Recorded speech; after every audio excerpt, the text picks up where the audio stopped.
The last prince of the fallen Briel kingdom had been wandering the edges of life, seeking an end to his hollow existence. In his near-dead state, a dark figure approached, commenting that misery clung to him like a second skin. Rightfully so, given he had brought ruin to his own people. 10 years earlier, Yuri Brioli had been lost in a blur of dice and cards. Gambling was his obsession. He couldn't stop, especially since he won every round. Despite his family's mage urging him to leave early that night, he refused to listen. He was winning too much to care. His opponents, suspecting foul play, accused him of cheating. The accusation enraged him. In a fury, he flipped the table, then made a mistake. He declared himself the third prince of the Briel kingdom.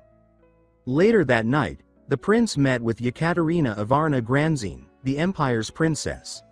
She expressed anger at his reckless arrival. His excuses only irritated her further. She tossed away the necklace he had gifted her in disgust. She told him not to speak to her again, leaving him unsure how to fix what had broken. Unbeknownst to them, a spy had overheard everything. By morning, damage had already been done. The empire began pulling strings, and diplomatic tensions between Briel and the empire escalated rapidly. Soon enough, things crumbled. The instability boiled over into chaos. One day, everything shattered.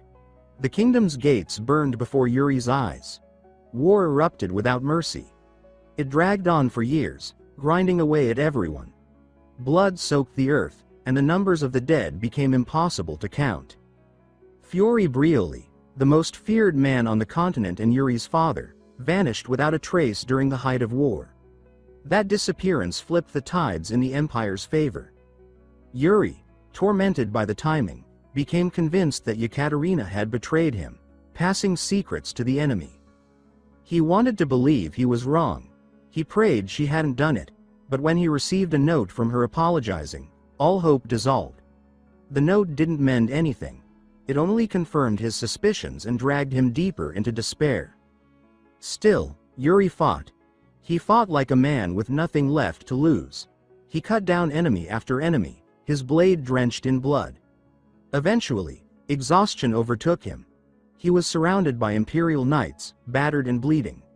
Accepting death, he waited for the final strike. But someone stepped in. A loyal knight named Laurent blocked the fatal blow with his own body. He shouted that Yuri had to escape. Yuri tried to argue, to stay, but Laurent's sacrifice forced him to flee, swallowing guilt with every step. A few days passed. The empire still hunted him. Yuri found a hiding place, but it wouldn't hold long. Hunger and despair gnawed at him. He was sure now, his father was dead too. Then, one of the empire's knights found him. Yuri didn't beg. He spoke with resignation, asking the knight to let him live, if only for the sake of his fallen family. The knight surprised him. He said the empire would suffer for its actions, and told Yuri to run, warning that others were closing in. So he ran again, gambling on survival. But deep down, he believed it was all pointless. Everyone he loved was gone.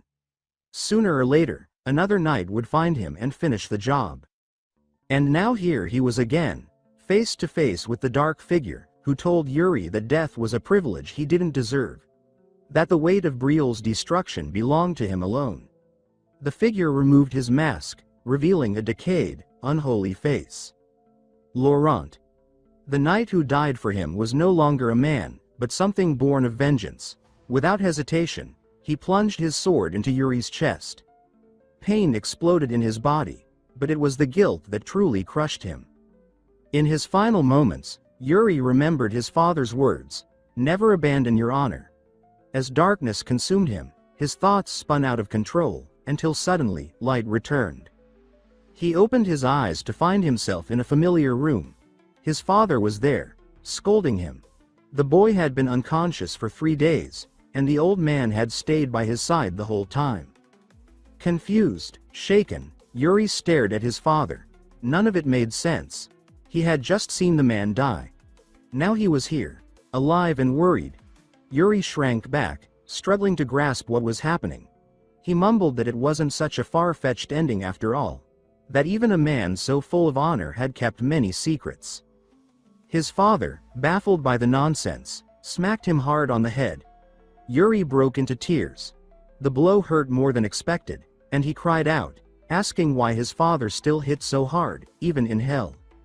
It was only then that he started to realize, maybe this wasn't hell. A leaf drifted by the window, catching his attention. The breeze, the vibrant world outside, the sound of his brothers bickering downstairs.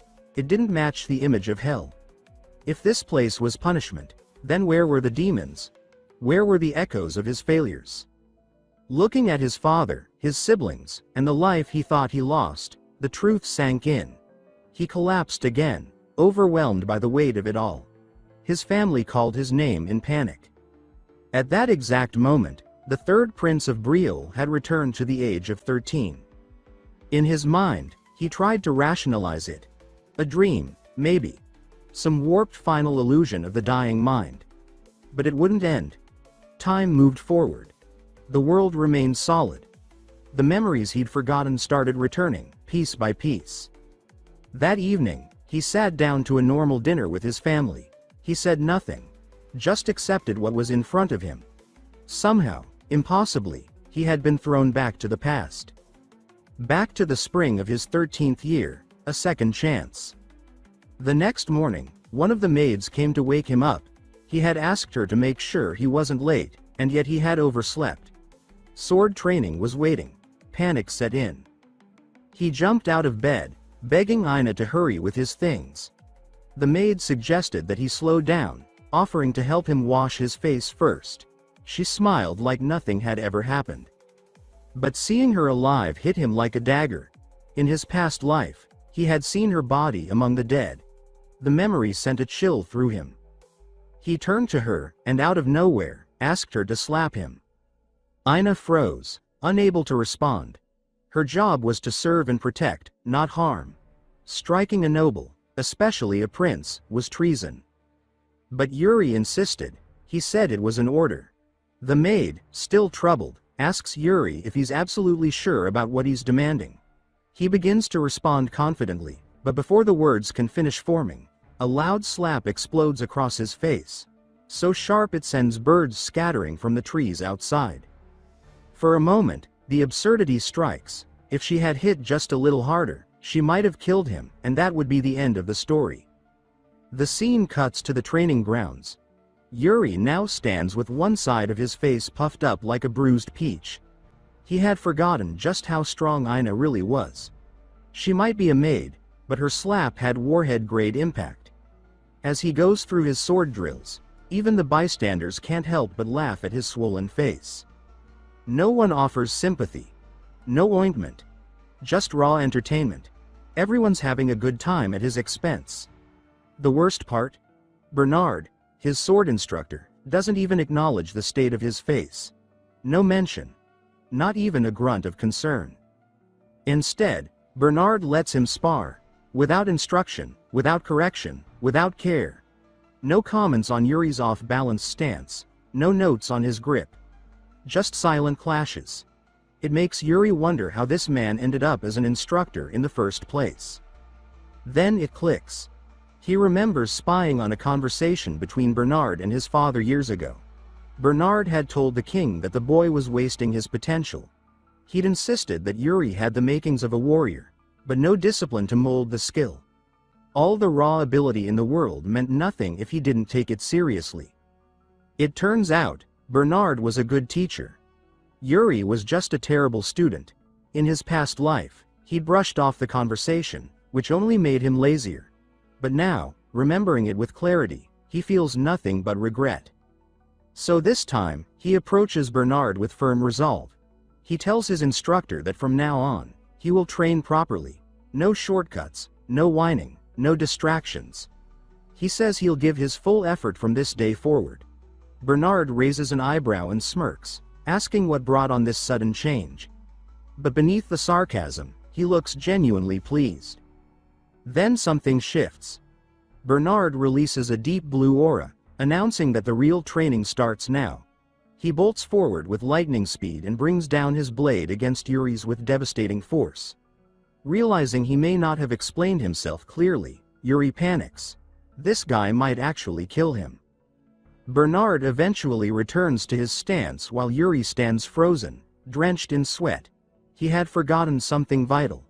Bernard wasn't just a sword instructor. He was once known across the continent as the Sword Demon. And now, that same monster was walking straight at him with glowing eyes and enough killing intent to rupture steel. The prince's face says it all. Pure dread. His knees practically shake. After a relentless session, Yuri collapses onto the ground, gasping for air. He's broken, battered, and nearly dead, but alive. He just got a real taste of what training under a warrior like Bernard feels like. And yet, beneath the pain, there's a strange spark of hope. The only reason he managed to keep up was thanks to the battle-hardened instincts he carried from his previous life as a mercenary. Despite the brutality, he's improving faster than he imagined. What's even more surprising is Bernard's reaction. The instructor stares at him, astonished. He can't believe the kid managed to block every strike. Something had awakened inside the boy mid-fight, an unnatural growth rate, almost magical. Their session is interrupted when Ina storms in, breathless, calling for the young master. Both Yuri and Bernard turn, alarmed. She informs them that Count Johannes has arrived, with his son. Yuri's eyes go cold. The name alone is enough to set him on edge. God Barkvar. The same boy who would grow up to betray the kingdom and open the gates for the Empire's invasion. And now, here he is again. This time, Yuri has no intention of letting that mistake happen twice. With chilling calm, he asks Ina where the bastard is. The next scene moves to the dining hall. The family is gathered for a meal alongside their guests. Count Johannes notes the maturity in Yuri's behavior and compliments him. The king, amused, agrees and jokes that Yuri must be eating something new. Johannes laughs and says they should feed Gott the same thing. The king returns the gesture, praising Gott's intelligence, though his father seems less impressed, pointing out his son's many flaws. Meanwhile, Gott is practically blushing while admiring Yuri's older brother, openly fangirling. Yuri, on the other hand, is locked in a silent death stare aimed right at Gott. The boy quickly looks away, unnerved. Yuri's brother picks up on the tension, asking if something happened between them. Yuri casually responds that Gott is the same kid who stabbed him in the back. His brother, ever the instigator, mocks him for letting someone like that walk free. He says that if someone betrayed him like that, he wouldn't hesitate to settle the score. Yuri admits that Gott gets under his skin, pretending to be noble while lacking the backbone to back it up. Gott's expression darkens. He glares back with equal fire, but Yuri doesn't rise to it. He remembers that acting rashly only plays into the hands of fate. If he's going to stop the fall of Brielle, he needs to be smart. He also recalls that, around this same time in the original timeline, a minor argument with God may have been what led to the eventual betrayal. This time, he's going to handle things differently. Later, the two boys enter the training grounds. Yuri tosses a wooden stick to God, calling out his potential with the sword. Gott shrugs it off, saying he's not even close to becoming a knight. But Yuri tells him that it's his destiny, and whether he believes it or not, that path is coming for him. Before Gott can form a response, Yuri launches forward and starts the duel. The legendary weapon. A humble stick. But in Yuri's hands, it might as well be a blade of legend. The sticks collide. Gott shouts that he's a coward for starting without warning. Yuri doesn't care. He kicks a cloud of dirt into his opponent's face, blinding him. Gott protests, reminding him of the code of honor that knights live by. Yuri's response. He drops the stick altogether. No weapons. Just fists. That alone says everything. I don't need a blade to win. He surges forward and delivers a vicious kick that sends Gott flying. The kid crashes hard. The duel is over. Yuri stands over him, holding the stick like a scepter of judgment. He stares down at the traitor-to-be, remembering the shameful legacy this boy would leave behind. Then he speaks. He says that Gott's father is a great man, a respected knight. And that kind of legacy means something. It creates pressure and expectations, but it also offers purpose. He offers God a hand. He tells him that everyone wants to survive, but what he can't tolerate is someone weak-willed, especially someone destined to be a knight of Brielle. Not again. Not in this life. Yuri ends by asking a question. Why did Gott's father become a count? He doesn't expect an answer. He simply tells the boy to carry that question with him. Think about it every time the world tries to break him. The tension dissolves as God departs, surprisingly in good spirits. He thanks the Brielle family for their hospitality and leaves without incident. As the door closes behind him, Yuri's older brother raises a brow and says that he's honestly stunned by the outcome of the duel. He admits that he had secretly hoped Gott would win, a statement that stings more than it should. Yuri immediately takes offense, but his brother doubles down, reminding him that, at this point in time, the third prince is known more for being a disaster than a warrior, an entitled gambler with a flair for chaos. It's not unfair, just honest. Yuri doesn't like hearing it, but he gets it. Still, he announces that things are going to be different. He says he's turning over a new leaf and warns his brother to stop teasing. His brother stares at him, baffled, mouth half open in disbelief. Yuri flashes a grin, clearly enjoying the confusion. Days pass. Training becomes Yuri's entire world. Each evening ends with him staggering back from the field, exhausted. Bernard shows no mercy. But as the sword becomes an extension of his will, Bernard decides it's time to move to the next step, mana training. When the instructor brings it up, Yuri lights up with anticipation, asking if he'll be learning Bernard's personal method. But Bernard quickly douses that hope, stating bluntly that Yuri isn't ready. Instead, he insists the prince learn the Brielle Kingdom's official mana method. Yuri tries to hide his frustration. He already mastered that method in his past life. He knows it inside and out. There's nothing new to gain. He even reached its ceiling as a mercenary, nothing more to wring from it. Bernard notices the shift in his expression and asks if Yuri had something else in mind. After some thought, Yuri suggests that he'd rather be trained by someone else, specifically, a member of the Royal Guard. Not necessarily a master, but someone with natural potential, someone he can observe and grow alongside. He says there's still one technique he never managed to grasp in his last life. Bernard considers this. He closes his eyes, sifting through names, until one rises above the rest: Jared. That name hits Yuri like a jolt. He remembers the man. During the brutal years of war, Jared wasn't particularly impressive. In fact, he was more pathetic than promising. Undertrained, anxious, constantly on the edge of collapse. And yet, somehow, he survived.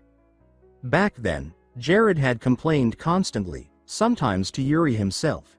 And still, Yuri suspects that underneath all that mess, Jared possessed something monstrous. Talent that had gone entirely untapped. Yuri realizes now that they had both wasted their gifts before the war tore their world apart. This time, he plans to do something about it. He decides to meet Jared in person and reawaken the talent that had gone dormant. The next scene shifts to the Royal Guard's training ground. Yuri walks in unannounced, prompting the senior knight, Sir Rosso, to ask what brings the third prince there. Yuri says he simply wanted to observe the knights, admire their efforts, and see how the Royal Academy is faring. The yard is alive with combat. Knights clash, bark instructions, sweat under the weight of their training. But when Yuri asks about Jared, the name alone causes Sir Rosso to hesitate. He points to a quiet corner of the grounds. Jared is there, training alone, if it can even be called that. The effort he's putting in is minimal, his form lackluster. Yuri lets out a sigh. He finally understands why Bernard looked so disappointed. Compared to the others, Jared is holding himself back. His routine is basic, barely stretching his abilities. No intensity. No ambition. At this rate, it's no wonder he ends up a washed-out knight in the grim future that Yuri remembers. Yuri turns to Sir Rosso and asks for a wooden sword. He says he wants to spar. Rosso lights up and asks who the prince would like to face. Without hesitation, Yuri points to Jared. Soon the courtyard quiets. The other trainees step back, giving space. Jared steps forward with visible reluctance. His fellow knights cheer him on, urging him to give it his best shot, but Jared just looks irritated, like he'd rather be anywhere else. Yuri steps into the ring and announces that he's heard of Jared's potential. He says that's why he's come, to test it for himself. Jared listens, unsettled by the seriousness in the prince's tone. The duel begins. Yuri lunges first, blade moving fast and sharp. Jared parries cleanly, without panic. Each step he takes is measured, his reactions precise. His peers watch in awe. He's far more capable than he appears. At the same time, Yuri's performance shocks the trainees too. For someone so young, his movements are far too refined. Every strike, every parry, calculated. Jared starts to feel it. This isn't a typical spar. This is a test. Yuri pushes forward, pressing the advantage. But he's not overexerting. His attacks are synced to Jared's pace, mimicking his energy. It's intentional. He's adapting in real time. The match drags. No flourish, no chaos. Just rhythm. Jared grows bored, confused by Yuri's restraint. Until, suddenly, the tempo shifts. Yuri crashes down with a crushing swing, heavy enough to knock the wind out of him. Even so, Jared blocks. The strength behind the swing surprises even him. Yuri acknowledges it silently. He says to himself that Jared's reflexes are frightening. But the fight isn't over. He whips his sword in a wide arc and pushes the knight back. Now, Jared starts to feel the pressure. Yuri's attacks are no longer accommodating. They're vicious, tactical. And for the first time, Jared stops holding back. He retaliates with his own force, and their swords clash with real tension. Yuri, panting, admits to himself that this was bound to happen. No matter how much knowledge he brings from his previous life, Jared is still a force of nature. Winning isn't even the goal, testing him is. But Yuri has one last move. He feints, then launches a sudden upward strike. Jared blocks, but the recoil is rough, leaving a gap. Yuri doesn't hesitate. He slashes through and lands a clean hit. The crowd gasps. Cheers follow. The prince, smiling, claims the hit proudly. Jared resets his stance. The match isn't over. Yuri questions aloud if he's still planning to hold back. Jared doesn't answer, but he's thinking hard. Even though he had control earlier, now it feels like he's reacting instead of leading. Driven by something deep and burning, Jared moves again. He barely dodges another strike. Yuri tells him to step up. Fight harder. Annoyed, Jared complies. In a flash, he channels mana into his blade. His weapon pulses with raw energy. Sir Rosso and the other knights shout warnings, telling him not to unleash such a technique against royalty. But Jared doesn't care, not now. His blade tears through the air, slicing just past Yuri's neck. A little closer and it would have been real damage. Jared's fury evaporates the moment he sees the damage he's caused. His blade hadn't just grazed Yuri.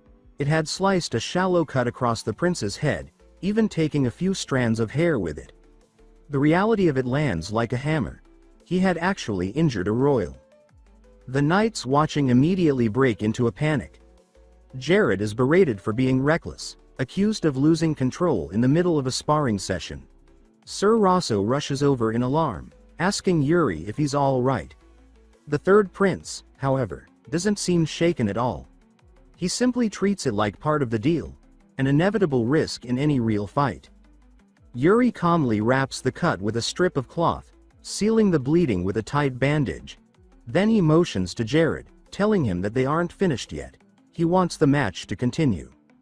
Without hesitation, he launches forward. Their swords clash again, and this time, Yuri drives the tempo. Each blow he delivers pushes Jared back, surprising the rookie knight with the sheer difference in energy. This wasn't the same lazy prince everyone gossiped about. This was someone relentless, precise, and worse, having fun. Jared starts comparing them in his mind. He thinks about how he's spent his days barely scraping through training while the prince, who should have every excuse to coast on his title, is fighting as if the world's watching. There's no fear in Yuri's eyes, only determination and, somehow, joy. With every clash, Yuri pushes harder. He's not just matching Jared now, he's adapting, refining. He's building momentum. For every ounce of effort Jared uses to defend, Yuri answers with 2 more to press the attack. The duel balances on a knife's edge. And yet, Jared can't calm himself. He's never felt this kind of pressure, not even from more advanced knights. This wasn't just sparring anymore, it was awakening. Yuri's expression is sharp, focused, his blue eyes locked on Jared's every move. When Jared charges, the prince meets him with a block, fluid and efficient. Then he retaliates with a horizontal strike that whooshes through the air. Jared ducks just in time, but not without cost. A few strands of his own hair flutter to the ground. Revenge, served poetic. Stung by the humiliation, Jared roars and lifts his blade with both hands. He slams it down using a burst of mana. A technique potent enough to crack Yuri's wooden sword clean in half. The match is over. Jared stands there panting, his aura flickering as it dies away. He looks ready to apologize, but Yuri smiles instead. He reaches out a hand, saying that he learned a lot from the battle. Jared hesitates, then accepts the handshake, acknowledging that the young prince's effort was no joke. Inwardly, the knight can't believe it. The fighting spirit in Yuri wasn't normal. It wasn't just pride or training. It was something raw, a kind of unfiltered will. In that brief clash, he'd seen the makings of a real warrior hidden in a noble's body. Jared is still processing it all when he realizes he's still holding the prince's hand. Yuri glares at him and asks why he's acting so casual, as if cutting a royal's head is just part of the job. Flustered, Jared stammers out something and flees the scene in a panic. Meanwhile, Yuri flops to the ground, absolutely drained. Even he has to admit that fight took everything out of him. Around him, the other knights break into cheers, praising the prince's resilience and skill. Their celebration is soon joined by a new presence. A man with sharp eyes and a calm stride steps onto the field. He bears a strong resemblance to Bernard, and he surveys the exhausted prince with curiosity. This is signed, Captain of the Royal Guard. And in that moment, he decides that Yuri might be worth watching. The scene fades and picks up again a few days later. Jared is finishing his shift when he hears a familiar voice call out to him. He turns and finds Yuri waiting casually by the path. The prince tells him they've got somewhere important to go. Jared hesitates, mentioning that skipping training might set him back. Yuri chuckles and says that's exactly why he needs to come, because he's finally taking training seriously. And, Yuri adds, he's the reason for that shift in mindset, so Jared owes him at least this. Knowing he can't really argue with the prince, Jared agrees. The two begin walking. Curious, Jared asks where they're heading. Yuri tells him to quit whining and keep up. Before Jared can respond, Yuri shouts ahead, calling to someone else. The figure turns. It's Hernando, the royal court mage. Startled by the prince's sudden entrance, he asks what the hell Yuri wants. The prince says that he needs his assistance for a small mission. Hernando scoffs and says he's busy and uninterested, until Yuri casually mentions that he knows about the mage's massive mountain of gambling debt, and that he's willing to pay it off. The mage freezes. He spins around, asking if Yuri is serious. The prince assures him he is. He says that despite his reputation in the gambling den, he doesn't lie, well, not outside of it anyway. Hernando, still skeptical, pulls out a detailed contract and demands the prince sign it. Yuri gapes in horror.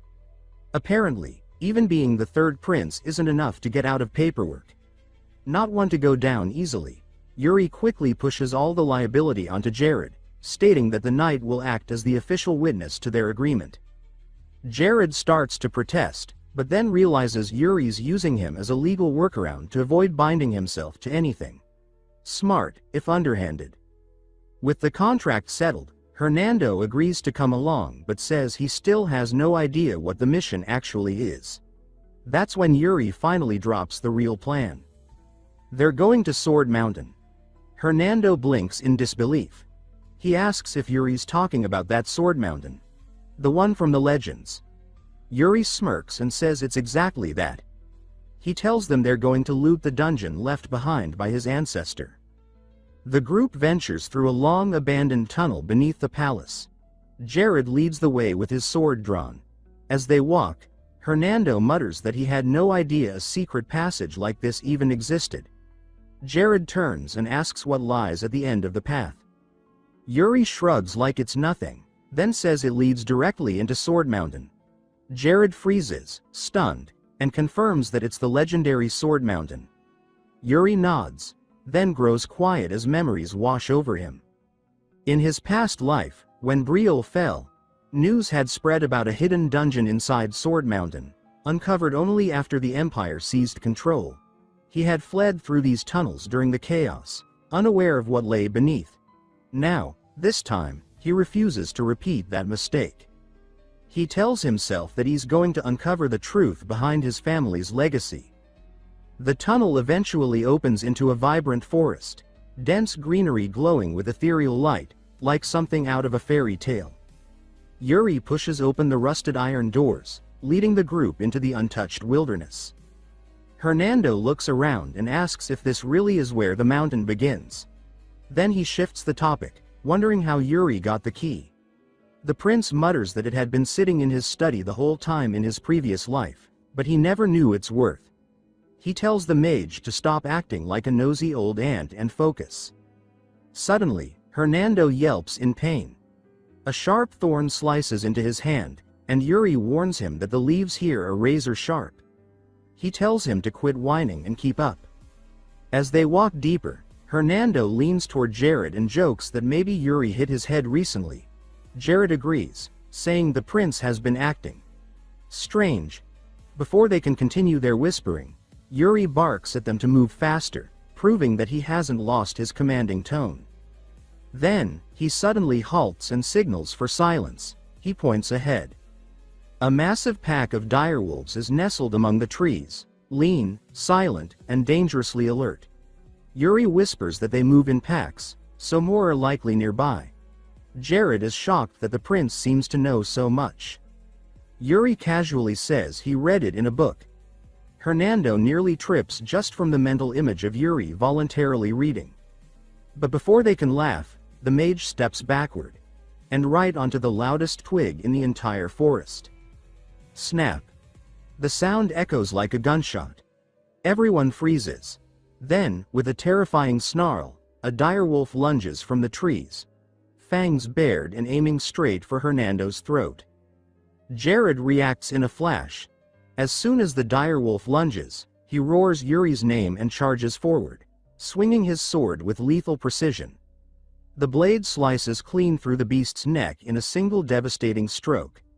The wolf's head hits the ground a moment before its body crumples beside a frozen Hernando. Yuri, impressed, commends Jared's use of mana, pointing out that direwolf hide is practically iron wrought. But there's no time for praise. From deeper in the woods, a low, guttural howl tears through the trees. The alpha emerges, twice the size of the others, muscles rippling beneath scarred fur, eyes locked on Jared like he just found his next meal. The pack responds instantly. One moment of silence, then chaos.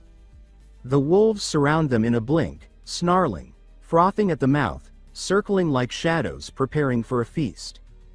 Jared tightens his grip and commands the others to stay close as he channels mana once more. The wolves launch as one. But Jared doesn't falter. With eyes sharp and movements sharper, he slices into them like a storm made of steel. Each blow lands clean, his footwork fluid. Even Hernando, half hiding behind a tree, comments on the sheer elegance of the knight's technique. Yuri agrees. Jared's form is commendable, but he notes to himself that the knight's growth still has a long way to go. As more wolves pour in, Jared begins to lose ground. That's when Yuri elbows Hernando and says it's time the so-called battle mage put those highly advertised skills to use. Hernando rolls his eyes and mutters that the prince is definitely pushing his limits, then waves his hands dramatically to conjure a barrage of fireballs. At least 100 of them swirling into formation like an armada of flaming meteors. Jared, dodging claws and teeth, throws a confused glance back and asks what's happening, only to spot one fireball headed straight toward him. He leaps aside just in time as it explodes with bone-shattering force, vaporizing a chunk of the pack and turning the forest floor to cinders. Hours pass. Exhausted, bloodied, and bruised from relentless combat with every monster the wild could throw at them, the group finally reaches the peak of Sword Mountain. Jared collapses near the cliff's edge, panting hard and muttering complaints about the trip being more of a death march. He eyes the empty plateau suspiciously and asks if this desolate rock is really the place they've been seeking. Yuri, without hesitation, replies that it absolutely is.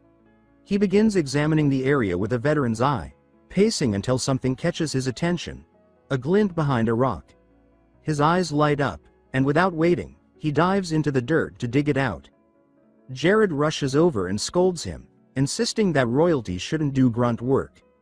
He tries to call Hernando over to help, but the mage grimaces in offense, calling physical labor a disgrace to his noble art. Eventually, the sword is unearthed, gleaming, ancient, yet oddly untouched by time. Yuri holds it up, awestruck. It looks ceremonial, valuable, and untouched by rust. Hernando squints at it and mutters that it doesn't look centuries old, it looks like someone left it there recently. Curious, Yuri inspects the hilt more closely and sees the word guilty etched into the base.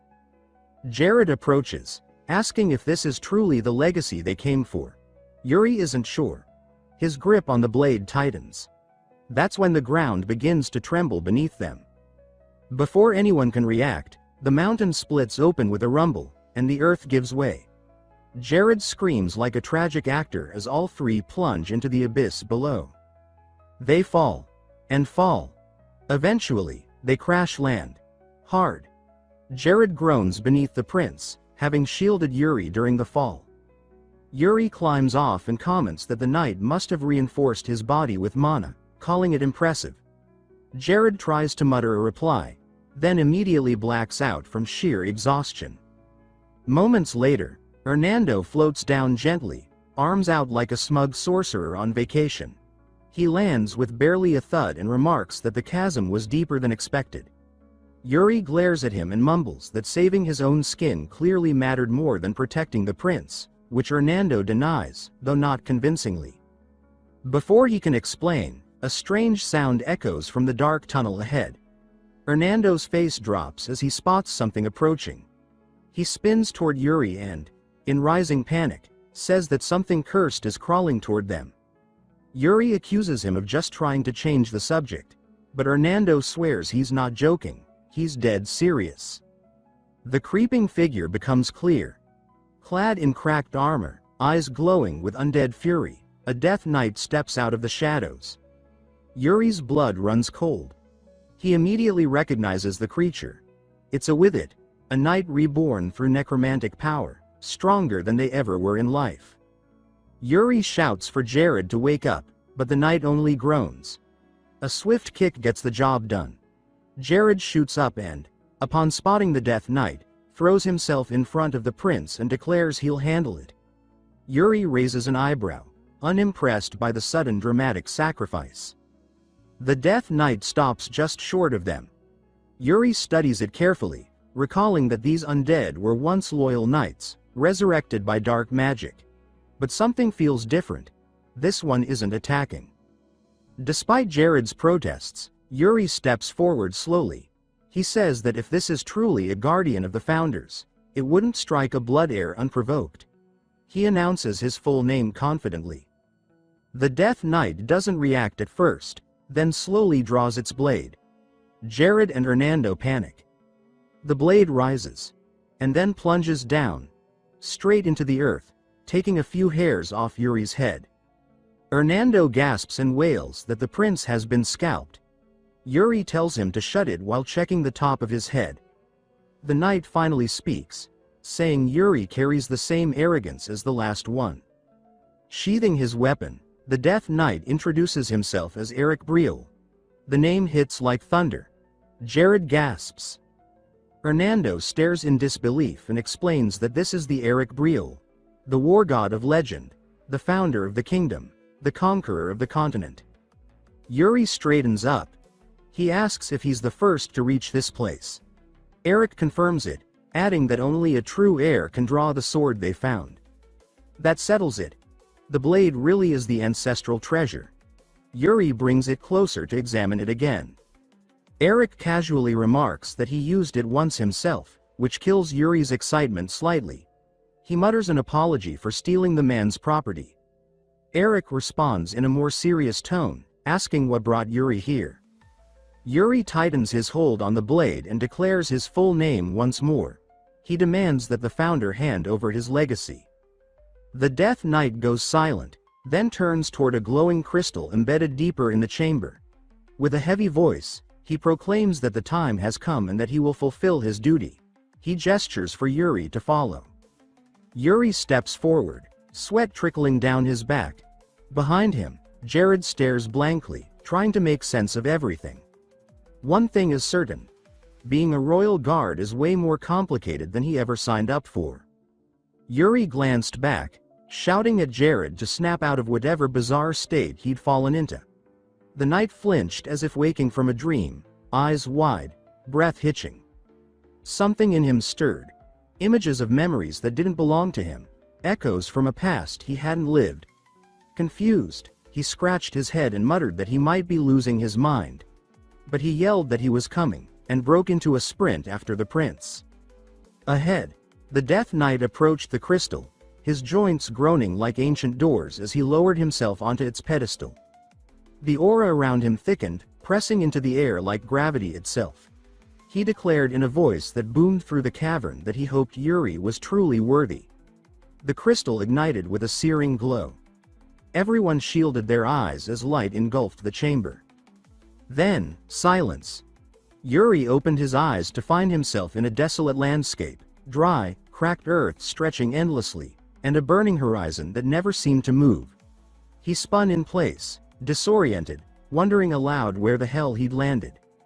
In the distance, a figure moved toward him. For a heartbeat, hope sparked. It could be the founder. But that spark vanished instantly as the thing closed in. It wasn't human. Not even close. It charged at him, sword raised high, blue light pulsing from an orb embedded in its chest. Yuri barely blocked the first strike and grunted from the force. He caught a better look. The orb in its chest pulsed in rhythm with its movements. As mana surged through the figure's transparent body, it funneled into its sword, lighting the weapon with eerie intensity. Then, it gestured, not to attack, but to demonstrate. Yuri blinked. He asked in disbelief if this strange being seriously expected him to copy its movements mid-fight.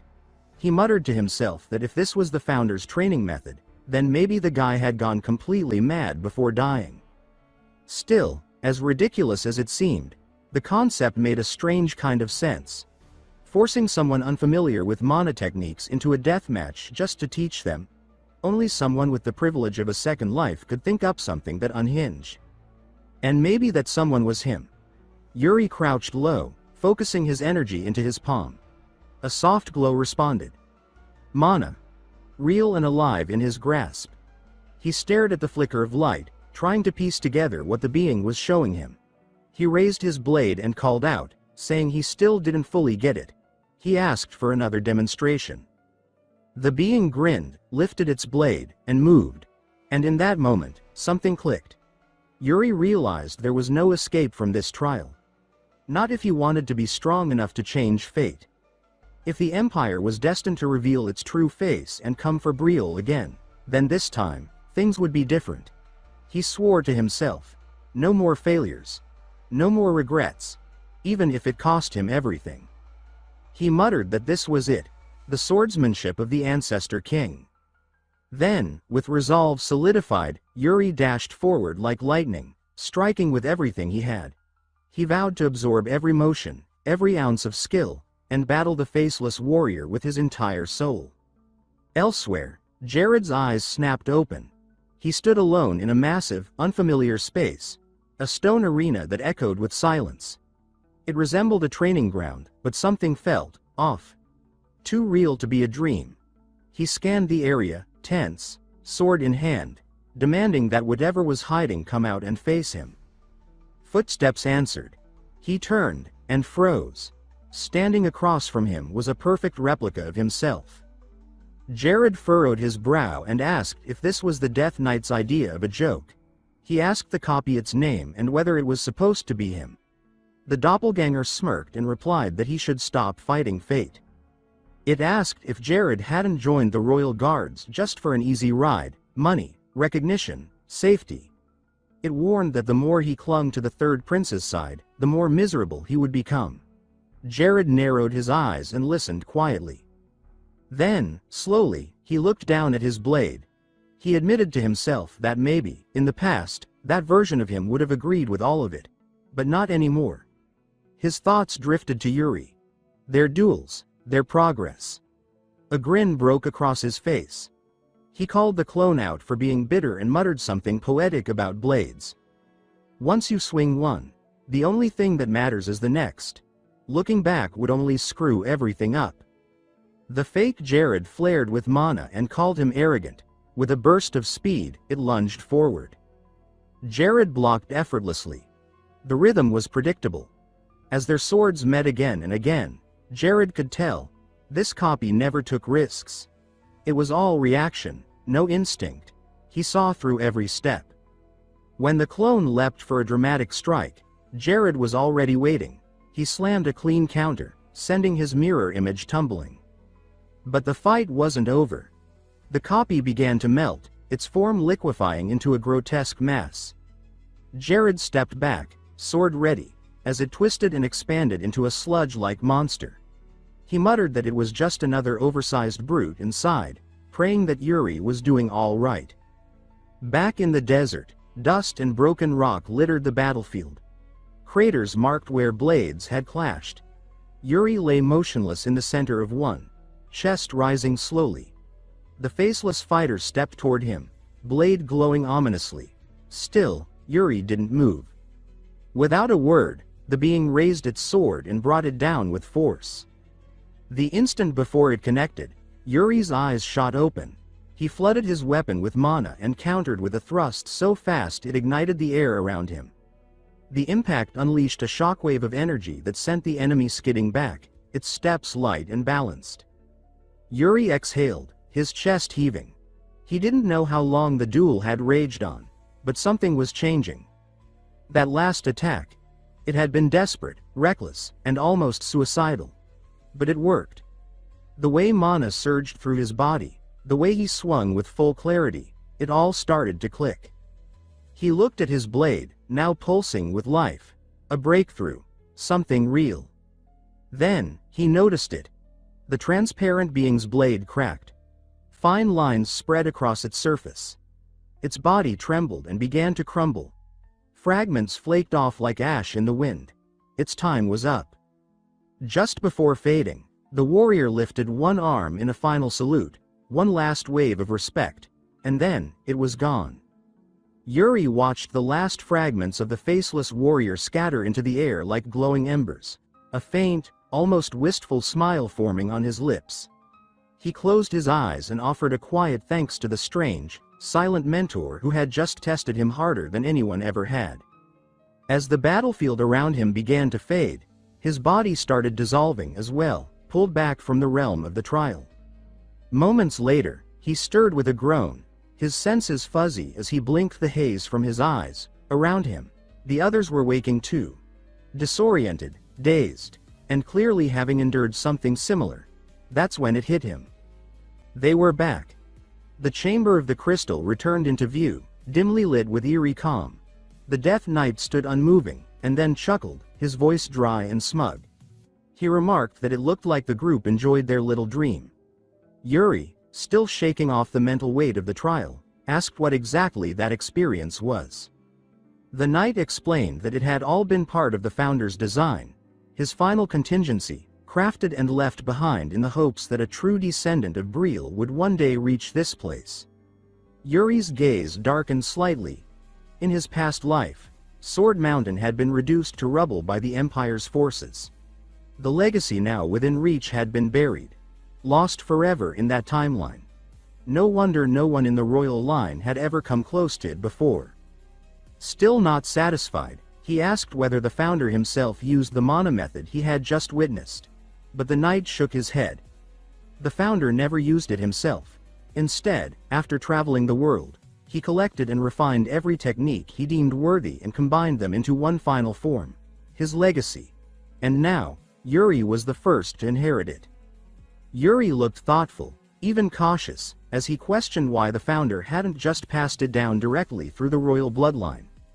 The Death Knight answered that the dungeon only revealed itself when the time was right. If it had opened now, it meant that moment had finally come. As for what the timing signified, the knight made it clear, it wasn't his place to say. That answer, he said, Yuri would have to find on his own. The prince's eyes drifted toward the sword in his grip again, the weight of it unfamiliar and yet entirely his. He asked for its name. The Death Knight responded, Soul Severance. The name echoed in Yuri's mind with gravity, but before he could reflect further, the knight's aura flared. He stepped forward and instructed Yuri to kneel. There was no room for debate in his tone. Yuri, sensing the weight of the moment, dropped to one knee without hesitation. The knight placed a heavy, cold hand on Yuri's head and began the vow. He ordered the prince to never fear his enemies. Yuri replied firmly that he would not. The knight continued, commanding him to always follow his beliefs and to carry out Brielle's duty to the bitter end. Then, his grip tightened, pulling Yuri's head back slightly as his voice deepened. He delivered the final truth. Brielle never discards its honor, even if it means death. As the vow concluded, the knight began to fade, his form disintegrating into ash and mist. His final words whispered through the chamber, that this was the oath of Brielle. Yuri remained silent, still kneeling, watching as the figure vanished completely, his thoughts heavy, his heart changed. The next morning, sunlight pierced through the windows as the maid burst into his room and threw open the curtains. She called out that it was already morning and asked if he was feeling all right, noting that he returned incredibly late the night before. She warned him not to fall back asleep or he'd miss his next appointment. From under the covers, Yuri groaned and stretched. He explained, half yawning, that he had stopped by the royal archives. The maid raised a brow and asked why, and Yuri said he'd been digging through some family records. While looking through the archive, Yuri had found something strange, a forgotten record. It spoke of the founder's brother, a man who rejected his family's honor and disappeared from history. Staring now at Soul Severance resting beside him, Yuri mused that the Death Knight had to be that missing sibling, and that this blade was originally his. The maid interrupted his thoughts, reminding him to get dressed quickly. The king, she added, was waiting for him. Yuri's stomach dropped. She added, with a bit of sympathy, that she wasn't sure what happened exactly, but after Hernando's meeting with His Majesty, the king immediately called for Yuri. At that, the prince nearly choked. He cursed Hernando in his head as memories of the dungeon returned, especially the mage's smug face telling him he was definitely reporting every last detail to the king. Yuri had pleaded that it wasn't necessary, but Hernando had said it felt extremely necessary. Inside the Grand Royal Hall, Yuri stood stiff beneath a chandelier so large it could bankrupt a kingdom.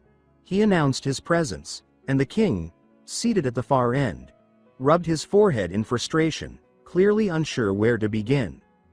The king said that Hernando had told him everything. Yuri, already guilty, admitted it was all true. The king scolded him sharply for sneaking off without permission and, more seriously, for discovering the founder's hidden dungeon and retrieving the ancestral weapon.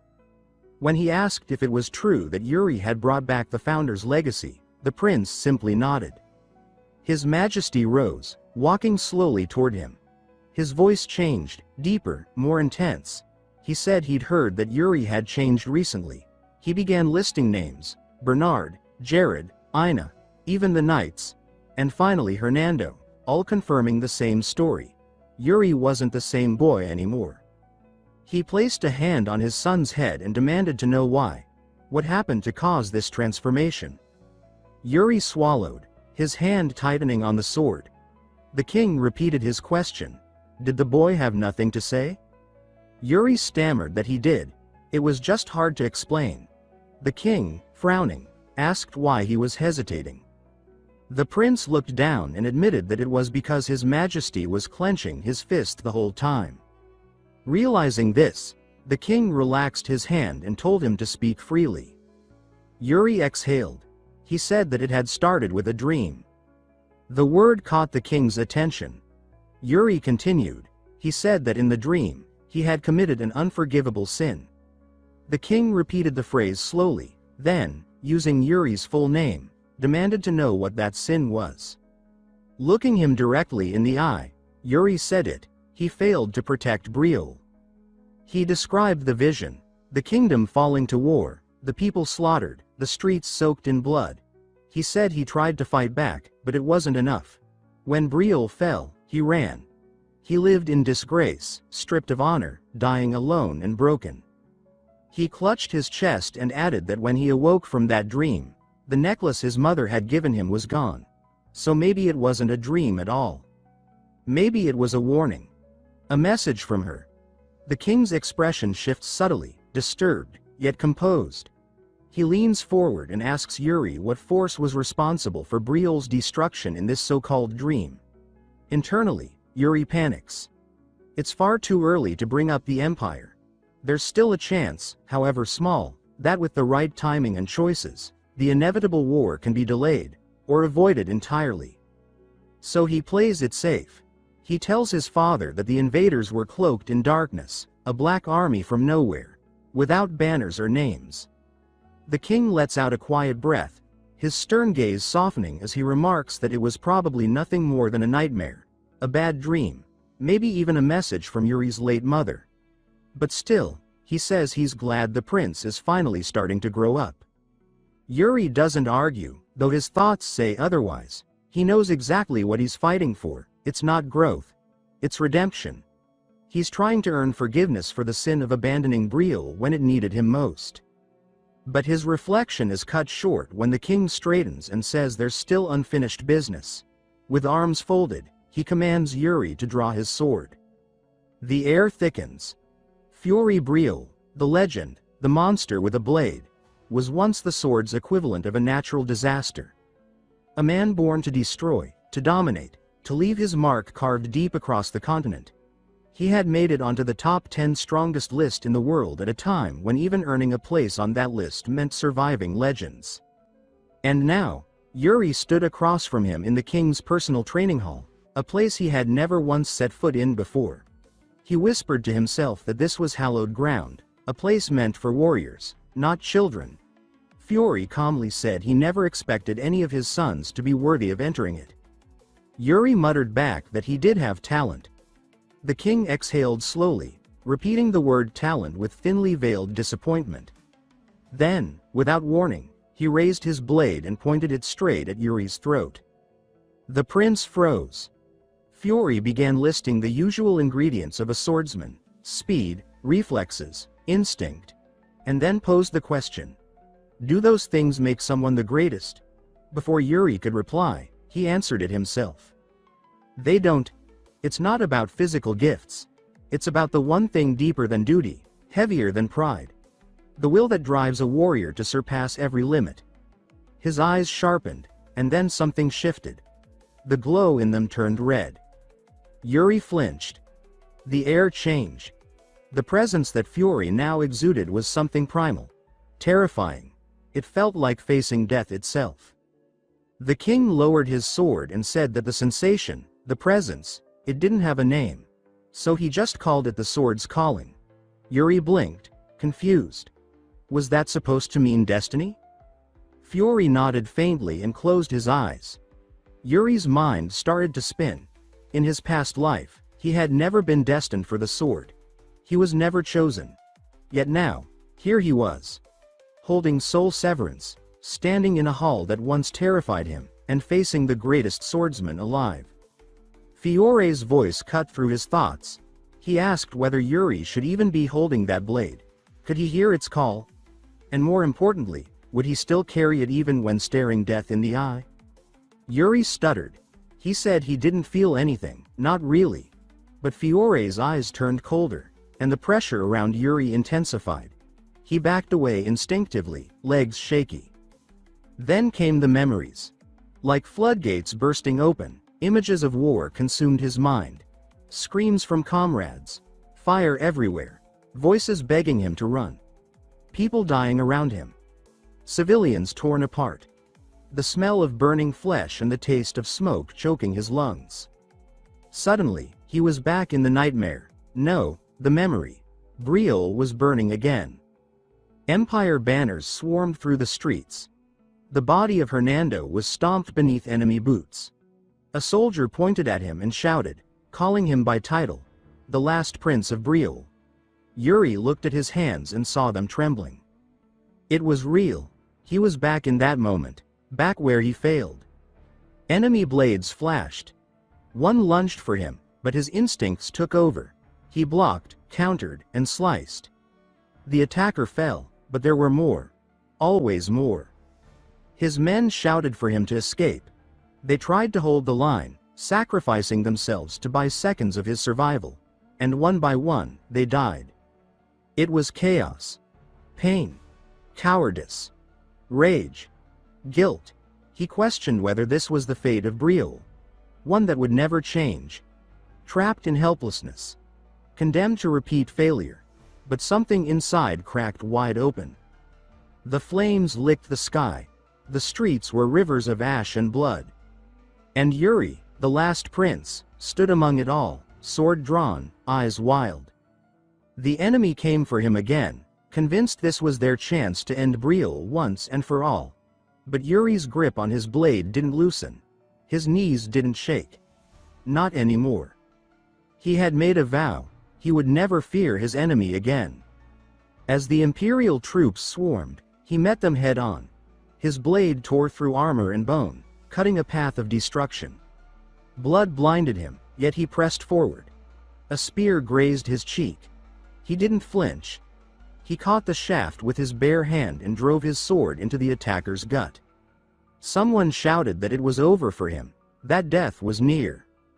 But Yuri roared back with defiance. He screamed that Brielle would never throw away its honor, not even in death. And then, with fury surging in his veins, he lunged forward like a beast unchained, vowing to carve their graves himself. From somewhere distant, the voice of a child whispered a promise. He said he would protect Brielle's honor, no matter what. Fiore's voice broke through like a blade through fog, calling out to him. Loud, grounding. Yuri gasped and jolted upright. He stood in the training hall once more, the illusion gone. His father stood in front of him, eyes steadier now. The nightmare had ended, but sweat dripped from Yuri's face, and the tremble in his limbs betrayed the intensity of what he'd just relived. Fiore told him that what he experienced was no ordinary vision. The sword triggered something deep, a scar in the soul. He said that the sword reveals truths, and sometimes, memories not yet lived.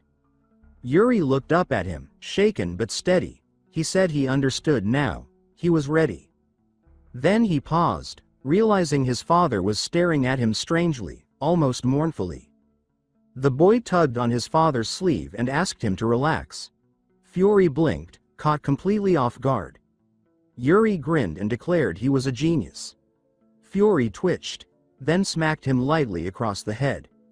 Later that morning, under the warm brush of wind and sunlight, Bernard strolled past and spotted the young prince icing a bump on his head. He raised an eyebrow and asked whose bright idea that was. Yuri casually answered that it was his dad. Bernard chuckled, saying Fiore must be in a good mood today. But he warned the prince. Training would be different from now on. No more soft handling. Yuri said he was ready for that. Then, curiosity got the better of him. He asked Bernard whether his decision to stay in Brielle had anything to do with a duel with his father. Bernard confirmed it immediately. It had been a condition. one that nearly killed him.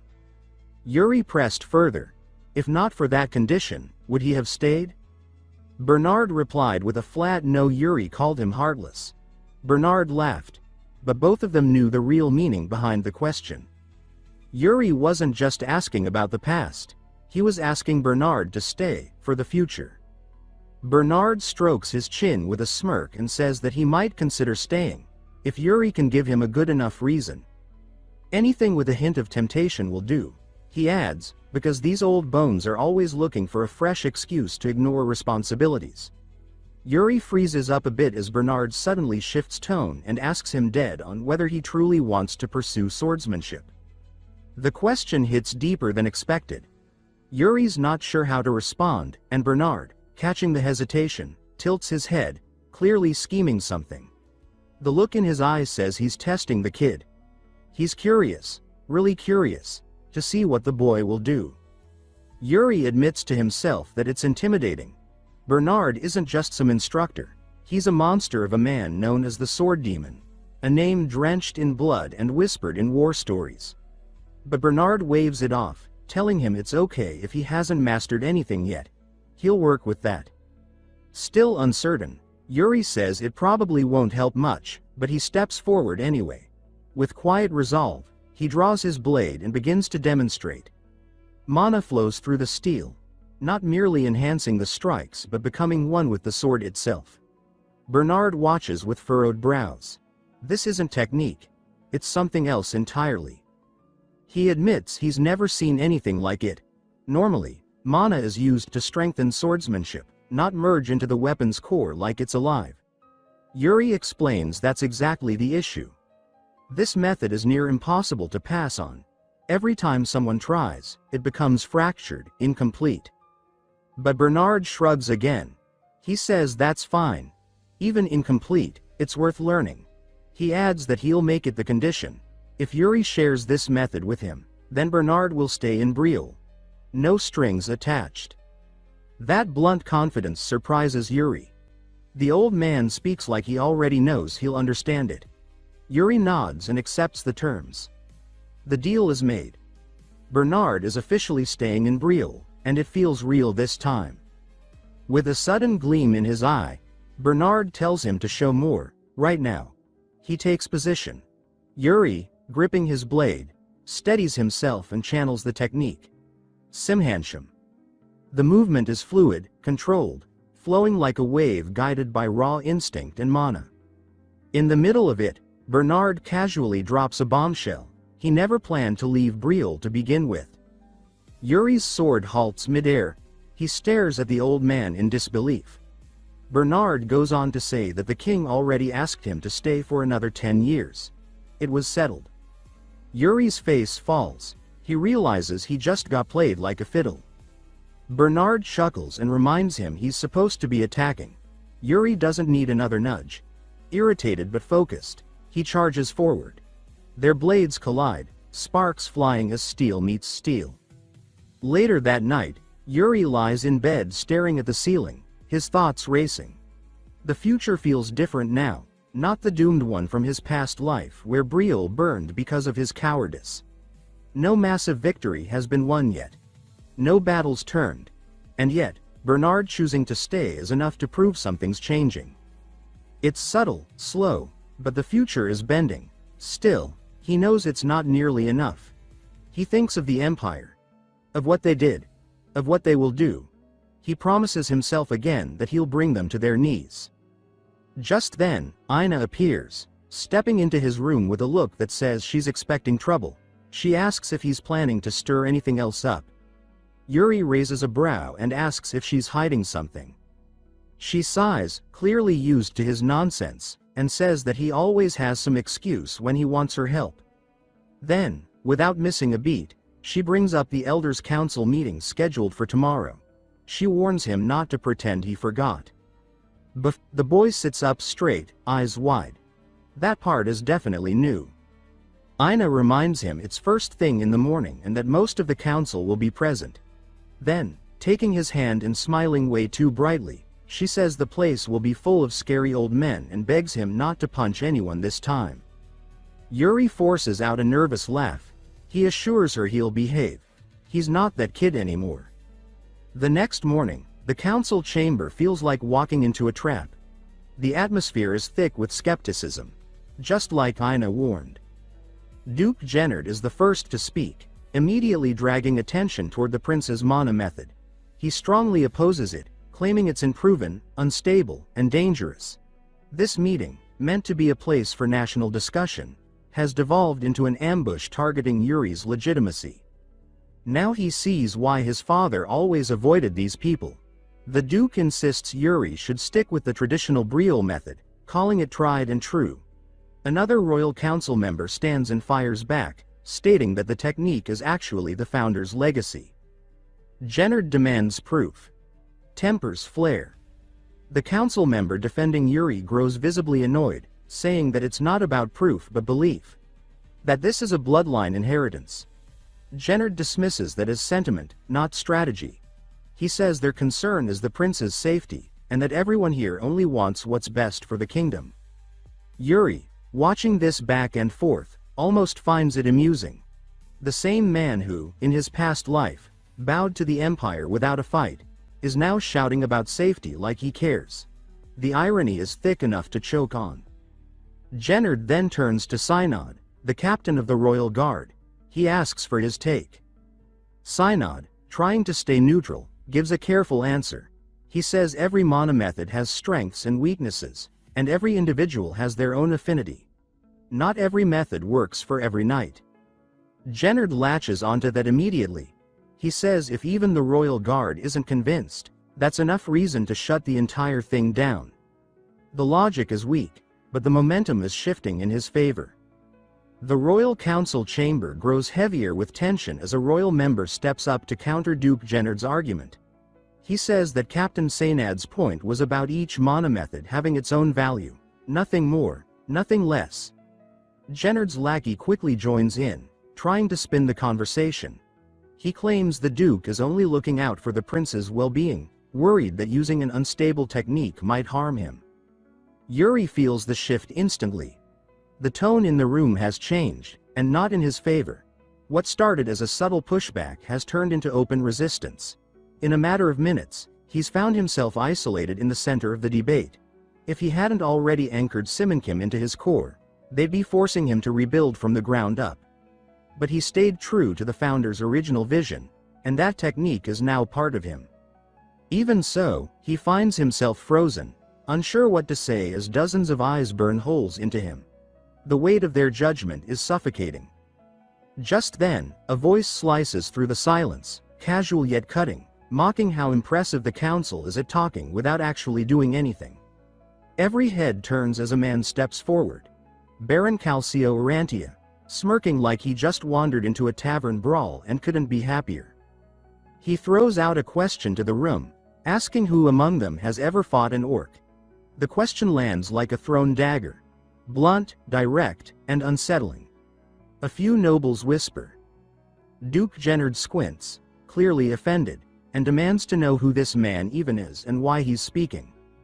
Calcio introduces himself without flinching. A free baron, one without ties to a central domain.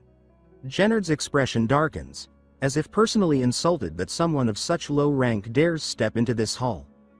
Calcio shrugs and explains that he didn't want to be here either. But Count Sitter personally ordered him to attend. Yuri's eyebrows shoot up. Count Sitter, Lord of the Borderlands.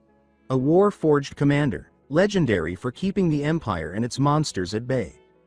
A man who lived by the sword and rarely wasted time on politics. For him to send someone here? That's no small thing. Another royal member asks the obvious. Why would Count Sitter send a free baron to this meeting? With a grin, Calcio says the Count wanted someone to witness the council of politicians patting themselves on the back. And now, seeing it in person, he admits it all makes perfect sense. But then his voice shifts, dropping the sarcasm. He explains that on the battlefield, mana method doesn't matter. Whether you wield the Empire's Lionfang technique or Briel's ancient style, what truly counts is the warrior. He turns toward Yuri and asks what he believes. Yuri takes the opening. He steps forward, voice steady, and states that he's choosing to pursue the founder's method. It's not just a technique, it's part of Briel's soul. And he doesn't understand why that decision is causing so much resistance. He makes his stance clear. No matter the opposition, he's going to master Simonkim. Calcio nods and tells the council that the prince is doing exactly what they all should be, honoring the legacy of the kingdom. He adds that many of the people in this room have neither the weight nor the right to speak on the matter, especially when they've never stepped beyond the walls of the capital. He makes a point to jab the aristocrats glued to their embroidered chairs, saying that until they've stood ankle-deep in blood on a battlefield, their opinions are just noise. Gennard scoffs and says Calcio is blunt to the point of being disrespectful. Calcio shrugs again and says that killing orcs tends to strip the polish off a man's words. He circles back to his question. Who in this room has actually slain an orc? The room falls dead silent. He presses further. Monsters don't care what technique you're using when they sink their teeth into you.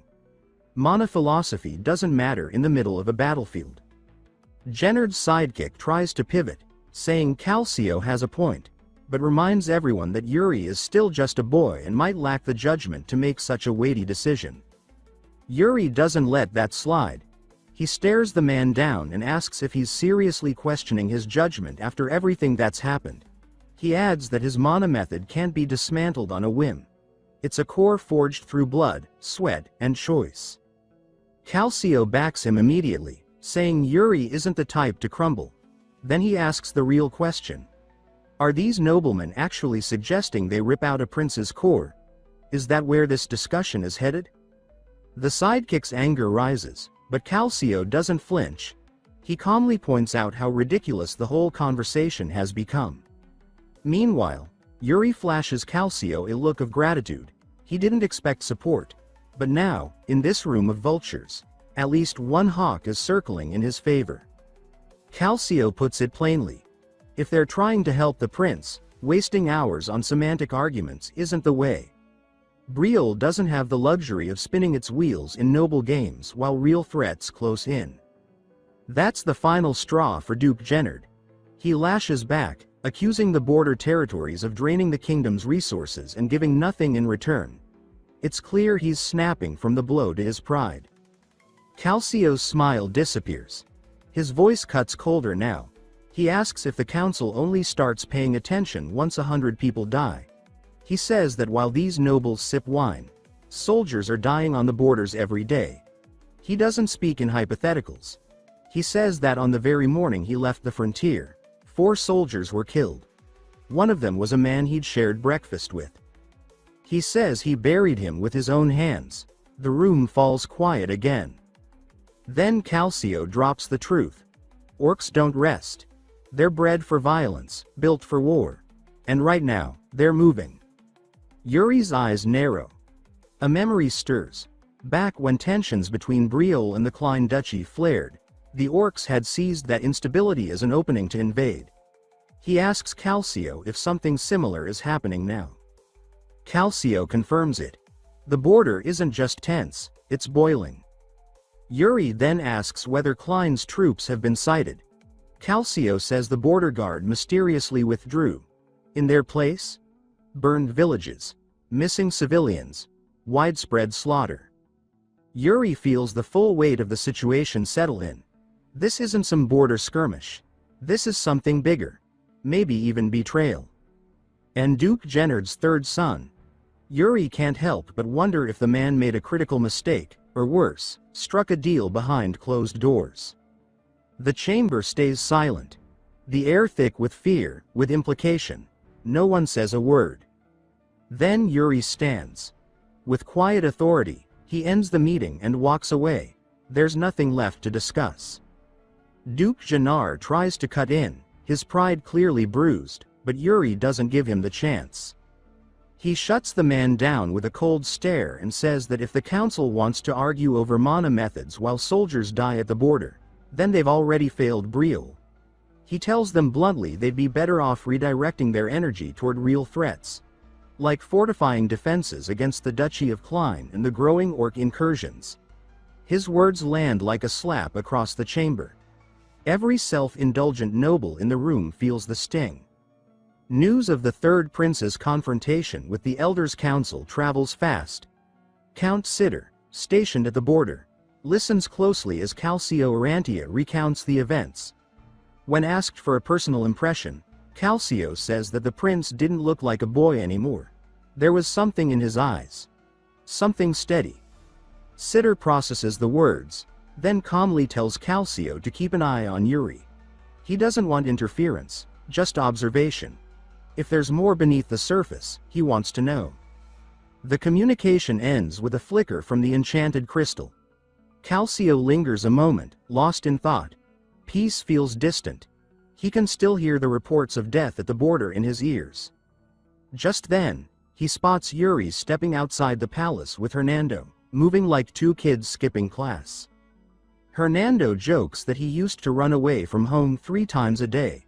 Yuri chuckles and asks how someone this clumsy ever lived long enough to become a royal mage. Hernando, beaming with rebellion, says there's no thrill quite like breaking the rules, especially when the rule-breaker's a prince. Yuri tells him they aren't sneaking out for fun, but Hernando doesn't buy it. He asks what the real plan is. With a shrug, Yuri says they're heading to the capital's biggest illegal casino. Hernando nearly chokes. He thought Yuri had matured, but now the kid's asking for directions to the city's most dangerous gambling den, and calling it a patriotic mission. That word, Briel, is all it takes to light a fire under Hernando. He switches from skeptic to co-conspirator instantly. If there's trouble in the name of Briel, he's in. Yuri remembers the names that echoed through the shadows of his past life, people who shaped the city from behind the curtain. There was the king of the underworld, the man who ran Briel's black market banking system, and the infamous assassin who beheaded the old crime boss in broad daylight. That crime boss was Goryo. And now, Goryo stands in front of them, alive, smiling, and hosting them personally at his high-end casino. Goryo says it's an honor to welcome such distinguished guests. Yuri immediately understands that the man knows who they are. The welcome is no coincidence. Goryo's eyes are sharp. This is a meeting, not a game. Yuri tells him he's not here to gamble. The room shifts as Goryo drops the casual act and switches into business mode. Hernando, now realizing this isn't a night of card games, slumps in betrayal. He came for dice and drama, not debt and politics. Goryo asks if the prince needs a loan. Yuri says no, he's here to make an investment. The statement catches Goryo's attention. Most nobles don't touch his kind of money unless they're desperate. But Yuri doesn't look desperate. He looks calculated, hungry. Goryo presses, wanting to know what the money's for. Yuri tells him straight, he's planning to buy up Magranza, the rare mountain spice harvested only in Klein. He says the market's about to explode. The product is limited. The demand will spike. He intends to control it. Goryo frowns. Magranza is used in perfumes and alchemy, yes. But wars are looming. Civil unrest brews in Klein. The future is unstable. Still, Yuri speaks like a man with a map in his hand and fire in his eyes. Goryo senses it. This kid isn't guessing. He's already several moves ahead. Hernando, watching the exchange, feels like the floor is shifting under him. Yuri isn't bluffing. He's walking the line between noble and shark. This isn't a prince. This is a merchant king in the making. Goryo thinks it over. The risk is high, but the kid's confidence makes it harder to refuse. Eventually, he agrees to the deal and has the contract drawn up. Yuri signs without hesitation. It's a done deal. The future spice market belongs to him. As they leave, Hernando still hasn't recovered. He grumbles non-stop. How could the prince borrow that much money from Goryo of all people without telling him? And worse, they didn't even gamble. Not once. Yuri knew if he had told the mage the full plan, he would have dragged him back to the palace, straight to his father. That's why he kept it quiet, because he's not done yet. There's one more stop. They arrive at a rundown shop on the edge of the district. Hernando scowls at the building and says that if Yuri's still serious about business, the guild would have been a better move. Yuri ignores him and pounds on the door, calling for someone named Iraine. A sleepy, confused voice answers, and the door creaks open. A young woman peers out. Yuri introduces himself and immediately offers her a job. Hernando explodes. He can't believe the third prince of Brielle is trying to hire a nobody in a falling-apart trade shack to manage something as volatile as the Magranza supply. He demands to know why Yuri is putting so much faith in someone like her. But Yuri grins, wicked and certain. To the world, she looks like a nobody, but he knows better. Iraine Wood. The name doesn't mean much now, not in this timeline. But Yuri knows better.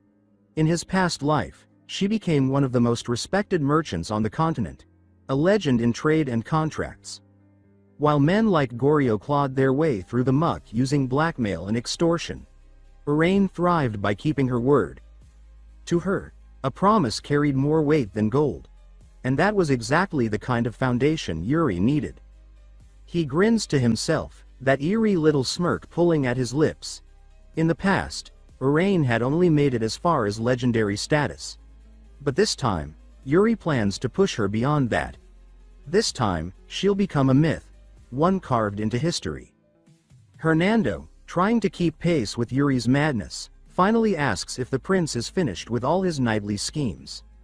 Yuri just shrugs and says there's one last stop. Of course there is. So the mage ends up chasing after him again, still grumbling under his breath, while Yuri's thoughts stay one step ahead. With the underworld's most dangerous loan shark and the future merchant queen both in his corner, all he needs now is the third and final piece. They arrive at a dirt-streaked alley where the stench of desperation hangs in the air.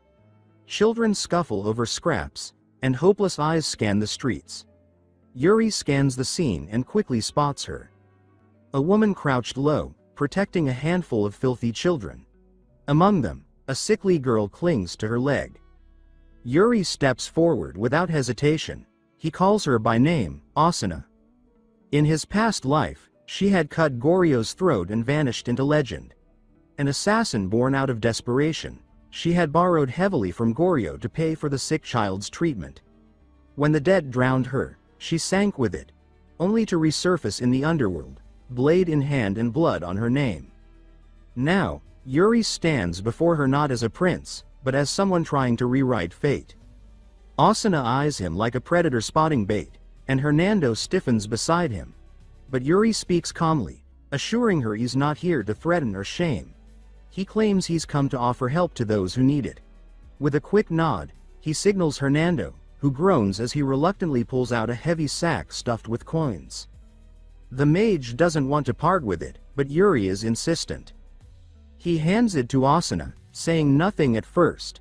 He glances at the girl hiding behind her, the one whose illness had once cost Asuna everything. He knows she's the reason this woman walked the road to ruin. Without explaining himself, he tells Asuna to take the girl to the temple for proper care. When she asks what he wants in return for such a sum, Yuri simply smiles and says one thing. Remember his name, Yuri Brielle, the third prince of the kingdom. They don't linger after that. The slums are still the slums, and there's no fairy tale ending here. But as they walk away, Hernando can't stop questioning why the prince would throw so much gold at a complete stranger. Yuri doesn't answer directly. But in truth, it's the best investment he's made all night. In just one evening, he's secured the future support of three of the most powerful people who will one day shape Brielle's survival: Goryo, Iraine, and Asuna. And there's still one more piece he needs. He turns to Hernando and asks a strange question. What vision did the mage see in the founder's tomb? With a half laugh and a crooked smile, Hernando says he spent the whole dream gambling away his soul in an imperial casino called Barthlegus. He says it like it's a joke, but Yuri knows better. For a man like Hernando, a gambling den isn't a joke, it's a battlefield. Yuri, satisfied, tells him to keep his mouth shut about everything that happened tonight. No king, no council, nothing. Hernando nods. He knows the stakes now. But even secrecy has its limits. Back at the castle, Fury Briel, king of the realm, summons Hernando to the throne room. He's already caught wind that his son snuck out the night before, and he wants answers. Hernando doesn't even bother denying it. He admits that Yuri dragged him out into the city in the dead of night. When Fury asks what they were doing, Hernando hesitates, then leans into the obvious. He tells the king that they went to the capital's biggest casino. That Yuri lost money. That he lost even more. He says it all with a painfully sincere expression. Like it's nothing more than two fools squandering coin at a card table. Fury doesn't seem surprised. If anything, it matches what he expects from his son.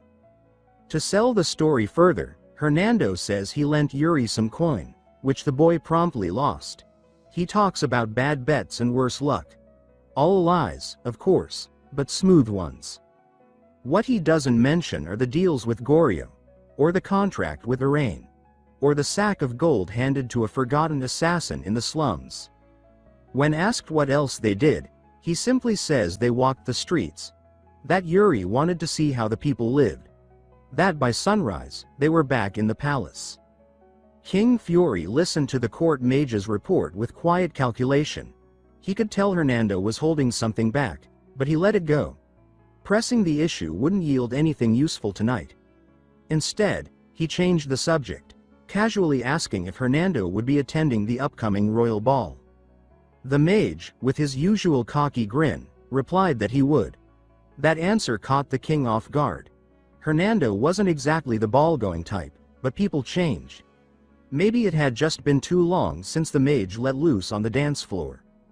Meanwhile, on the training grounds, Yuri found himself once again flat on his back, staring up at the sky after another humbling spar with the sword demon. Bernard had knocked him down clean, again. While catching his breath, Yuri noticed a stir nearby. A few maids lingered in the area, stealing glances at Bernard, whispering and blushing behind handkerchiefs. Yuri teased his mentor, pointing out the unintended fan club and suggesting he attend the ball for their sake. Bernard, unfazed, shot down the idea. He said he had no interest in such frivolous affairs. But what was on his mind, constantly, was the soul severance technique. Ever since he began studying it, it gnawed at him. He admitted that it didn't follow any recognizable form. Yuri moved through it like it was second nature, but trying to decode it through observation had yielded nothing concrete.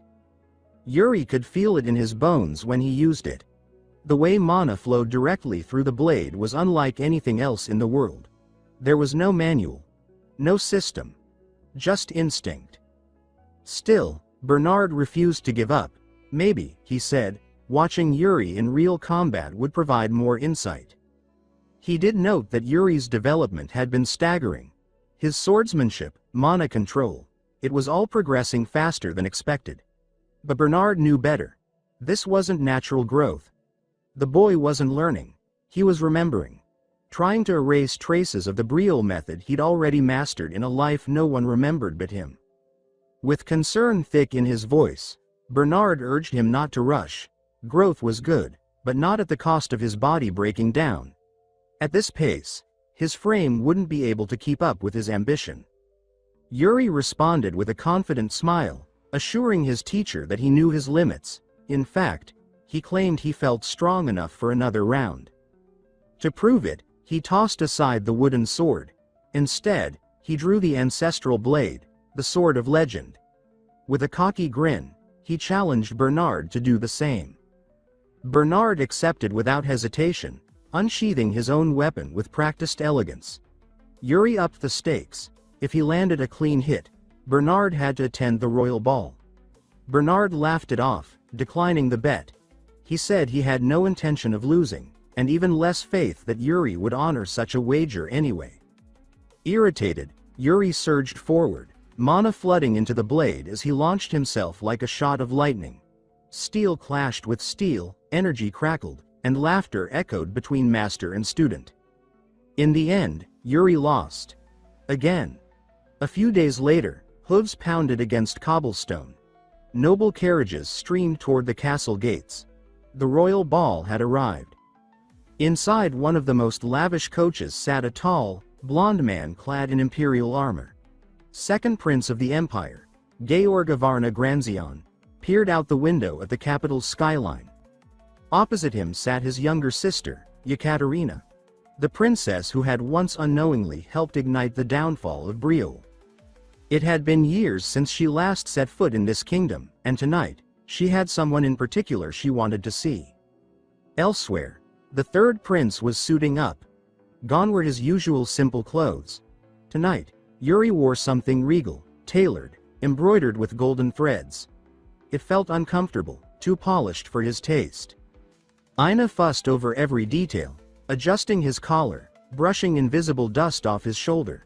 She remarked that he used to love these flashy outfits. He muttered that times had changed. Just before she could leave, Yuri asked her for a dance. He claimed he needed the practice. No one else would pair with him anyway. Ina hesitated, suspicious. She suspected some trick, a stomped foot, a sudden spin into the wall. But he reached out, gently, and promised no games. Tonight, just a dance, as equals. Under the moonlight, they moved slowly, the soft rustle of their steps filling the quiet room. Ina's cheeks warmed, her nerves slowly melting as Yuri guided her in rhythm. She teased him about her dancing skills, and he asked, only half-jokingly, who she'd been practicing with. She boasted about her popularity, but admitted she'd never danced with someone quite so short. He told her not to worry, he wouldn't be short forever. For a few minutes, they danced by moonlight and laughter, her occasional missteps drawing winces from Yuri and giggles from Ina. Later, the ball began in full. Music swelled through the grand ballroom, the nobles spinning across marble floors. King Fury sat in his elevated booth, wine in hand, overseeing the festivities. Below, the three princes mingled, talking, laughing, keeping up appearances. Yuri remained watchful, eyes sweeping the crowd. He spotted Count Sitter, not sending a proxy this time but appearing in person. That meant something. Yuri turned to Cedric, his eldest brother, and asked if his worsening vision was giving him trouble. Cedric smiled and assured him he could still see just fine, for now. Trumpets rang out. All eyes turned as the imperial entourage entered. Prince Georg stepped forward, radiant and commanding, and made his way to the king. He paid his respects, and Fury welcomed him warmly. Then, Georg introduced his sister. Yekaterina emerged, and Yuri's heart dropped. Her presence was poised, graceful, everything a princess should be. But to Yuri, she was a haunting memory. Sweet smiles. Quiet laughs. A friendship that blossomed into something more, only to be shattered by betrayal and war. He remembered the pigeon-delivered apology, soaked in guilt. He remembered the bodies, the fire, the fall of Brielle. He swore in this life, they would not share a single meaningful word. From the edge of the ballroom, Yuri watched her, always staying out of range. Wherever she moved, he adjusted his path, never letting their eyes meet for too long. He saw his brother Cedric dancing with nobles, graceful as always, regal and kind, every inch the future king. Yuri couldn't help but feel like a beast in comparison. He couldn't even dodge a girl in a dress without looking clumsy. Thankfully, his second brother distracted Yekaterina with his usual charm, keeping her occupied. Later, Ina returned with a tray of cookies. Her smile, warm and effortless, helped Yuri breathe again. He asked if the event had tired her out. She joked that compared to serving him, this ball was a vacation. He took all the cookies on her tray and thanked her with a quiet grin. Then, his moment of peace was broken by a familiar presence. Prince Georg approached him with deliberate steps and an unreadable expression. In his previous life, Georg had become a military legend, commanding imperial legions and reshaping borders. Now, here he stood, looking Yuri over with curious eyes. Yuri bowed with impeccable form and introduced himself as the third prince of Brielle. Inside, every muscle in his body tensed. The weight of old blood, old rage, churned under his skin.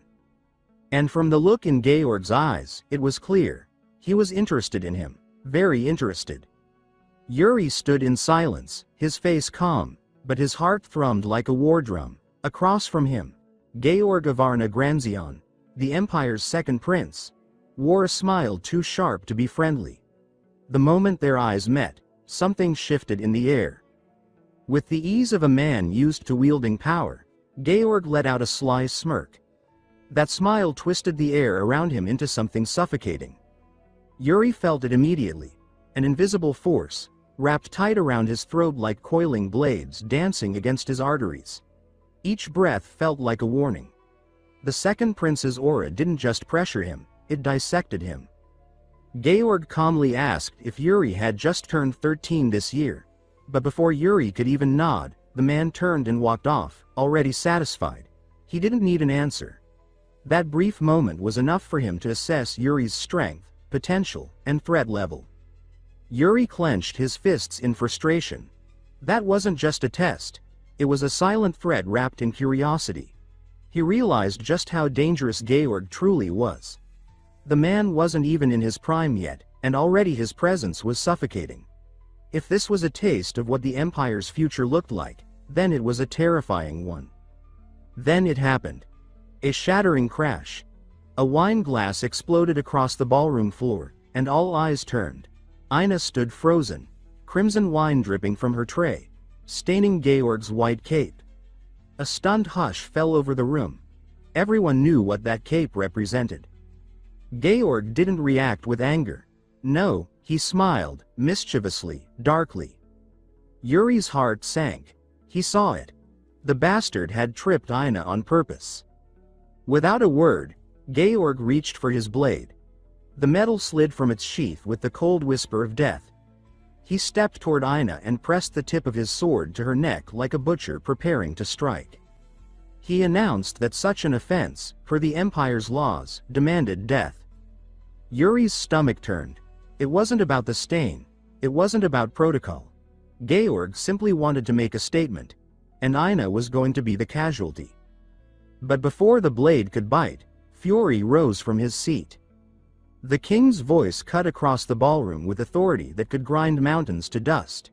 He reprimanded Georg, reminding him this was Brielle, not the Empire. If he was so desperate to spill blood, he should do it in his own damn country. Georg sheathed his blade, bowed, and apologized, but his tone was honeyed with malice. Then he pivoted. He brought up the name Gatinsha, a knight from the Empire, executed by fury on imperial land. No demands were made. No retribution sought. The Emperor had swallowed that disgrace in the name of peace. Georg implied that sparing Aina would be dishonoring that peace. He was cornering the king. Politely, eloquently, and with just enough venom to force Fiore's hand. Yuri stepped forward. He declared that Aina was his maid, his responsibility. Any punishment, then, should fall on him. He asked that, instead of killing her, Georg accept a duel trial. Let it be settled with swords, not slaughter. Georg stared at him, and then laughed. The boy had guts. He wouldn't forget this name now. Prince Yuri of Brielle. Georg turned to the king and agreed. But, of course, he wouldn't sully his own hands. He offered a proxy. A knight from his guard, the youngest among them, someone near Yuri's level. Fury accepted with thinly veiled reluctance. He was watching his son walk into a lion's jaws, but there was no other way. Georg, now satisfied, left the ballroom. The tension fell away like a dying flame. Yuri rushed to Aina. She was still trembling. He tried to lift her, but her body was limp. Her eyes wouldn't meet his. She blamed herself for putting him in danger. The maids arrived and helped carry her out. Yuri turned and accidentally came face to face with Yekaterina. Gone was the warm smile from earlier. In its place, a distant coldness, shaded with uncertainty. Yuri closed his eyes and turned away. The past was dead. He wouldn't let it drag him down again. From the sidelines, Hernando watched, sipping wine, silently taking it all in. Later that night, in a quiet hallway, Yuri passed his older brother.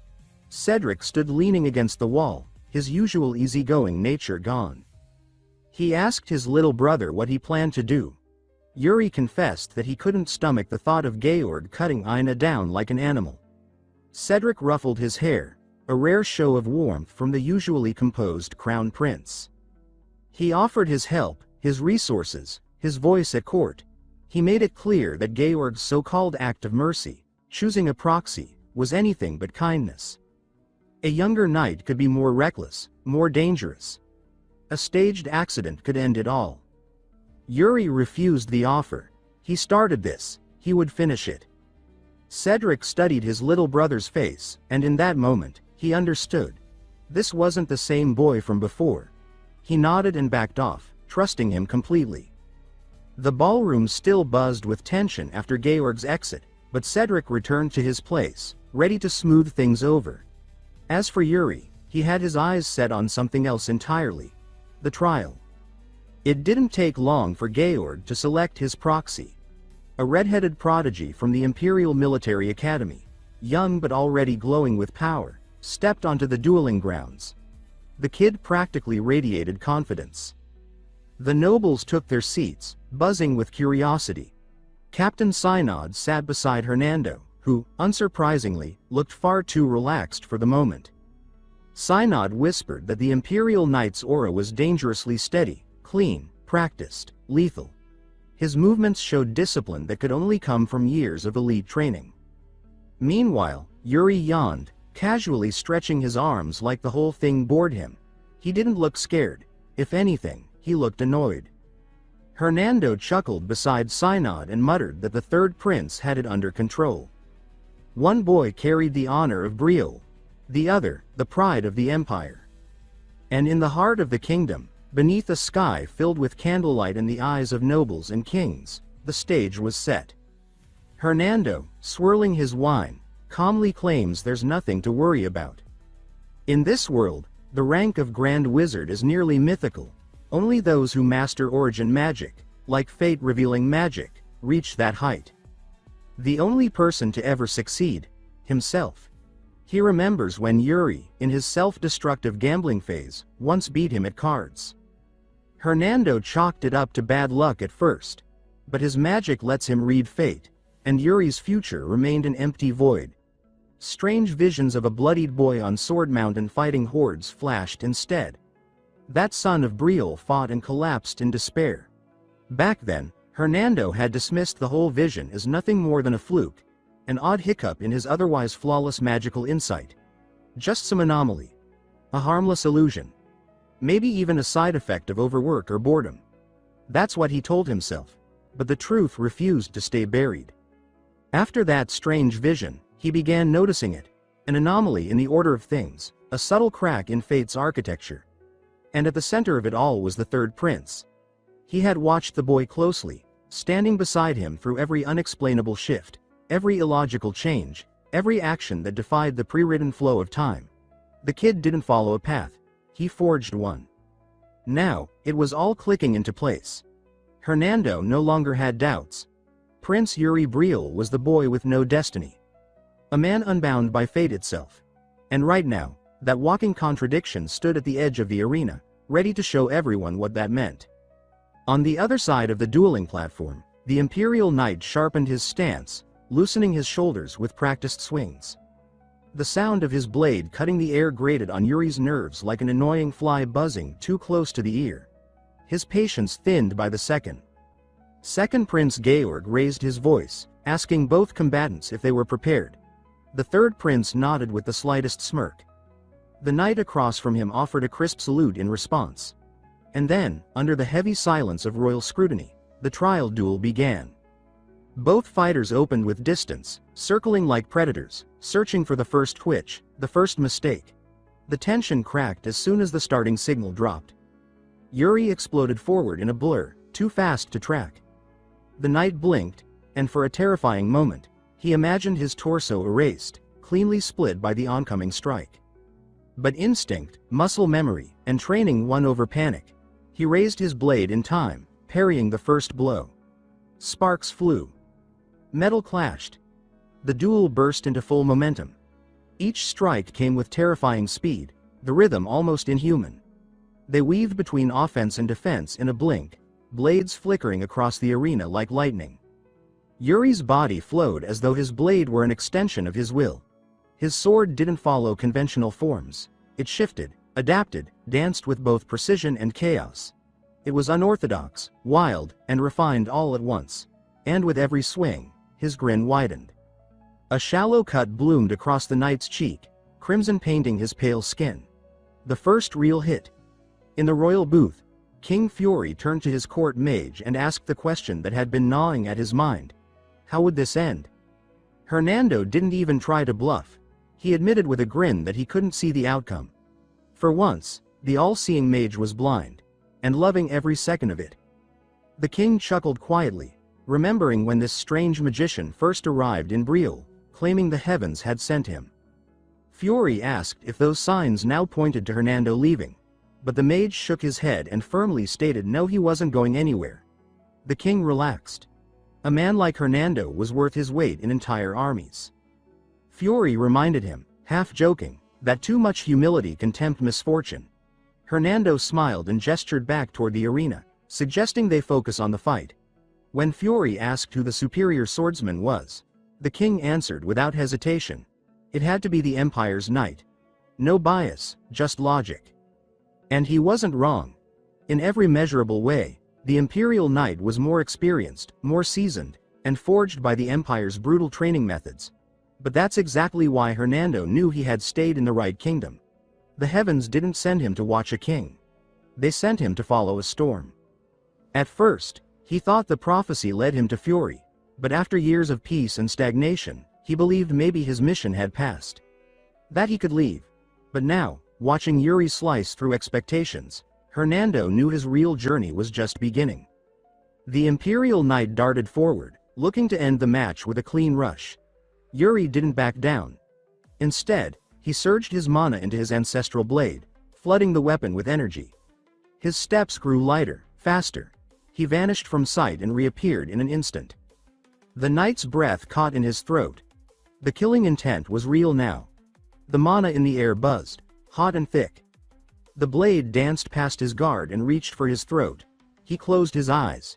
He had no time to block. Everyone watching froze. Even the Empire's royal entourage leaned forward, eyes wide in disbelief. Fury followed the flow, reading the moves with the eyes of a seasoned master. Captain Sand stood dumbfounded, mouth slightly open. And Hernando. He smiled. At the very last moment, Yuri twisted his wrist. The blade veered. Instead of cleaving through flesh, it hovered. A hair's breadth away. The knight stood still, blinking in disbelief. Then he lowered his sword and surrendered with dignity. The crowd erupted.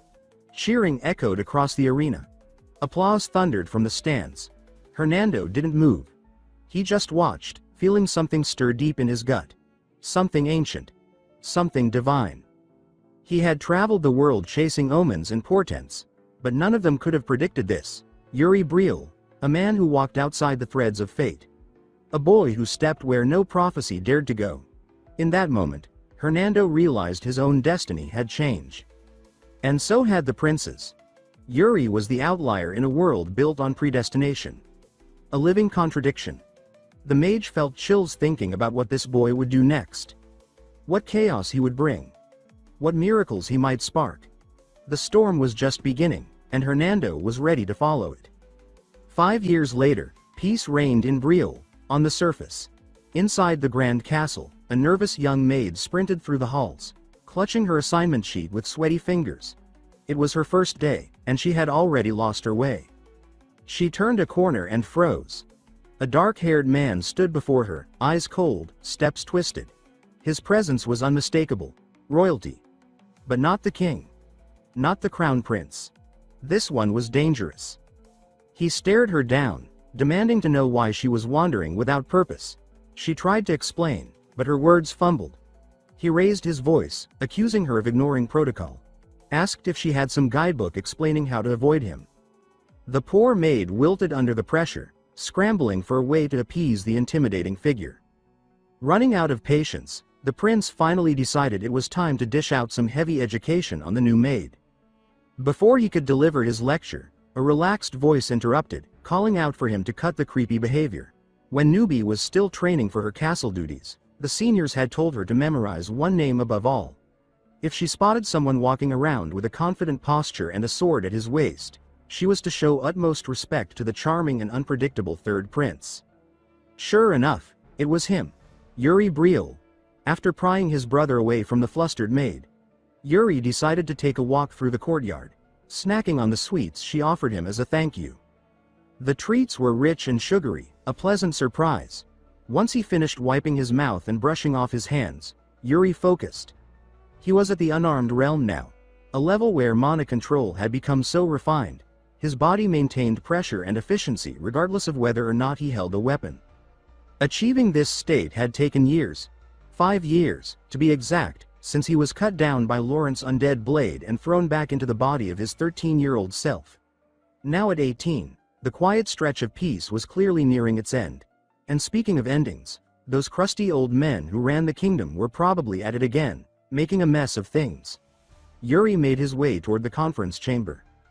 He knocked, then raised his voice, asking to be let in. No response. From behind the heavy doors, raised voices could be heard, the usual choir of noble outrage. The guard standing watch sheepishly suggested he try knocking again. Yuri, done playing polite, let mana surge through his fist and punched the doors clean open. Startled gasps filled the room as high-ranking nobles stared at the prince standing in the wreckage of the doorway.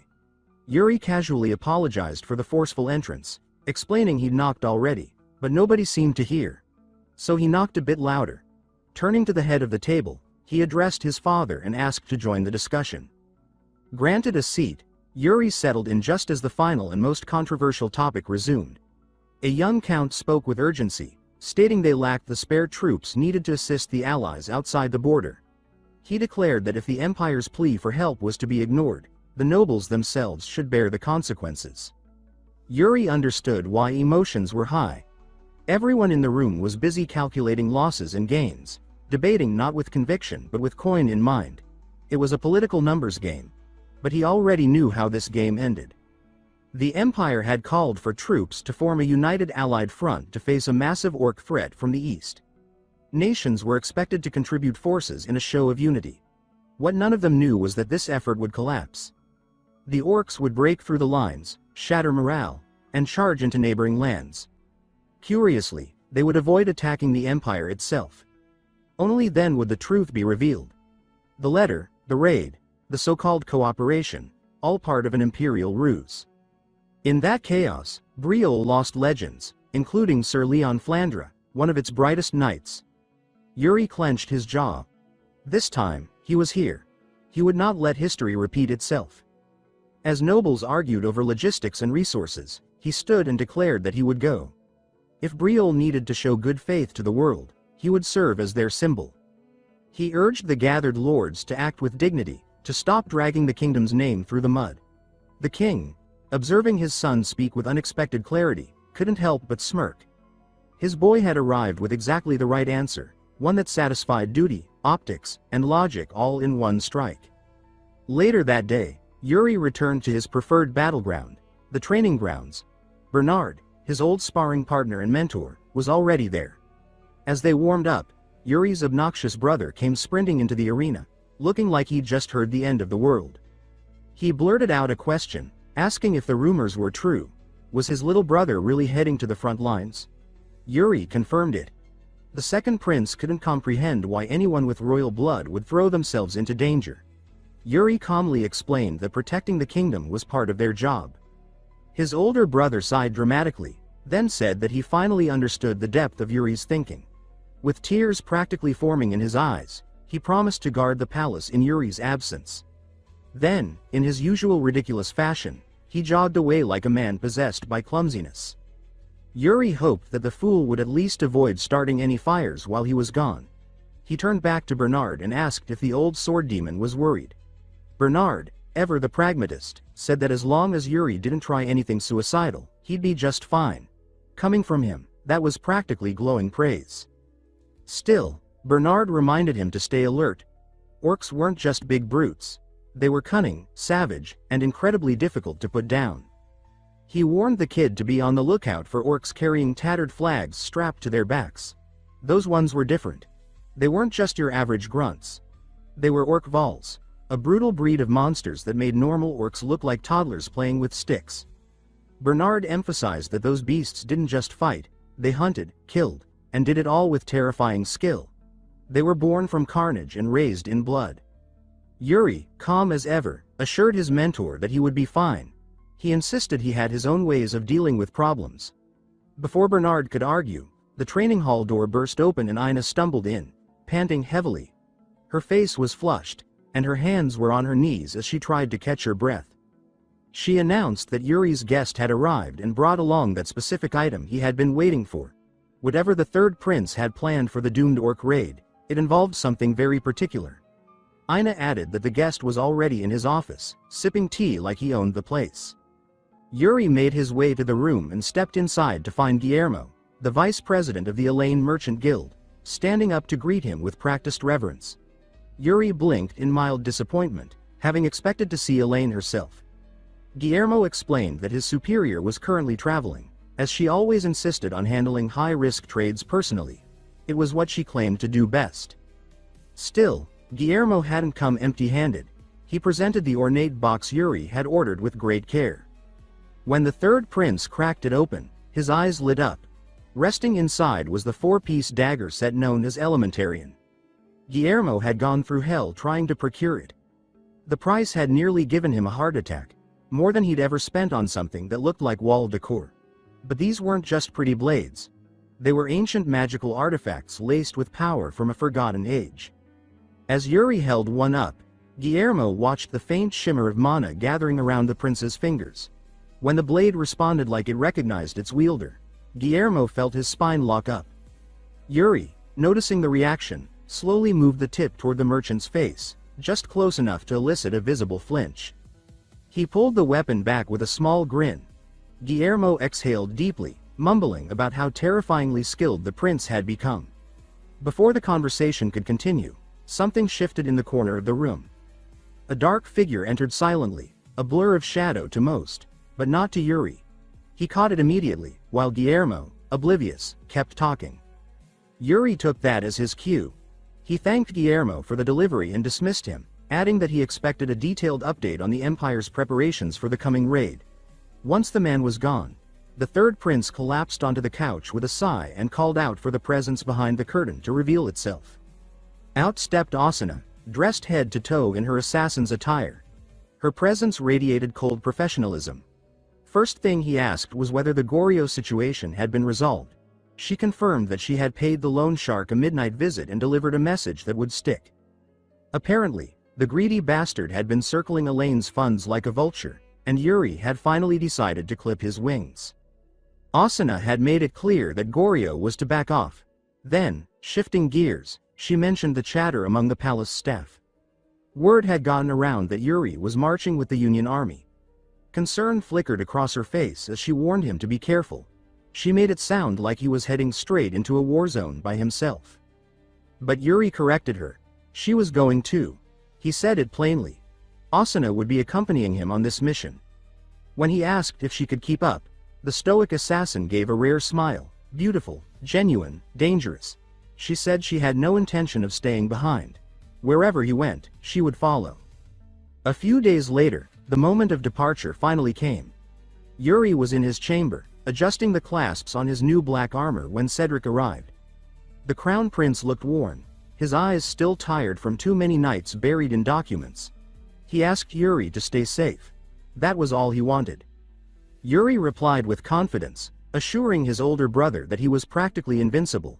He intended to make a statement out there, to uplift Briel's name on the battlefield. In return, he told Cedric to look after his own health, specifically, his eyes, which had clearly been strained from all that reading. Before they parted ways, Cedric pulled him into a tight embrace. There was no lecture, no royal formality. Just a brother holding his younger sibling close, hoping this wouldn't be the last time. Yuri promised him that it wouldn't. Outside, the horns sounded loud and clear across the capital. Every soldier in the staging area turned their eyes toward the signal. It was time to march. Up on the raised platform, King Fury stood tall before his people, his presence commanding silence as he lifted a hand to signal the formal commencement of the ceremony. The commander of the royal army stepped forward, his boots thudding with weight and authority as he ascended the carpeted stairs with unwavering confidence. The third prince of the kingdom stood nearby, his newly forged armor gleaming beneath the midday sun, casting a resolute aura that could not be ignored. Speaking not as a king, but as a father, Fury addressed his son with a knowing expression and asked if he was feeling the weight of nerves yet. He instructed the young man to turn around and look upon the men who would march under his command. Each soldier in the town square below, lined up with pride and precision, represented a life that now rested on his shoulders. Fury reminded him with gravity that, in the harsh reality of war, not all those soldiers would return. Some would fall. But the third prince, having lived through the carnage of a different lifetime, vowed within himself that they would not meet the same pitiful fate as before. For the final time, the king asked if his son was ready to carry such an immense burden. Before Yuri could even voice an answer, the air shifted, thickening into something sharp, hostile, and suffocating. The entire town square seemed to freeze as the young prince turned and faced the man now standing in front of him. Murderous intent surged in the atmosphere like a blade against his throat. Yuri felt his body instinctively lock in place. His hands trembled. Every fiber of his being screamed that the approaching presence meant to end him where he stood. It was no longer a man, but a force, death itself, cloaked in flesh, lifting a blade with the precision of finality. He knew. If he moved even slightly to the wrong side, he would die. There was no mistaking it. But Yuri Briel had not spent his life idly. He had shaped his core through trial and pain, his reflexes honed by countless battles. Summoning his inner strength, he activated the mana within and broke free from the terrifying grip of paralysis. Slowly, he drew his sword and assumed a firm stance, steady, grounded, unshaken. He didn't let fear dictate the rhythm. Instead, he lunged with precision, executing the soul-severing slash just as death's blade descended. Steel clashed against steel, and in a blinding instant, the two forces met in perfect equilibrium. Onlookers held their breath. Up on the platform, it became clear who the Phantom of Death had truly been, none other than King Fury himself. The king smiled, the expression rare and satisfied. He praised his son, saying that the strike had been worthy, a fitting letter of departure. With that, the ceremony had ended. King Fury was not one to prolong such moments. He simply asked his son to return, alive. Like a man seasoned beyond his years, Yuri turned to face the army amassed before him. His men stared back with unwavering loyalty. He raised his blade high. Their cheers thundered through the square as they chanted his name.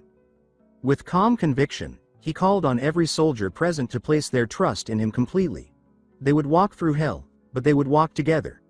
Swords were raised. The great banner of Briel was hoisted high. The soldiers of the kingdom began their march. Far from the capital, along the rugged border, the news of Yuri Briel's departure reached the ears of a man who had long waited for this moment. In the depths of a military dungeon, where captured orcs were restrained for critical research, Count Sitter, the unshakable bulwark guarding Briel's frontier, paused in thought. After 5 long years, the prince he had heard so much about was finally coming. A vivid sunset stretched across the sky, casting a warm, crimson glow over the dense forest below. Golden hues slipped between the trees while birds crossed the horizon in quiet formation. The air was still, broken only by the rustle of leaves stirred by the wind. Armored figures rested among the woods, gathered in loose clusters beside their tethered horses. One of them crouched beneath a thick oak, water pouch in hand, his focus unwavering. Yuri commented that they had traveled quite far. Addressing a knight beside him, he asked Sir Raymond how much distance they had covered. Sir Raymond, standing with confidence and holding a worn map, explained that they had reached the edges of Sitter. He added that after pressing on just a bit further, they would arrive at the borderland itself. From there, they would pass through God and then on to Bally Point, Bashard. Yuri then asked whether their current pace would get them there in time. Sir Raymond assured him that it would. A soldier approached and addressed the prince with respectful urgency. Yuri turned at the sound, only for the sight before him to drain the color from his face. His jaw tightened. The man who stood there in armor was unmistakable. Laurent Flandre. the very knight who had taken his life in the last timeline. Jean-Laurent Minori, Count of Regresses, introduced himself with perfect decorum. He said that it was a true honor to meet the third prince. Yuri observed as Laurent knelt low, head bowed. The knight spoke his name, Laurent Flandre, with earnest reverence. Yuri, still shaken by the weight of memory, muttered a distracted acknowledgement. Laurent lifted his gaze with a trace of blush in his expression. He announced that there was something he had always wanted to say. Yuri, caught off guard, asked what it was. Beaming, Laurent declared that he had long admired him. Yuri blinked, stunned, and asked what he meant. With enthusiasm, Laurent explained that after hearing from his father about what had happened 5 years ago, he had looked up to the prince ever since. He said that the way Yuri had drawn his sword in defense of a maid was the very embodiment of knighthood. Their conversation lingered in an awkward silence. Yuri replied that he had heard much about Laurent through his father, Sir Lien, and said he looked forward to working alongside him. Laurent responded loudly that it would be his honor to serve. Sir Raymond announced that it was time to move. Yuri nodded. Raymond warned the prince with a note of caution. He said Count Sitter was not known for being warm and advised him not to take any coldness personally. As night blanketed the sky, stars emerged one by one. A grand castle rose ahead, towering over the terrain. A ceremonial banner fluttered in the wind at the gates, bearing the message, "We welcome the third prince." Soldiers assembled at the entrance, lined in precise formation. At their head stood a man who smiled politely and declared that it was an honor to receive His Highness. That man was Jaime Theodore, Margrave of Sitter. Yuri offered his thanks for the welcome. Jaime commented that someone so young serving on the front lines earned his respect. With a measured tone, Jaime asked if the prince had ever fought orcs before. Yuri began to say that he had, but then corrected himself. He admitted he had never fought them directly, though he had studied them. He explained that most of their current force lacked first-hand experience with orcs, so he thought it best to be prepared. Jaime acknowledged that and said he found the prince's diligence admirable. Lowering his voice, Jaime added that if it was acceptable, he wished to offer a gift. Yuri tilted his head in curiosity as Jaime motioned toward an enormous set of doors. Soon after, the prince stood before them. Jaime slowly released the latch. The iron doors groaned open. Torches lined the path ahead, casting long shadows across stone walls. Soldiers followed cautiously, led by Jaime. The echoes of armor clanked through the corridor. Jaime, gripping the torch, told the prince that what he sought was just ahead. Yuri and his group advanced with wary steps. The torchlight finally touched the edge of a vast chamber. Jaime and his men stayed behind, closing the doors with a hollow clang. Yuri's expression darkened. He demanded to know what this was. What did Jaime mean by this? Jaime, unmoved, urged him to remain calm. Flames flared to life, illuminating the space with harsh light. The sight ahead turned blood cold. A knight stammered in disbelief, unable to form words. Another cried out that they were staring at orcs. Behind thick bars, twisted and brutalized orcs snarled and snapped. The stench of blood hung in the air. Jaime stated that, for now, these creatures were prisoners. He explained that in order to survive, they had studied them thoroughly, everything from minor behavior to primal instincts. Yuri asked if this was the gift he had mentioned. Jaime confirmed that it was. He said that with war looming against the Velomans, no other gift could compare. Yuri thanked him, though disbelief flickered in his eyes. Inwardly, he noted that Jaime was even more deranged than expected. He turned to a visibly shaken soldier beside him and asked for his name. The soldier straightened and answered that he was Simon Pesci, son of Baron Wolf. Yuri ordered him to speak his honest thoughts aloud. Simon hesitated but then said that it felt wrong. It seemed excessive to do this to prisoners of war. Yuri paused, then replied that he could see why someone might feel that way. Then he turned to Jaime and ordered the cage to be opened. Jaime obeyed without pause. The iron bars groaned as the gate swung open. Yuri confirmed Simon's name, then declared that this would be real combat. He ordered him to fight. Simon hesitated, then stepped forward, sword drawn.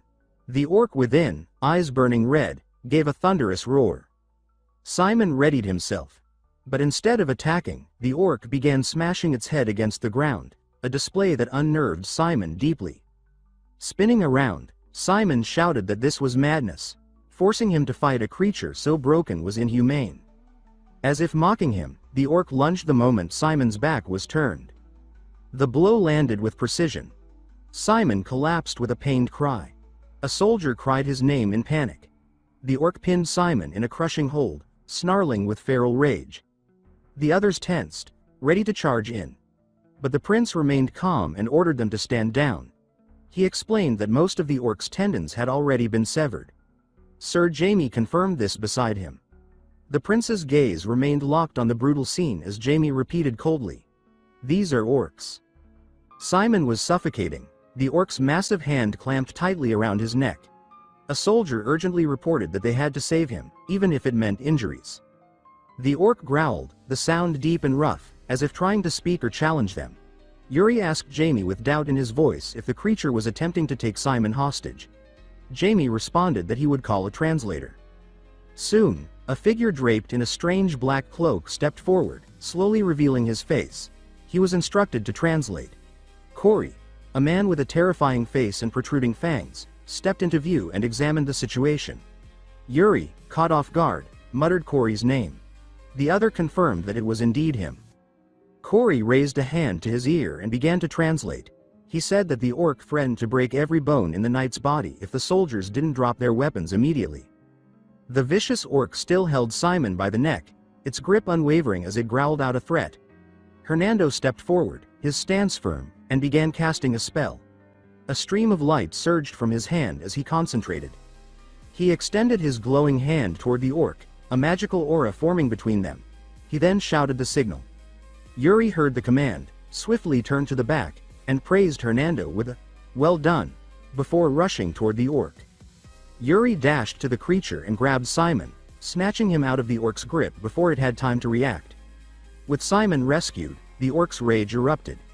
It slammed its foot into the ground, eyes glowing red with fury, and let out a violent roar.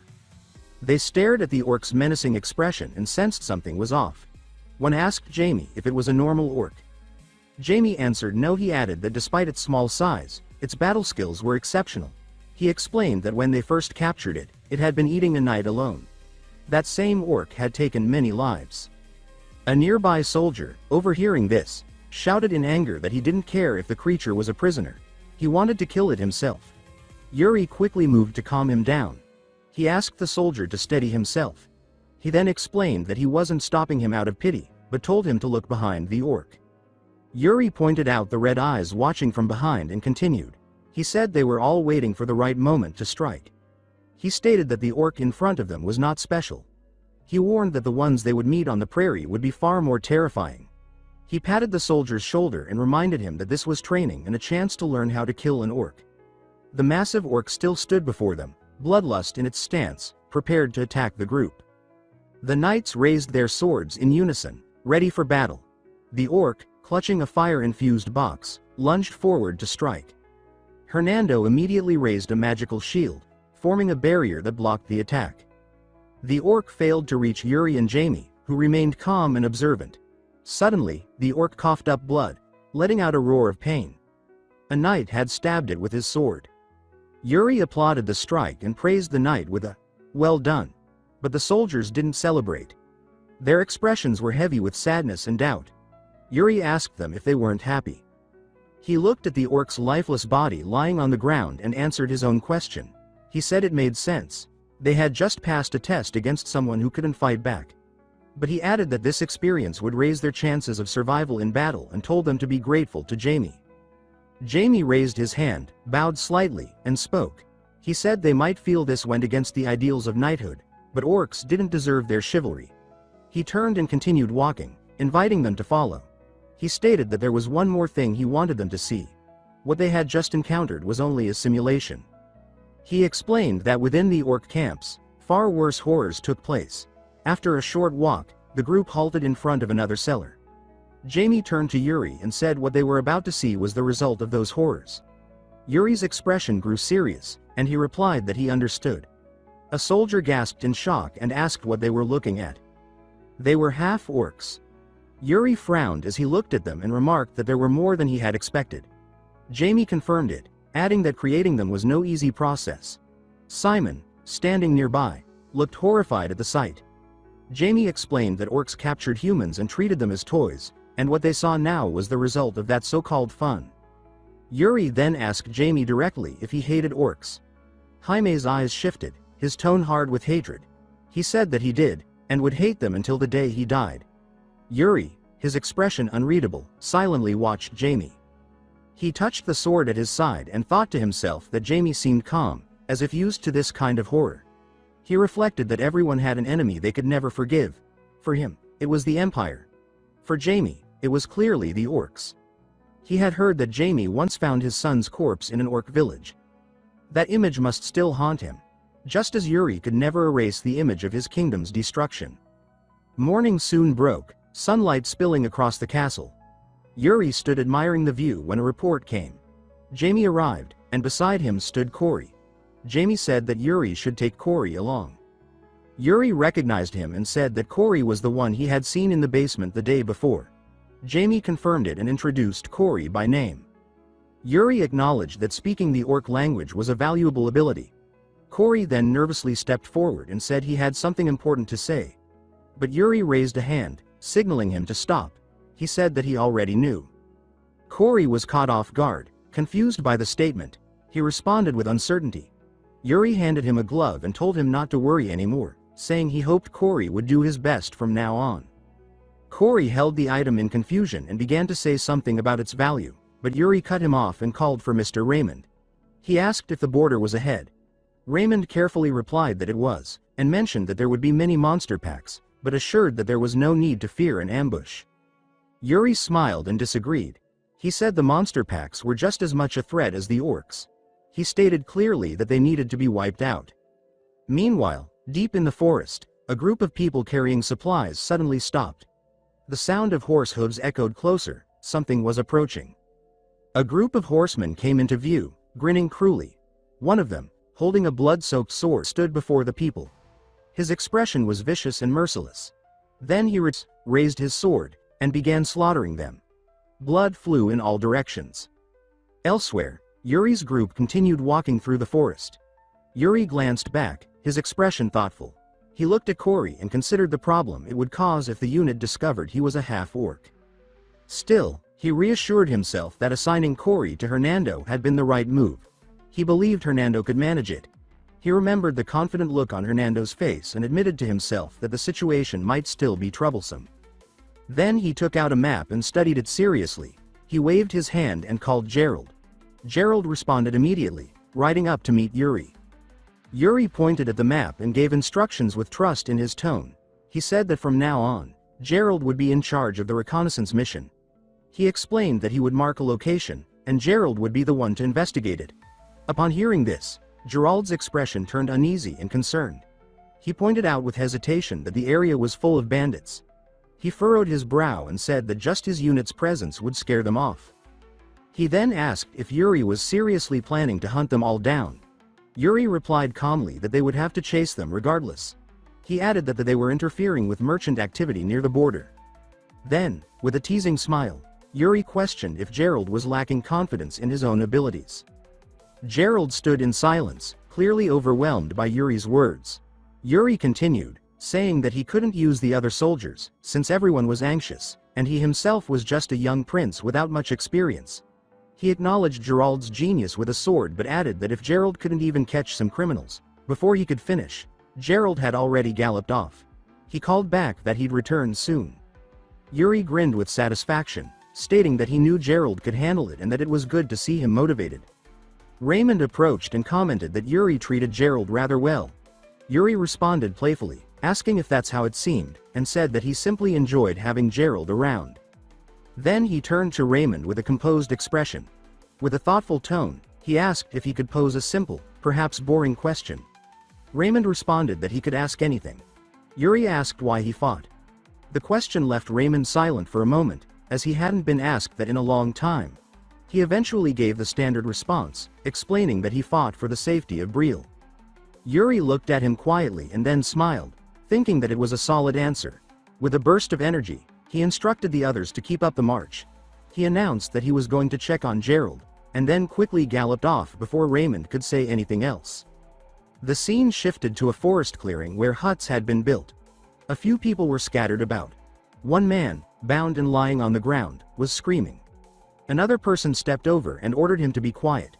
Yuri appeared, his face troubled, holding a knife and warning the man not to do anything reckless if he valued his life.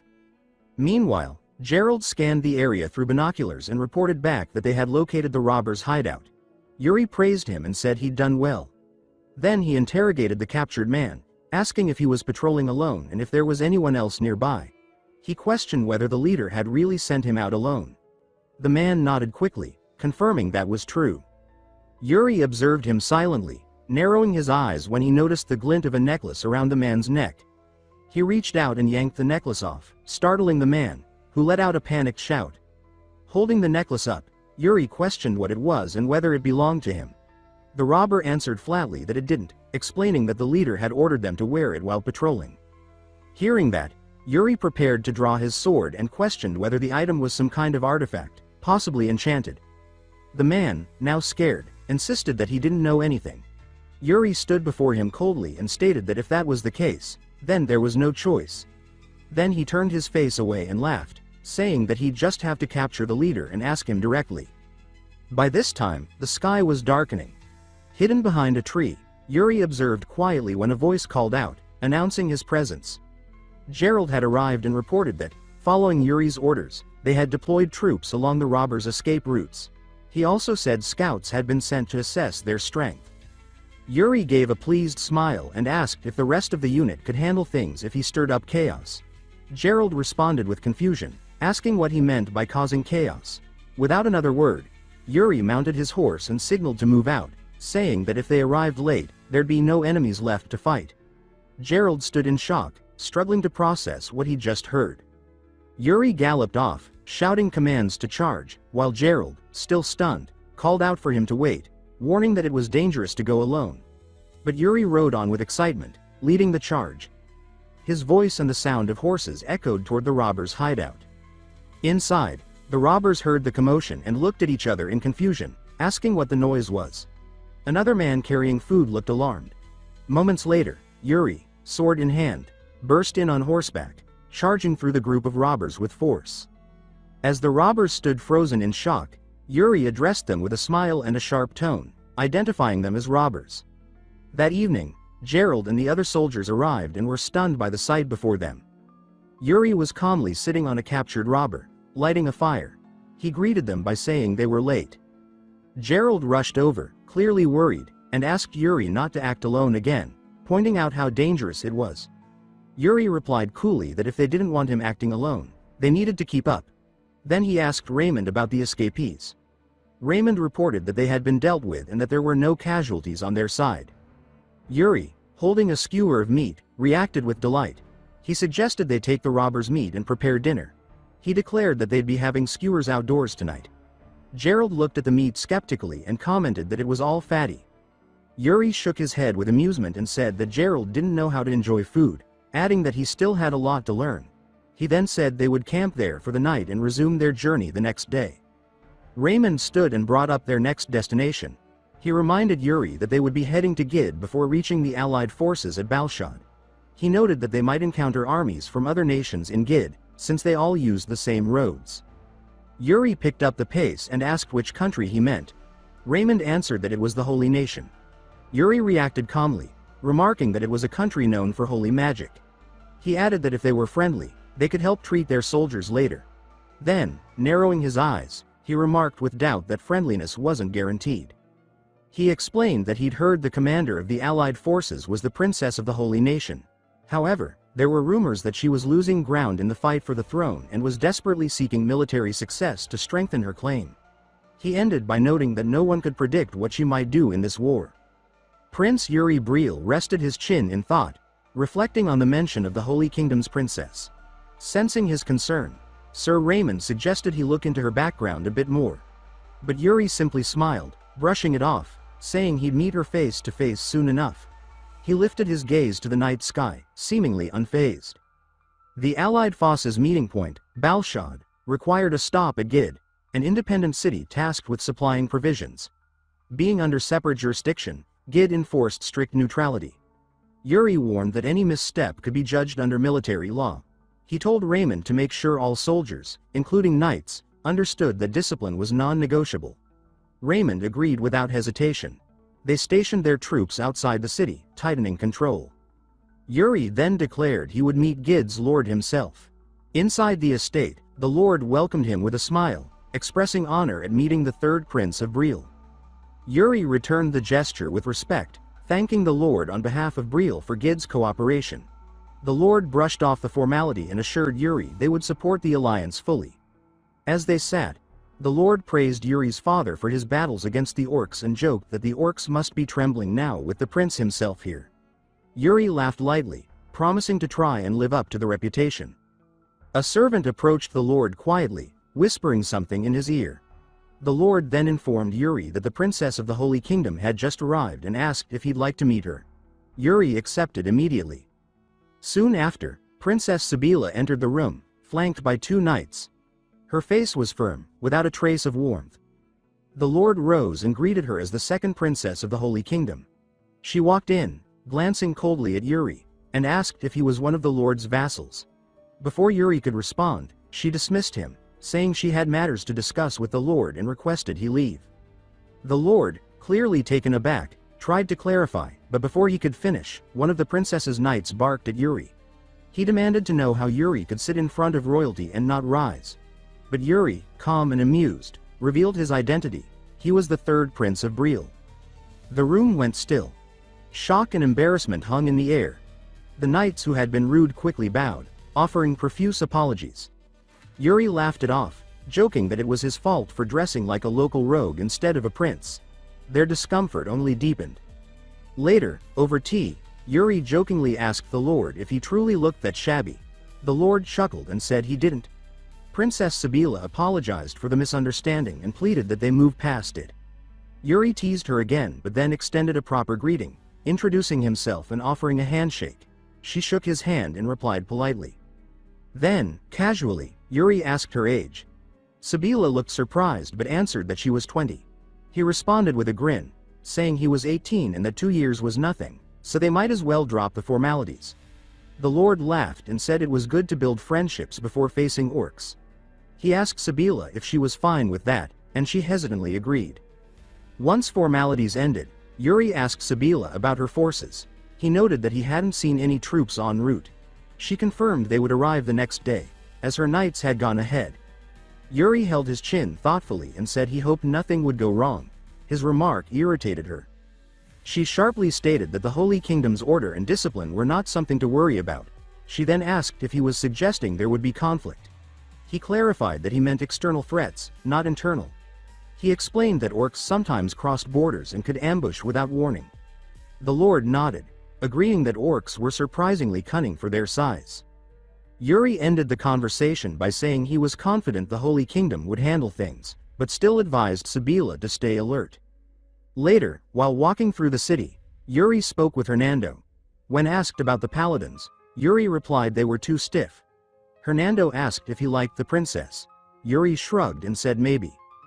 He then pulled out the necklace taken from the bandits and asked if Hernando was sure it came from this area. Hernando confirmed it, pointing out that only one place sold such items. Yuri asked whether the claim about the necklace luring orcs was true. Hernando replied that the bandit captain said the orcs would go berserk when sensing its aura, like a drug of war. He added that it might be an artifact, but too crude to be effective. While they discussed, the shop owner grew irritated. He snapped at them, shouting for them to leave if they weren't buying anything. They complied, concluding that maybe the bandits had bought all the stock. Yuri, still smiling, said it was unfortunate. Suddenly, Hernando spotted something and called Yuri's attention. They saw soldiers from Breel entering a building that looked like a gambling den. Hernando noted that gambling was taking place. Yuri's eyes lit up. He said if his men were gambling, he couldn't ignore it. As they approached the bar, Yuri remarked that discipline was needed. Hernando agreed. Elsewhere in the city, a Holy Kingdom knight asked Sabila if she had met with the Lord. She said yes. The knight, Vice Commander Fennec, mocked Yuri, saying he couldn't believe such an eccentric was in charge and that Briel's knightly glory was long gone. Sabila warned him not to insult Briel. He dismissed her concern, ridiculing Yuri's attire and behavior. She stared at him, clearly displeased. But Fennec kept pushing. He said it wouldn't be a surprise if Briel ended up short one prince after the campaign. Finally, Sabila warned him to stop. He relented with a sarcastic, "Yes, Your Highness." She asked if the main force had any issues. He arrogantly claimed everything was fine and under control, then walked away, saying they'd be patrolling the city. Sabila sighed, her mind heavy with doubt. That evening, the city's inn was lively, filled with chatter and drinks. Fennec and his knights walked in with stern expressions. Disgusted by what he saw, Fennec asked who the patrons were. A knight replied they looked like Briel's soldiers. Fennec scoffed at their lack of discipline and asked how they were allowed in. Another knight laughed, saying their commander made it obvious why they behaved that way. Fennec declared he wouldn't tolerate it. He raised his voice and berated the soldiers for gambling, questioning their loyalty to the Allied forces. As they turned, still holding cards, he continued ranting, until a hand tapped his shoulder. He turned and froze. It was Prince Yuri. Smiling, hand still on Fennec's shoulder, Yuri asked his name. Fennec's expression twisted in anger. He slapped Yuri's hand away and barked that such lax behavior was an insult to leadership. The soldiers looked on, stunned. Fennec mocked them too, saying they didn't belong on a battlefield, clutching cards like children. Yuri's smile faded into a cold stare. He demanded to know why a simple question received such disrespect. He questioned if the Holy Kingdom had any structure or ranks at all. Fennec tried to recover, but before he could speak, the door swung open. Princess Sabila entered, her voice sharp as she asked what was going on. Seeing Fennec, she frowned and reminded him he was supposed to be on patrol.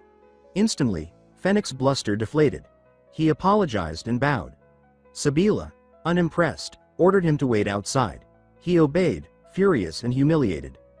She turned back to Yuri and apologized on Fennec's behalf. Yuri smiled and told her it wasn't necessary. He added with a hint of sarcasm that unless she was a holy sovereign, she couldn't be expected to control all her subordinates. Her hand moved instinctively to her sword. She studied him, then nodded and turned to leave. Before exiting, she told him she'd repay the favor, another time. Yuri returned her gaze with a smile and replied, another time. As she left, his expression darkened. Raymond's words echoed in his mind. The princess was in a precarious position in the struggle for the throne, desperate for military success. Now, he understood.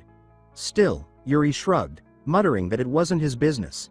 He turned and rejoined the soldiers, diving into their game as they welcomed him with laughter and shouts, eager for their commander to play.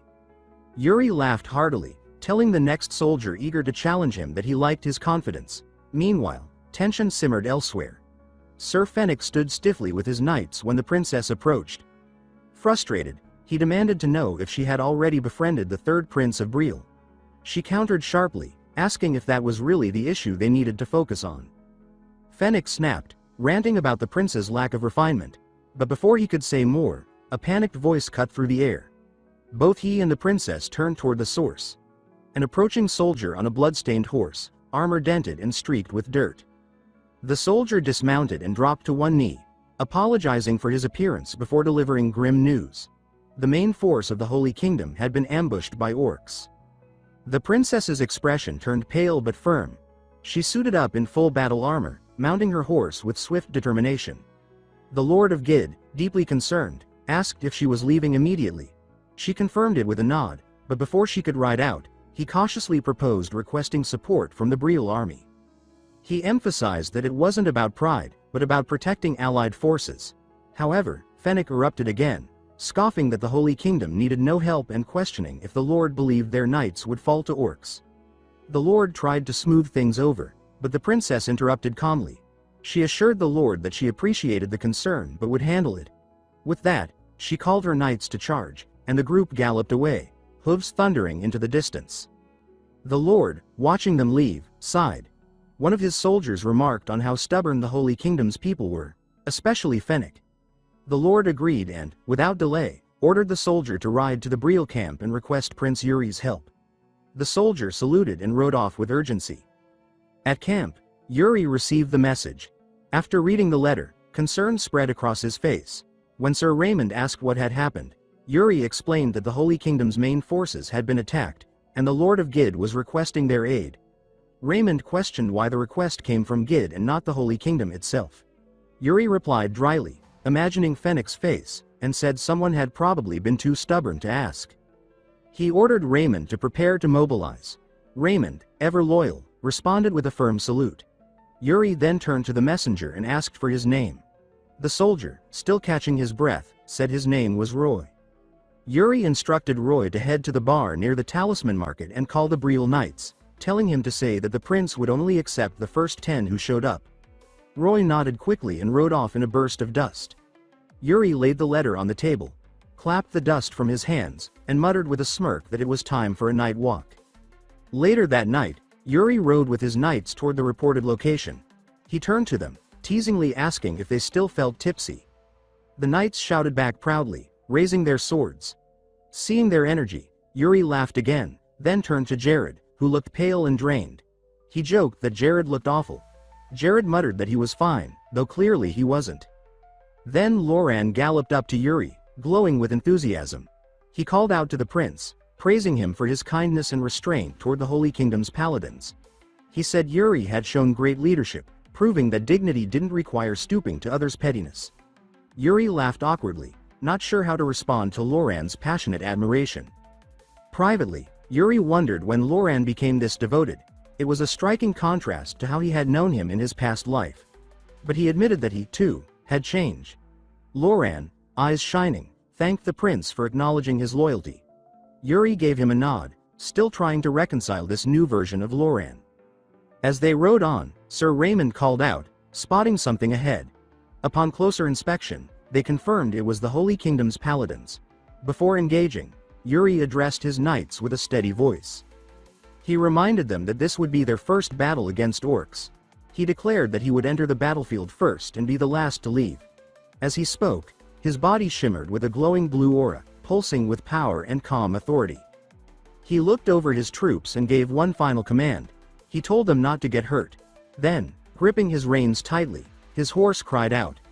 His voice rose over the thunder of hooves as he shouted his order to charge. A while earlier, the battlefield boiled with chaos as the Holy Knights surged forward. The princess, heart pounding beneath her armor, cursed herself for being too careless. She admitted inwardly that she should have expected an ambush. Yuri's earlier warning echoed in her mind, and she thought grimly that ignoring it was a mistake she couldn't afford. Ahead, shadows moved violently within the haze of battle. As she drew nearer, the grim silhouettes sharpened into forms, her knights, locked in combat, surrounding each orc with multiple blades. Relief momentarily washed over her when she saw the Holy Kingdom's flag still flying. She turned to Sir Fennec and told him they were heading straight for the enemy commander. He responded with affirmation and immediately barked out the command for their formation to charge. The Holy Knights roared in response, weapons raised high as they surged ahead. The princess clutched her cross tightly, her breaths shallow. Her voice shook as she whispered a prayer, begging the Lord for strength, admitting they were afraid. Her horse began to glow with a gentle white radiance. She lifted her sword and commanded the charge to quicken. As they rode, they passed a skull embedded in the earth, covered in web like silk. The moment they approached, the skull floated upward, glowing red in its sockets and releasing a malevolent purple aura. Suddenly, a magic circle lit up beneath their horses, bright and ominous. The ground collapsed beneath them. There was no time to react. One after another, riders fell into darkness. The princess realized too late that they had ridden straight into a trap. Her body tumbled, her armor scraping rock and earth. Doubt gnawed at her thoughts. Had she made the wrong choice again?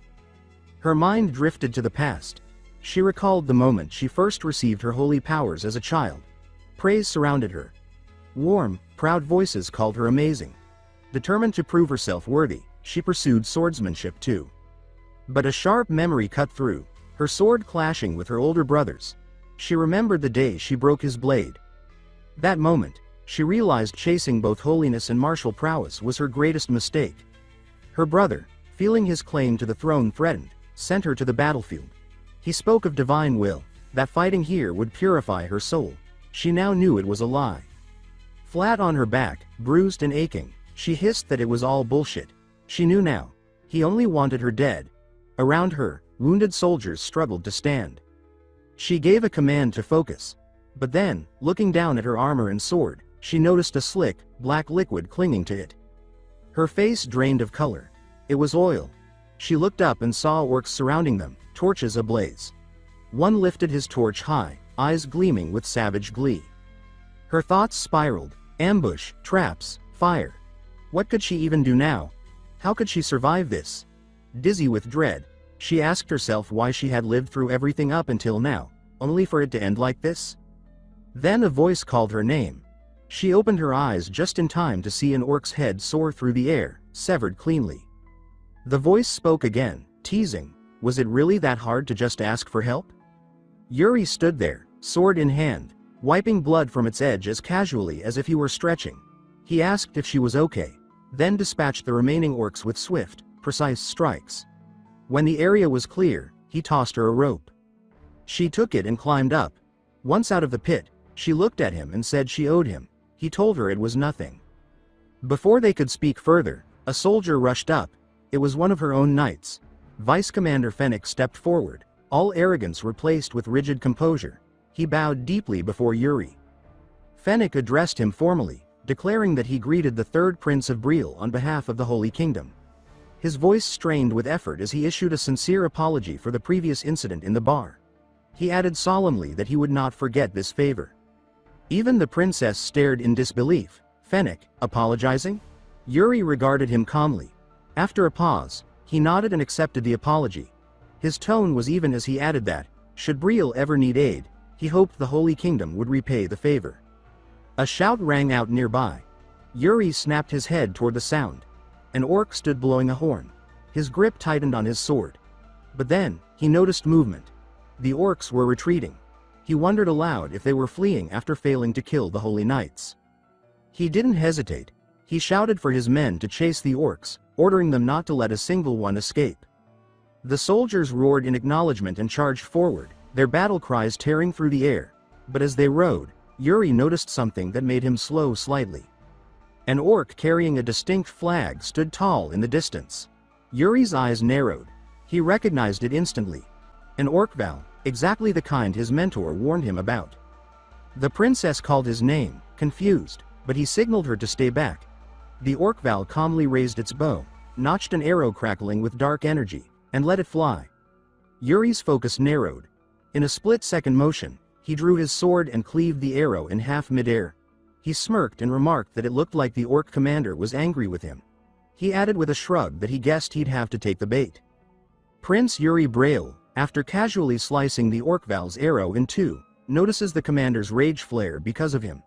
With a faint smile, he raises his sword, channeling mana into its steel, and says that he should properly answer the orc's challenge. His body glows with a brilliant aura as he prepares himself, watching the orcs hesitate and pull back. He strides forward, each step measured and confident. Once at a fair distance, he drops into a strong stance, declaring that he will return soon. Princess Sibylla of the Holy Kingdom, anxious, cries out that he must not go alone. But Yuri pays no heed. With a burst of speed, he charges. The orcs, seeing his approach, scramble. One in particular stands firm, bracing with a spear. The orc growls something in its guttural tongue, then hurls the weapon with every ounce of its strength. The spear tears through the air like a bolt of lightning. Yuri sees it but does not slow. He lowers his blade to his side, eyes locked on the oncoming strike. The spear closes in, now only inches from his face. At that instant, memory strikes him. Bernard's lesson about soul severance. In the recollection, Bernard speaks gravely, explaining that many things can alter a battlefield. Terrain, weather, 1,000 factors beyond control. He says that the most reliable way to endure is to train the body. Yet he adds that the prince's gift, soul severance, is unlike anything ordinary. He tells Yuri that he perceives all variables at once, instinctively choosing the perfect response, and then turns that instinct into a blade. Yuri remembers asking Bernard to explain more simply. Bernard, with a sigh, had only said that when the time came, the prince would understand without words. His body would simply move. Back in the present, Yuri shifts just enough to the side. The spear whistles past his face, missing by a breath. His eyes immediately catch another spear hurtling toward him. He crouches low, ready, and the moment it nears, he springs upward. The weapon smashes into the earth beneath where he stood. Landing on the shaft embedded in the dirt, he uses it as a launch point, propelling himself high into the air. The orcs below, stunned, freeze for an instant, and in that instant, Yuri descends. His sword arcs once, swift and merciless, cutting through them as if they were nothing more than shadows. From behind, more cries ring out. 3 massive orcs barrel forward, fury blazing in their eyes. Yuri studies them, thinking that 3 against 1 is reckless to meet head-on. Yet excitement flickers within him. He says that it has been far too long since he has stood on a battlefield, and he refuses to let the chance slip away. He steadies himself, slipping into the stance of his past life. His gaze sharpens, and in that instant the world alters. He whispers that he can see it. Lines etched across the orcs' bodies, threads of weakness, paths for his sword. Following those lines, he cuts down the first before it realizes death has come. Then another, then the last. His strikes follow the threads flawlessly, denying them even a moment to strike back. The clash becomes a one-sided massacre. Sheathing his blade, he mutters that his body still lags behind his thoughts. For now, he accepts it. Among the corpses, his eyes settle on a spear. He retrieves it, lifting it high. He bellows the Orcval's name, summoning the commander. The Orcval halts and turns, his presence radiating menace. Yuri grips the spear, pours mana into it, and hurls it like a storm. The Orcval refuses to move, determined to show his strength, choosing to block with his polearm. Yuri's grin widens. The spear strikes, but not the Orcval himself. Instead, it shatters the long pole tied across his back, the banner of his command. Fragments scatter like rain. The surrounding orcs gasp, disbelieving. The Orcval snarls, teeth grinding, and growls low and furious. His banner gone, only a broken pole juts behind him. He growls something harsh in his tongue, a command that makes his warriors retreat. Yuri watches and thinks that he had expected them to charge instead.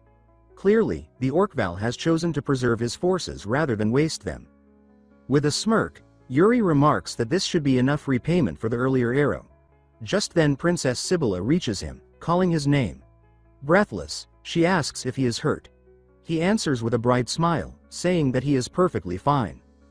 They turn together, watching the enemies retreat. Yuri then comments that it seems the fight is settled, and asks Sibylla how it feels to win her first victory with the allied forces.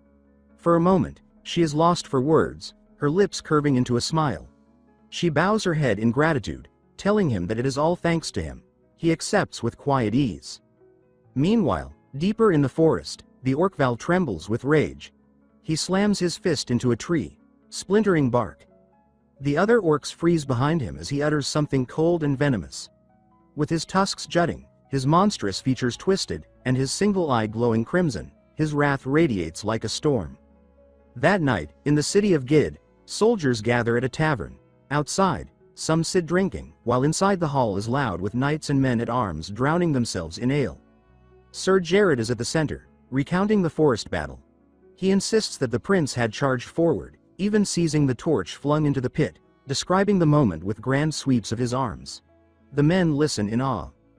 One soldier remarks that rumors had claimed Yuri was useless, nothing more than a gambler living off his winnings, though admittedly skilled at cards. Loran, a knight who had fought beside Yuri, flushes with indignation. He declares that such slanders are nonsense. Placing his hand to his chest, he insists that the king's bloodline shines brightest through Yuri. With passion he begins listing the prince's feats, promising to recount each in detail. From the corner, a hooded figure eats in silence. Yuri's personal assassin. She listens, thinking that the prince is far too extraordinary for mere royalty. She muses inwardly that he even saw through her assassination technique, one she had hidden her entire life. Now he strides alone into battlefields as though he walks ahead of fate itself. Sometimes, she reflects, it feels as though he knows the future. She calls the innkeeper, telling him that she seeks a man with dark brown hair, a sword at his waist, and uncommon skill. The innkeeper frowns, saying that he cannot place such a person from so few details. She adds another hint, that he speaks poorly in the continental tongue, with a noticeable accent. At that, The innkeeper nods and recalls a man who ordered risotto without spices, and asked for directions to Balshad. The woman rewards him with a silver coin, thanking him. He chuckles, claiming he had not expected payment, though he accepts it gladly. She turns back to the window, muttering that Balshad is the rallying point of the allied forces. The man she seeks is heading to the same place as the prince. She will have to move swiftly to find him. An image forms in her mind, his back, his sword, his stance. She recognizes him, one of the 10 strongest swordsmen of the continent, the warrior from the east. Meanwhile, after the clash in the forest, Prince Yuri and his men press toward their next destination. They camp nightly along the way, now far better prepared than before. The prince surveys their work and tells Sir Raymond that it seems the men have grown accustomed to the routine. He had worried about having to explain everything from the start. Sir Raymond replies with satisfaction, saying that after so many nights of practice, their bodies move on instinct. Yuri commends him for his effort, saying it is thanks to him. Pointing ahead, Yuri says that he will scout the area and leaves the rest to Sir Raymond. The knight bows, answering, "Yes, your highness." Some time later, the prince stands alone beneath the forest canopy.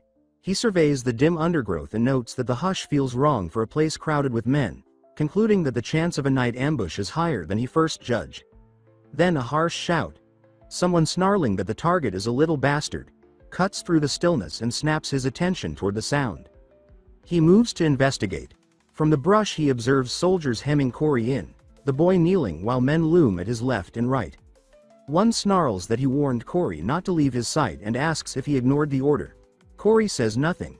Tears track down his cheeks as they spit slurs, calling him a filthy half-orc. The cruelty compounds. Another mutters that he suspects Corey is a spy deceiving his highness for some hidden mission. Corey, shaking, protests that the accusation is false, saying that he would never dare such treachery and repeating that it is not true. A soldier clamps a hand around Corey's wrist and snaps that the denial is nonsense. He rips away the gauntlet the prince had gifted, saying that Corey likely stole that too. Corey flings his hand toward it, pleading that he stole nothing and begging for its return. The man refuses and declares that he will break it on the spot. His companion laughs while Corey begs again. The prince steps from the cover of leaves. He calls to the men, addressing them as he demands to know why they are harassing others while the rest labor to raise camp. They stammer that his highness must understand, that this wretch, yet the prince cuts through their excuses with a gaze that chills. He says that they seem slow to understand, so he will repeat himself kindly. Depart. The soldiers snap to rigid attention, shout that they understand, drop the gauntlet, and flee, yelping apologies as they go. Yuri turns to Corey and asks if he is unharmed. Corey only stares, stunned, before reclaiming the gauntlet and pressing it to his chest with closed eyes. He says, voice small but steady, that he is all right and thanks his highness. The prince sits beside him and asks if he should reprimand those men formally. Corey, with a faint smile, says that it is not necessary. Adjusting his hood, he adds that such treatment is near inevitable, since people cherish what is fair and despise what is ugly. He continues that if the prince shields him, he will be comfortable for a time, but such comfort would push him farther from his dream. The prince asks what dream he means. Corey hesitates, then confesses that he wishes to live among ordinary people after earning their recognition. The answer startles Yuri, who thinks that such a wish is difficult to realize. He reflects that, for now, Corey can remain within the ranks as an interpreter of the orc tongue, but once this raid concludes, his thought breaks off as he simply lifts a hand and ruffles Corey's hair, leaving the boy wide-eyed. He asks if Corey is assigned to Hernando at present, and Corey answers that he is. Yuri then delivers a quiet directive that startles him more. He tells Corey to learn magic from Hernando. With an encouraging grin, he adds that to live openly among people, Corey will need skills unlike any other. Night falls under a clear sky. The Briol soldiers finish the camp, the routine smooth and practiced. In a lamplit tent, a council convenes. Someone asks how much preparation has been made for a nocturnal assault. Sir Raymond reports that all depots are shrouded in flame-retardant cloth and that lookouts ring the palisades and barracks. Jared, skeptical, asks if such measures are truly necessary, noting that the prince has assigned more men than usual. In answer, the prince indicates a position on the map and says that they are operating deep in orc territory. Nothing would be surprising if it occurred tonight. He adds that the enemy may repeat the fire tactics used against the Holy Kingdom in the last engagement.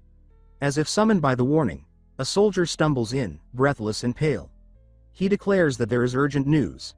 The orcs have launched an attack. Tension snaps taut across the tent. They spill into the night. Flames claw up palisade stakes. Men grapple with shadowed figures in a roar of smoke and steel. The prince judges aloud that the situation is worse than anticipated. A barrel streaking dark energy arcs over the melee and slams down behind him. The blast hammers the ground and turns breath to heat. He takes in the writhing fire and admits with a sigh that he is at a loss for words, then asks if the orcs have somehow mastered gunpowder. Hernando replies that it is no powder at all, that the blast reeks of warped mana, sorcery. The prince remarks that the brazenness is astonishing, that he scarcely knows what to say and finds the whole thing tiresome. He still asks for a countermeasure. Hernando studies the flare and flow of mana and states that the enemy is likely hurling pre-made sorceress bombs.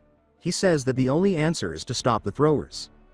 Yuri considers, then calls sharply to Jared and Sir Raymond, issuing orders. He tells them to disperse and assume command of their units. He floods his blade with blue mana and adds that meanwhile he will go meet the architect of this spectacle, letting the radiance race across his limbs until he stands sheathed in azure light. He asks Hernando which direction the sorcery originates. Hernando thrusts out a hand, points, and says that the source lies that way. The prince stamps once, the ground booming beneath his heel, and says that he will return. He launches forward on the shock of his stomp, driving himself like a blast through smoke and heat. When he reaches the source, disbelief flickers across his face. Ahead stands the Orcval with its banner relashed to its back, the very same he had humiliated before. The crude splints of wood and knotwork around the pole sting his pride. Fury sharpens his stride. He barrels in, momentum fueled by rage. The Orcval does not move. Its stare remains carved from stone. That defiant stillness goads him further. He calls the creature's name in a voice heavy with hatred and narrows on it like a spear of blue light.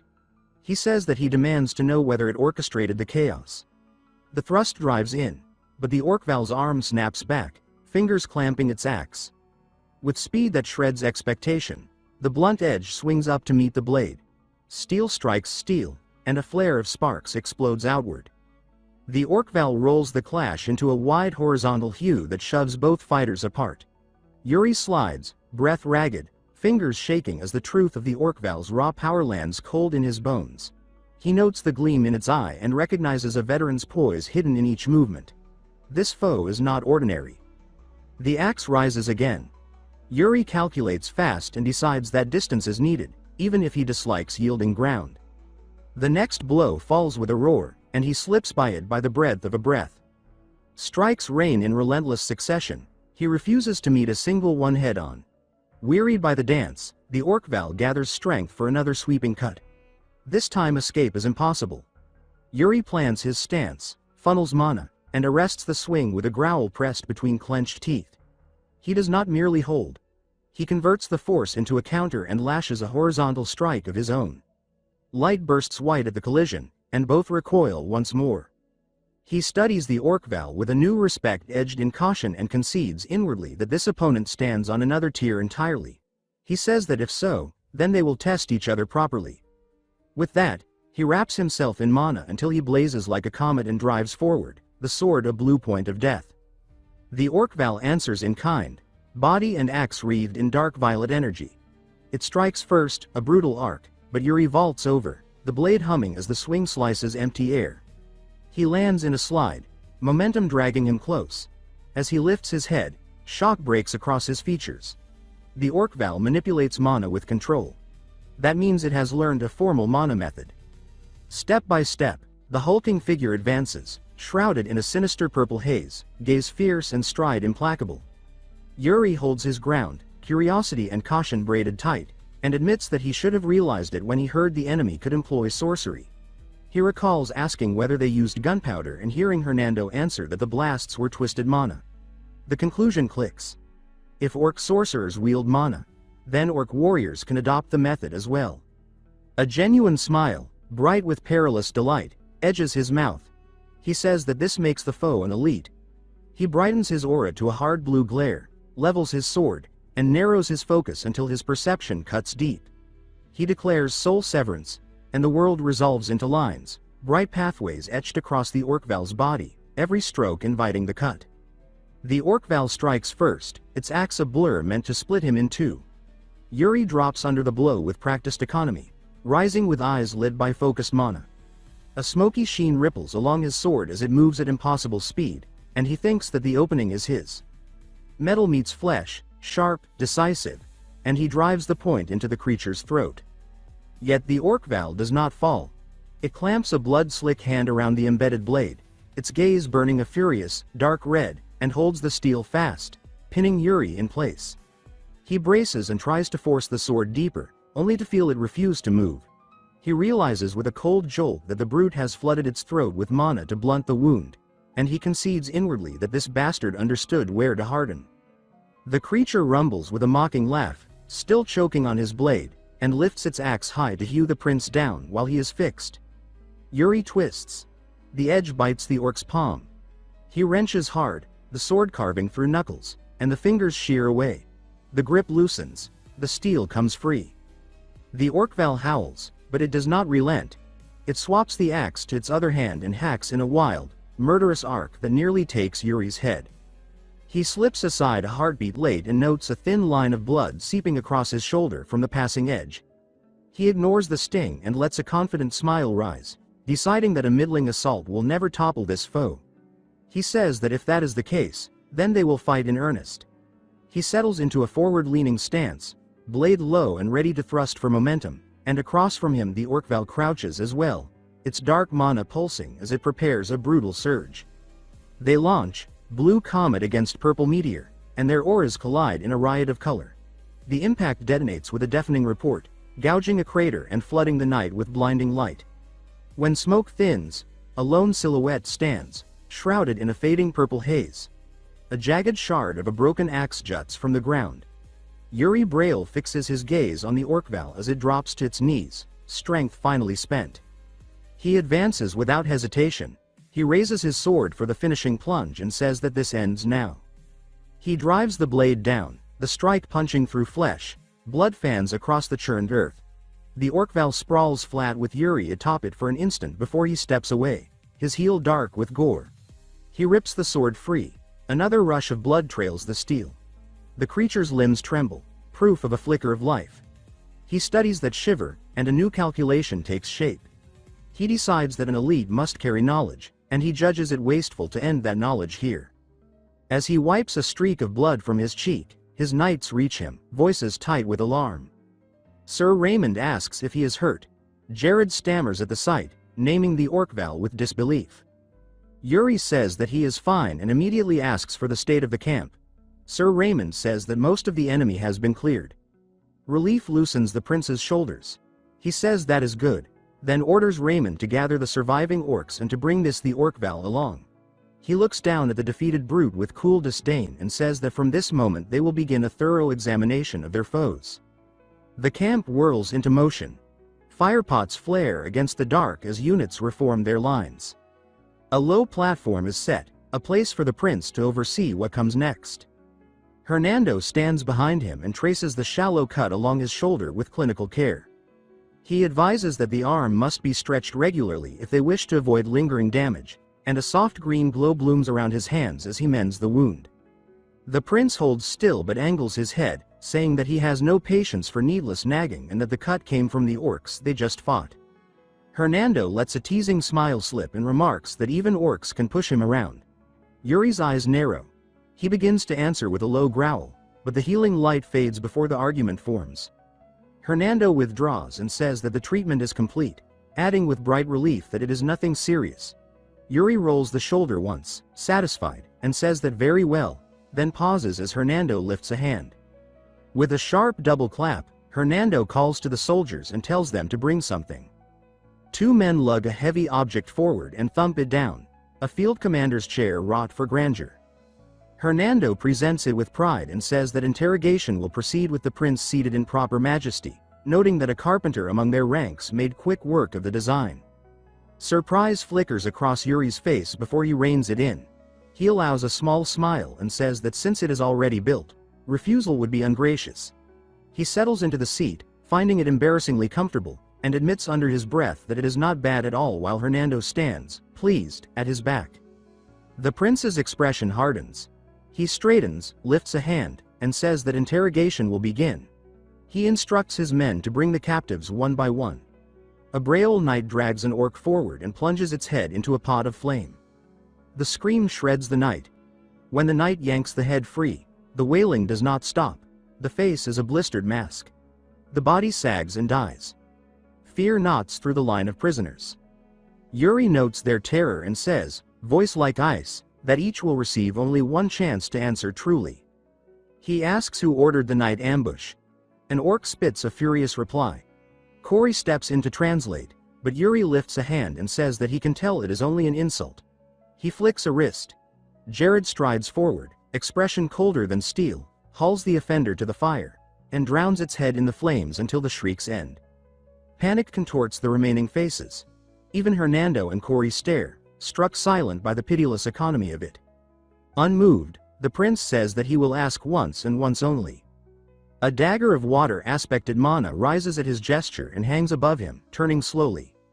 He says that mercy will be quick if answers are clean. The blade spirals down at his will and pierces the smoldering corpse, quenching the last tongues of fire, an ugly kindness. Jared blinks at the act, startled. Yuri tells him to set the body aside. Another orc blurts out in its own tongue.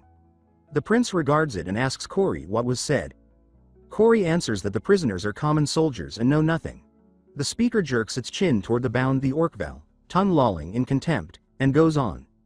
Cory interprets that the order came from the orcval, and the speaker begs to be spared if the orcval is punished instead. The orcval stiffens at the betrayal. Yuri lets out a curt laugh and says that he appreciates the effort. He steps close to the elite and asks, with gaze level, whether the attack came on Orqua's command. The name smashes into the silence. Braille soldiers trade baffled looks. They say among themselves that they have never heard it. The prince ignores them and thinks of Orkua, the orc king whose rise forged this alliance, the butcher of countless knights in his previous life, and decides again that this is the enemy who must be erased at any cost. Cory edges near and says that the orcval asks for clemency if it answers honestly. Yuri says that it will have his word. Cory conveys this, and a ripple of stillness passes through the circle. Moments later Cory turns back, fear blanching his face, and says that the orcval demands an oath. Yuri's eyes widen. Cory explains that the creature claims to hold oath breaking as a disgrace that rots honor to the ground. The prince's interest sparks brighter. He says that the notion is fascinating. That an orc who worships strength speaks in the language of honor, and then states, with solemnity, that he will swear. Jared protests, voice raised, asking what will happen if release follows. The prince answers that it will be managed and tells him to be calm. He returns to the captive and asks again if the order was Orqua's. Cory says that it was, more precisely conveyed by the orcval's tribal chief after receiving Orqua's directive. The prince asks how the enemy learned the allied route. Cory reports that the orcval claims Orkua has a method, though it does not know how. Jared lifts a hand to interject and says that this means Orkua discovered their path and set the ambush. The prince agrees with a weary breath and adds that the disaster in the Holy Kingdom likely followed the same pattern. He asks one last question, the measure of Orqua's strength. The orcval stares, then grins, the expression blooming into unhinged laughter. It rattles out a reply that leaves Cory trembling. Cory says that even a dozen elites such as this would be nothing before Orkua, and adds, voice fraying, that the orcval swears Orkua is fiercer and stronger than any living thing. Nerves fray among the soldiers. The prince sees it and speaks to them, saying that Orkua may be formidable but knowledge of that fact is power. He slides a hand into his pocket and says to the captive that humans are more vicious and more cunning than it imagines. He draws an artifact and lets its glow play across the orc's eyes, a wicked smile tilting his mouth. He repeats that humans surpass the creature in malice and guile. The orc surges against its bonds, the line of soldiers shouting that it is breaking free as steel flashes from scabbards. The orcval stomps for purchase and hurls itself forward, fist cocked. Someone cries out to stop it. Yuri only watches with a fox's smile as knights crash in. Loran is among them, blade poised and gaze frost cold. The prince says, almost regretful, that the captive speaks of honor but proves unworthy of it. The Orc-Val stills, recognizing that any motion now means death. The prince turns away and says that the creature is to be killed. Loran answers without hesitation. His sword opens a crimson seam across the chest. The prince walks on, gaze unsoftened, never looking back as 3 blades finish the work and spill the orc's blood into the dust. Night settles over the camp like a velvet lid, lanterns fluttering while canvas glows from within. In the infirmary tent, rows of cots cradle men who twist and groan, chests bound tight, breath coming ragged. A drained orderly says that they must hold on a little longer because the shift is nearly finished. From the far end, a panicked voice shouts that the priest should look there as well. The white-robed cleric turns with calm precision and answers that he will come at once. The name etched beneath his presence marks him as Germain, priest of Briol. A healer gestures toward a nearby bed and asks the priest to take that case. Germain replies that he will handle this one and moves in. A grateful whisper offers thanks.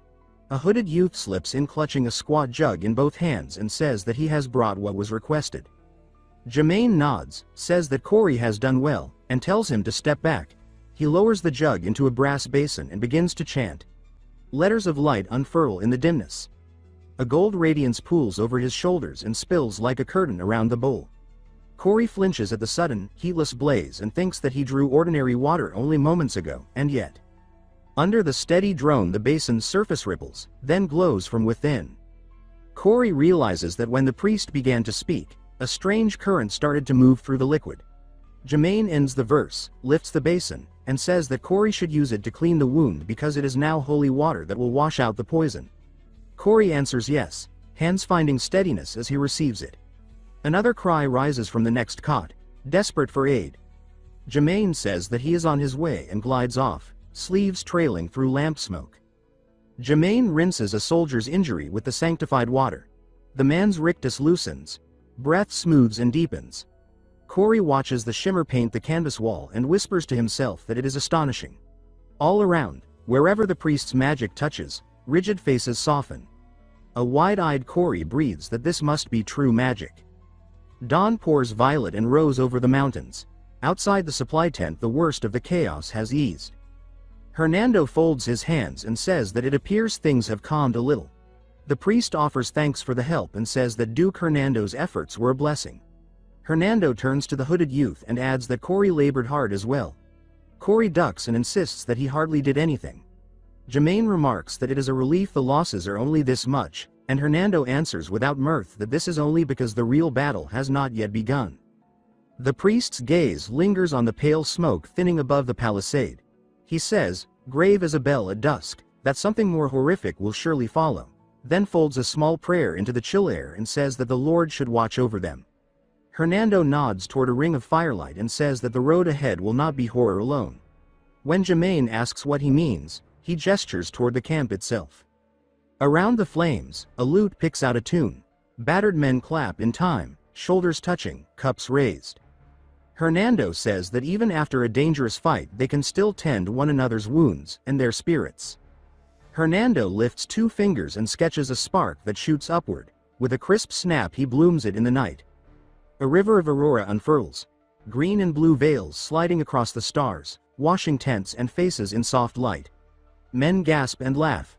The musician's song swells.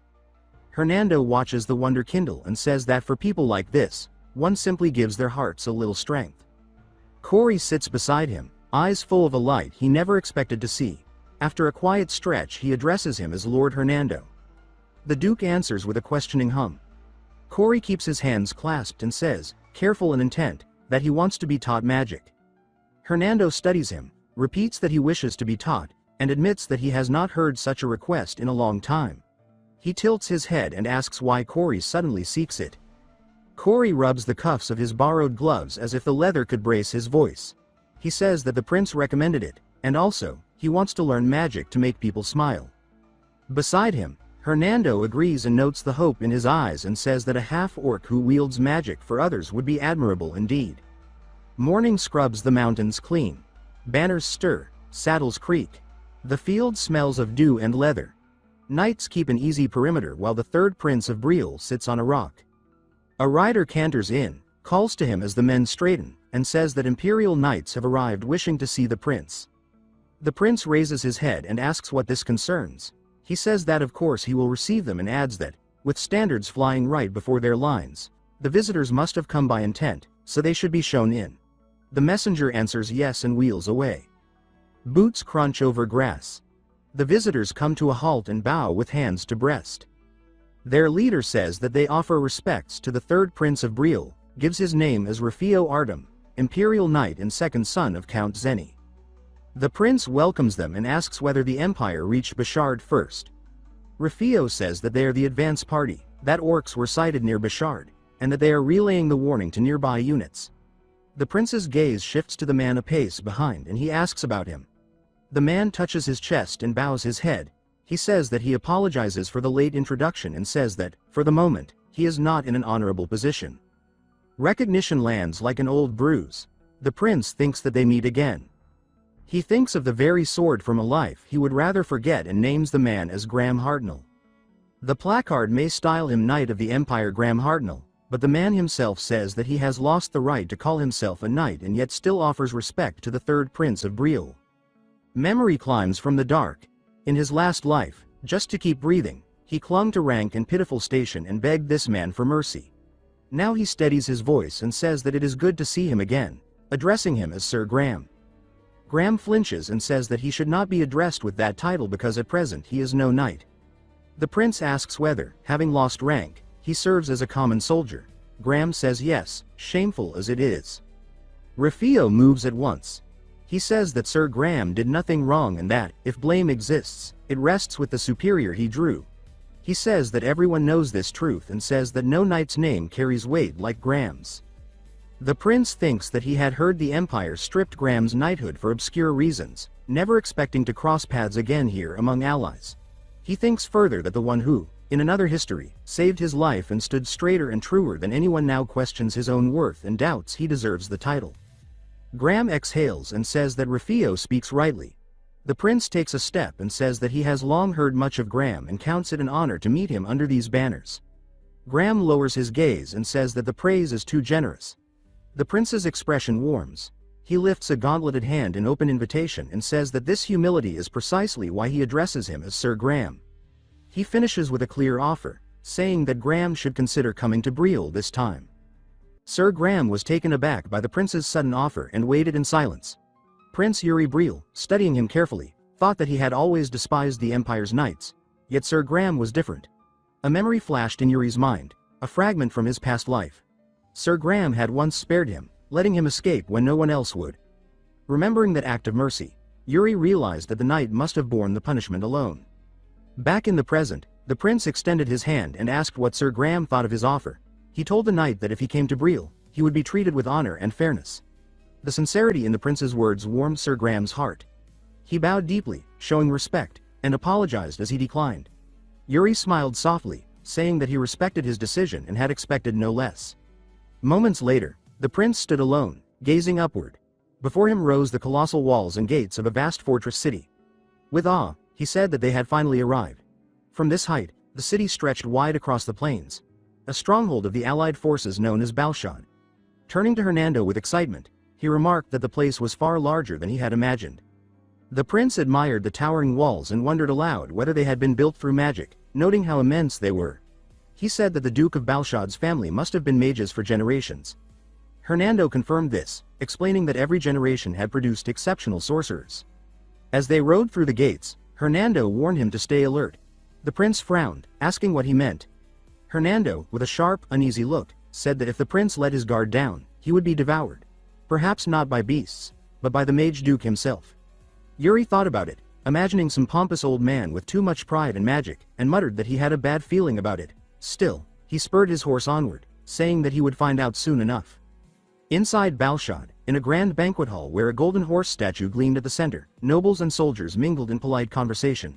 The doors opened, and a woman with flowing red hair entered, introducing herself as Mary Rose Entree, Duke of Balshad. Prince Yuri, seated at his table, turned to Hernando with surprise and said that this was no old man. Hernando leaned close and whispered that there had been a recent change in leadership. Mary Rose approached the prince, expressing delight to meet him and his knights.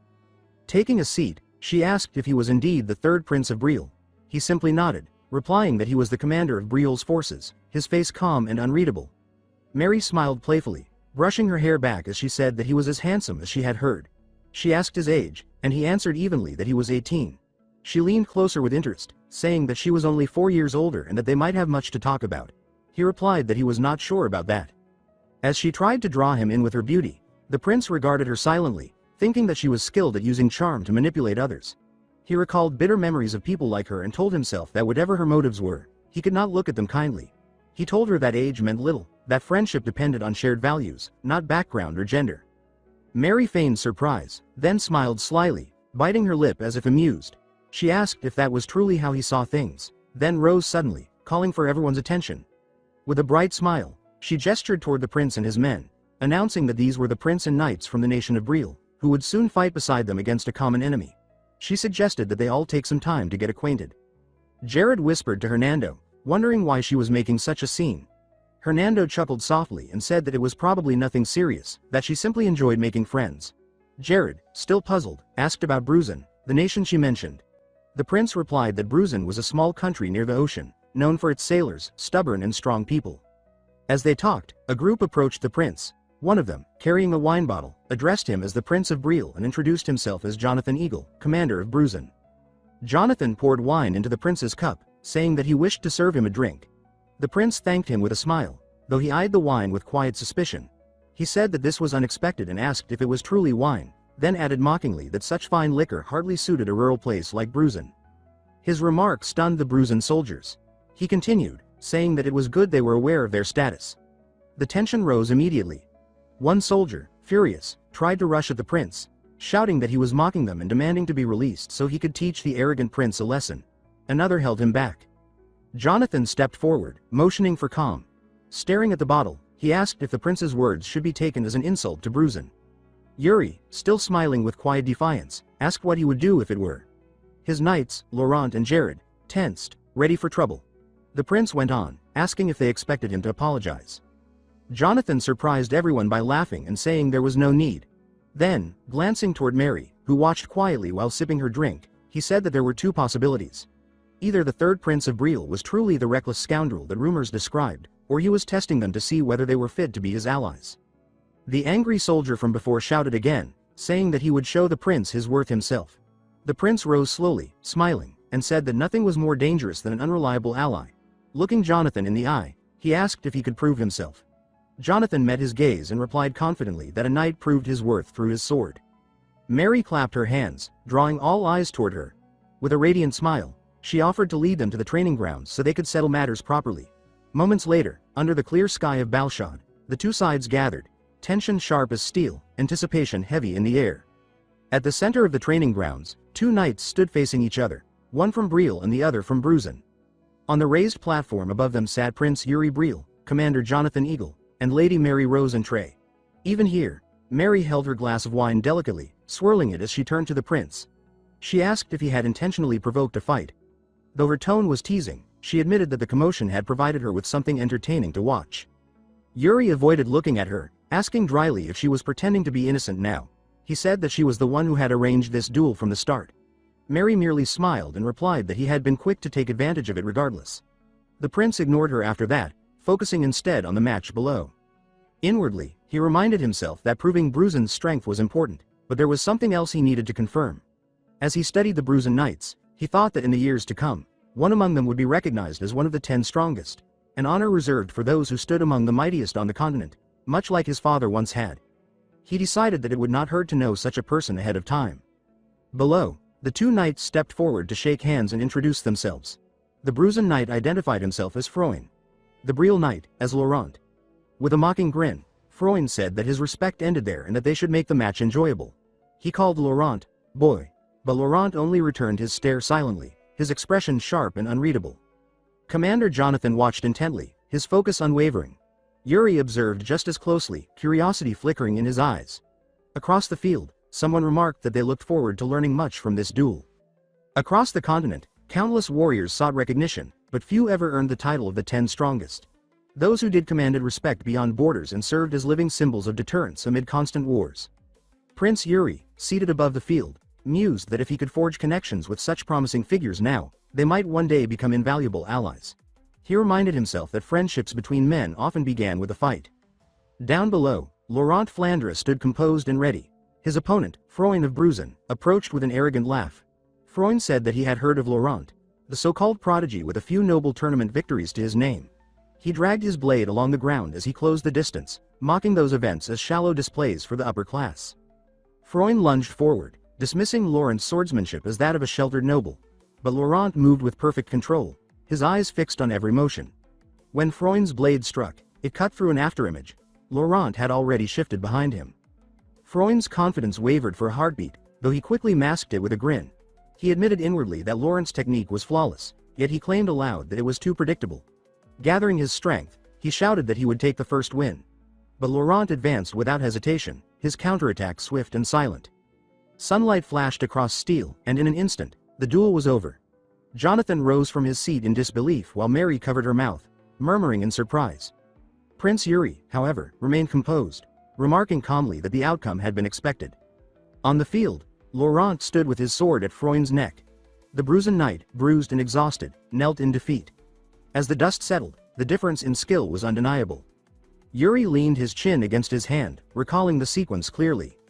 Laurent had intentionally left an opening at his shoulder to lure Freund's attack. The moment Freund took the bait, Laurent shifted his wrist, redirected the force, altered his stance, and countered in one seamless motion. Yuri noted inwardly that Freund had fought well, an average opponent would have lost long before seeing that strike. Yet Laurent's ability to read and turn an opponent's strength against them was on another level entirely. With Briol's first victory secured, Laurent sheathed his sword. Freund, breathing heavily, drove his own blade into the ground and extended his hand with a wry smile, admitting defeat and praising Laurent's skill. Laurent returned the gesture, saying that it had been a good fight. The Bruzen knights applauded, acknowledging the honorable outcome despite the loss. Commander Jonathan, watching with pride and restraint, said that this was what one would expect from Briol, the land of knights. He added that Laurent's mastery was impressive indeed. Yuri replied that Jonathan should not flatter them too much, reminding him that Bruzen's knight had also fought admirably. Still, with a faint smile, he noted that the score stood at 1-0 and asked if Jonathan intended to back down. Jonathan smirked and said that such a thing was out of the question. Without hesitation, he called for another of his men. A massive knight stepped forward, his greatsword resting easily on one shoulder. Jonathan announced him as José Eritrea, Bruzen's strongest knight and one who aspired to be counted among the 10 strongest. Yuri's eyes narrowed with intrigue. He muttered José's name under his breath and smiled faintly.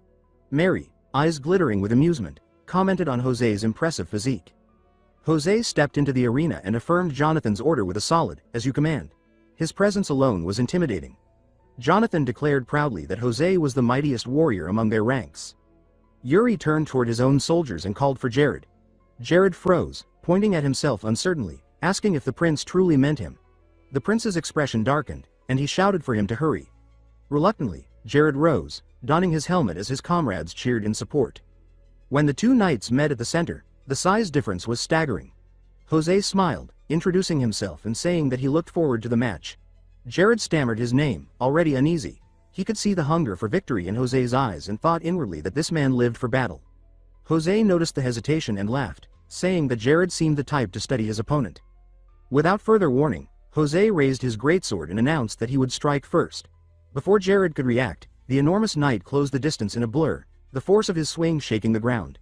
Jared's instincts screamed at him to dodge, and he barely managed to avoid the blow. He realized instantly that blocking such power would have shattered him.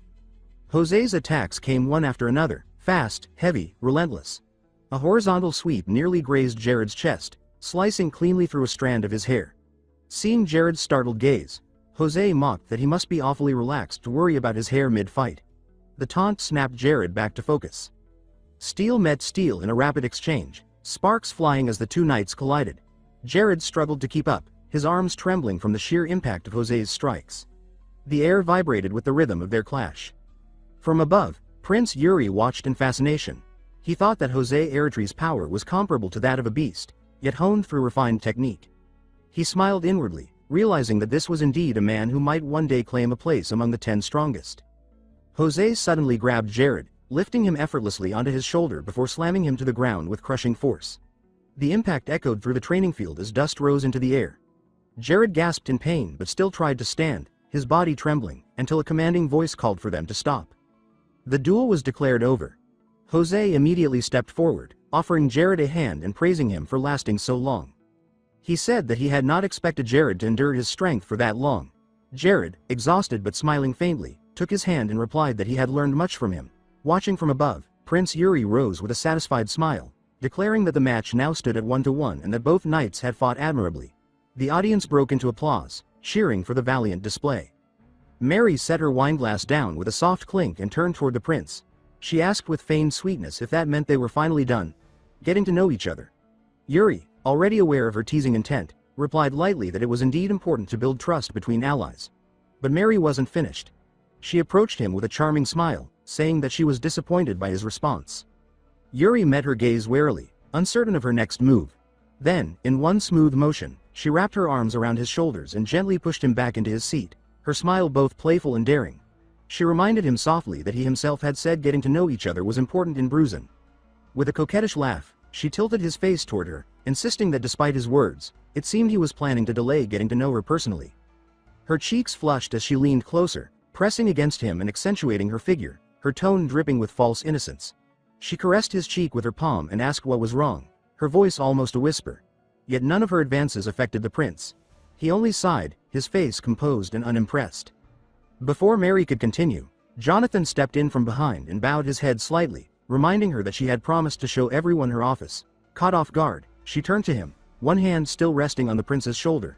She tapped her forehead as if she had only just remembered, saying that indeed, she had mentioned it earlier. Yuri exhaled quietly, muttering to himself that it had all been an act.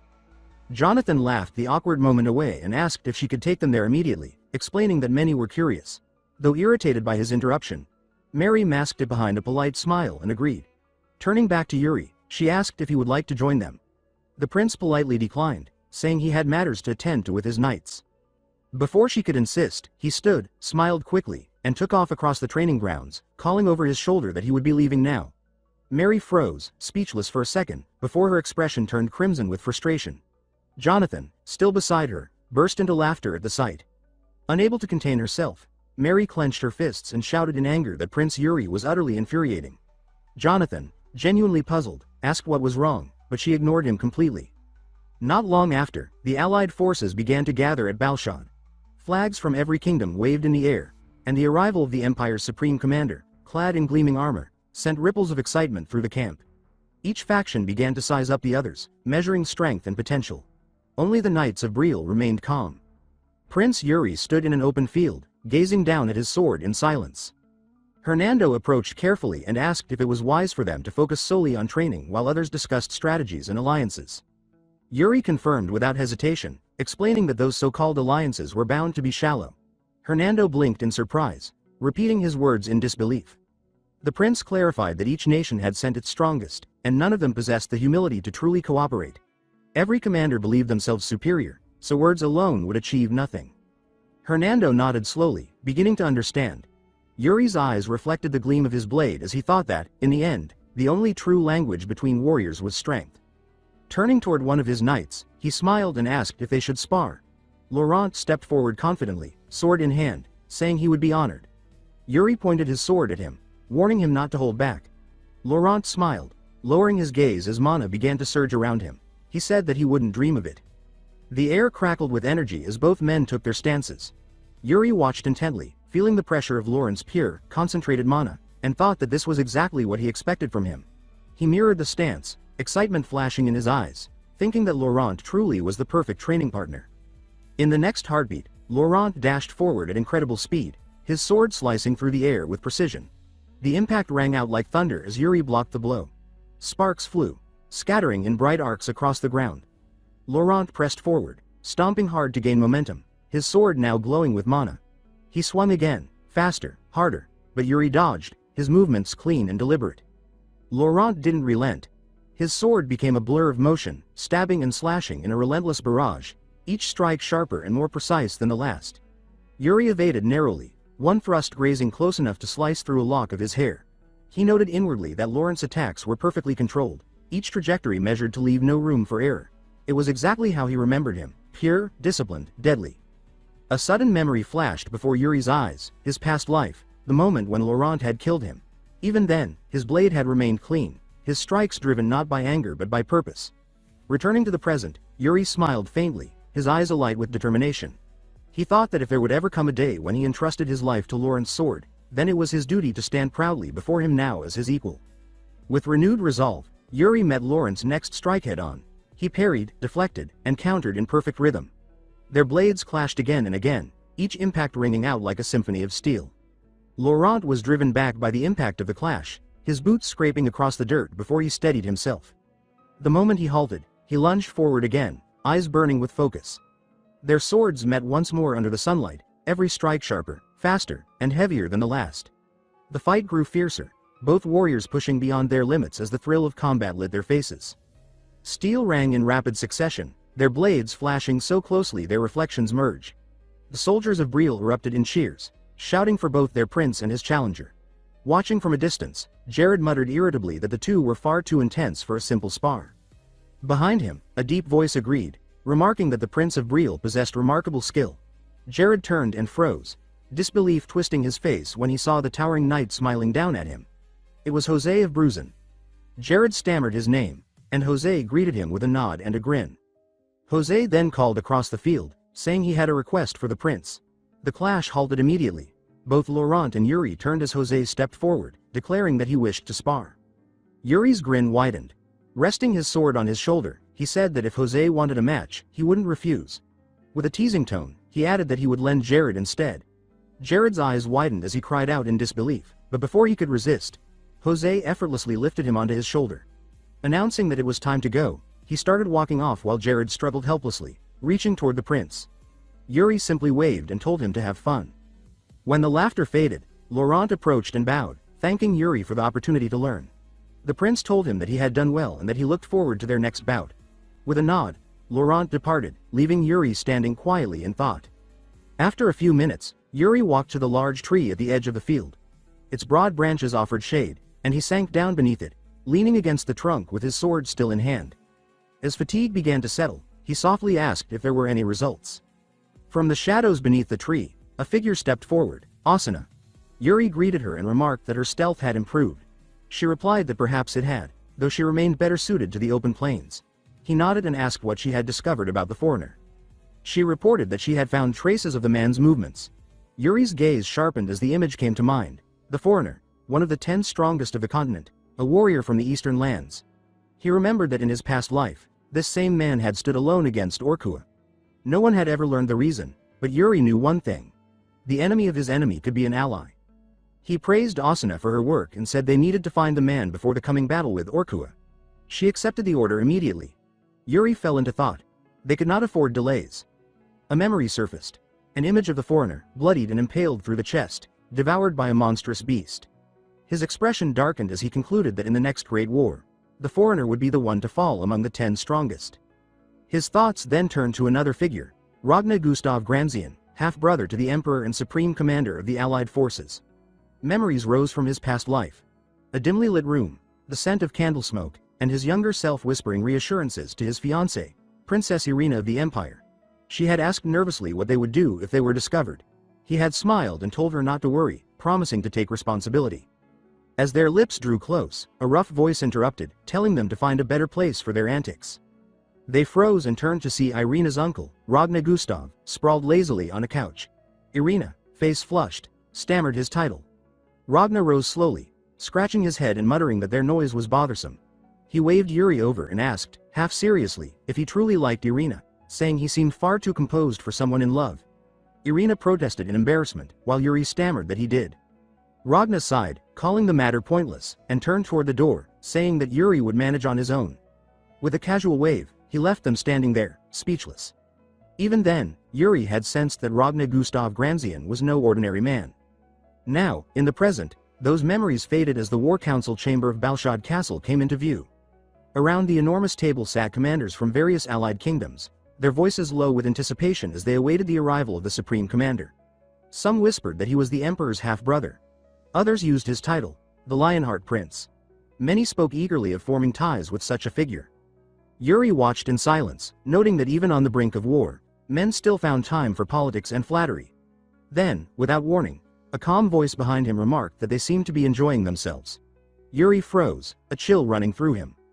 Ragna stood there, smiling faintly, before walking past to take his seat.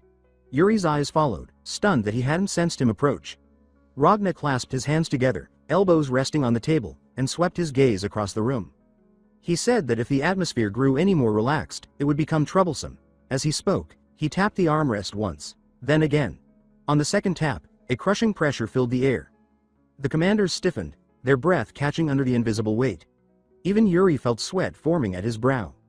In that instant, he understood why they called him the Lionheart Prince of the Empire. Ragnar Gustav Granzian didn't just hold authority, he embodied it. Ragnar's eyes hardened as his voice cut through the silence. He declared that he despised cowards and warned that anyone who attempted to flee would be struck down by his own hand. Those who stood firm, he said, would be honored as true knights and rewarded for their courage. The force of his presence filled the chamber, the air growing so heavy that every breath felt strained.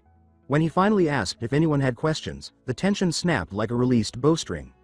No one spoke, until Yuri raised his hand. Ragnar nodded for him to proceed.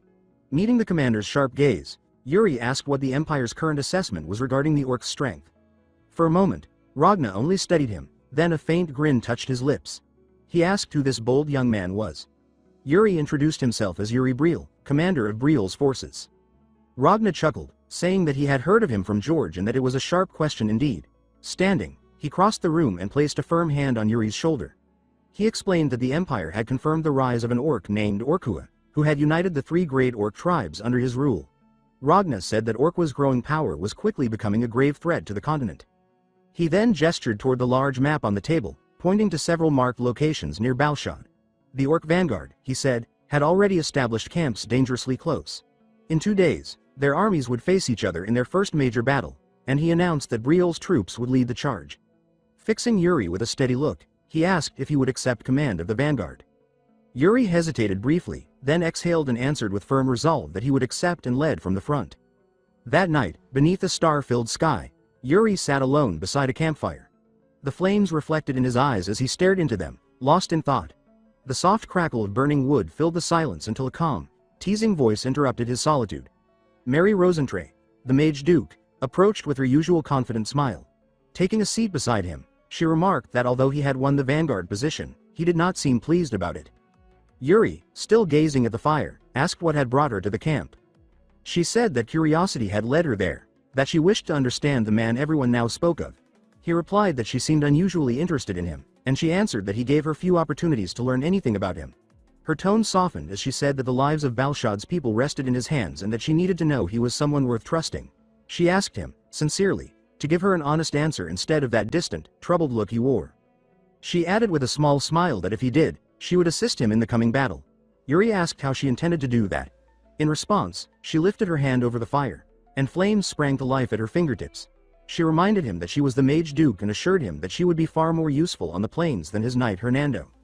Yuri watched the flames dance, silent for a long moment, before saying quietly that many of their men would die in the coming fight. She blinked in surprise as he continued, explaining that the vanguard always bore the heaviest losses. The men laughing around the campfires tonight, he said, would be the corpses on the battlefield tomorrow. He had accepted that responsibility, and he would not look away from it.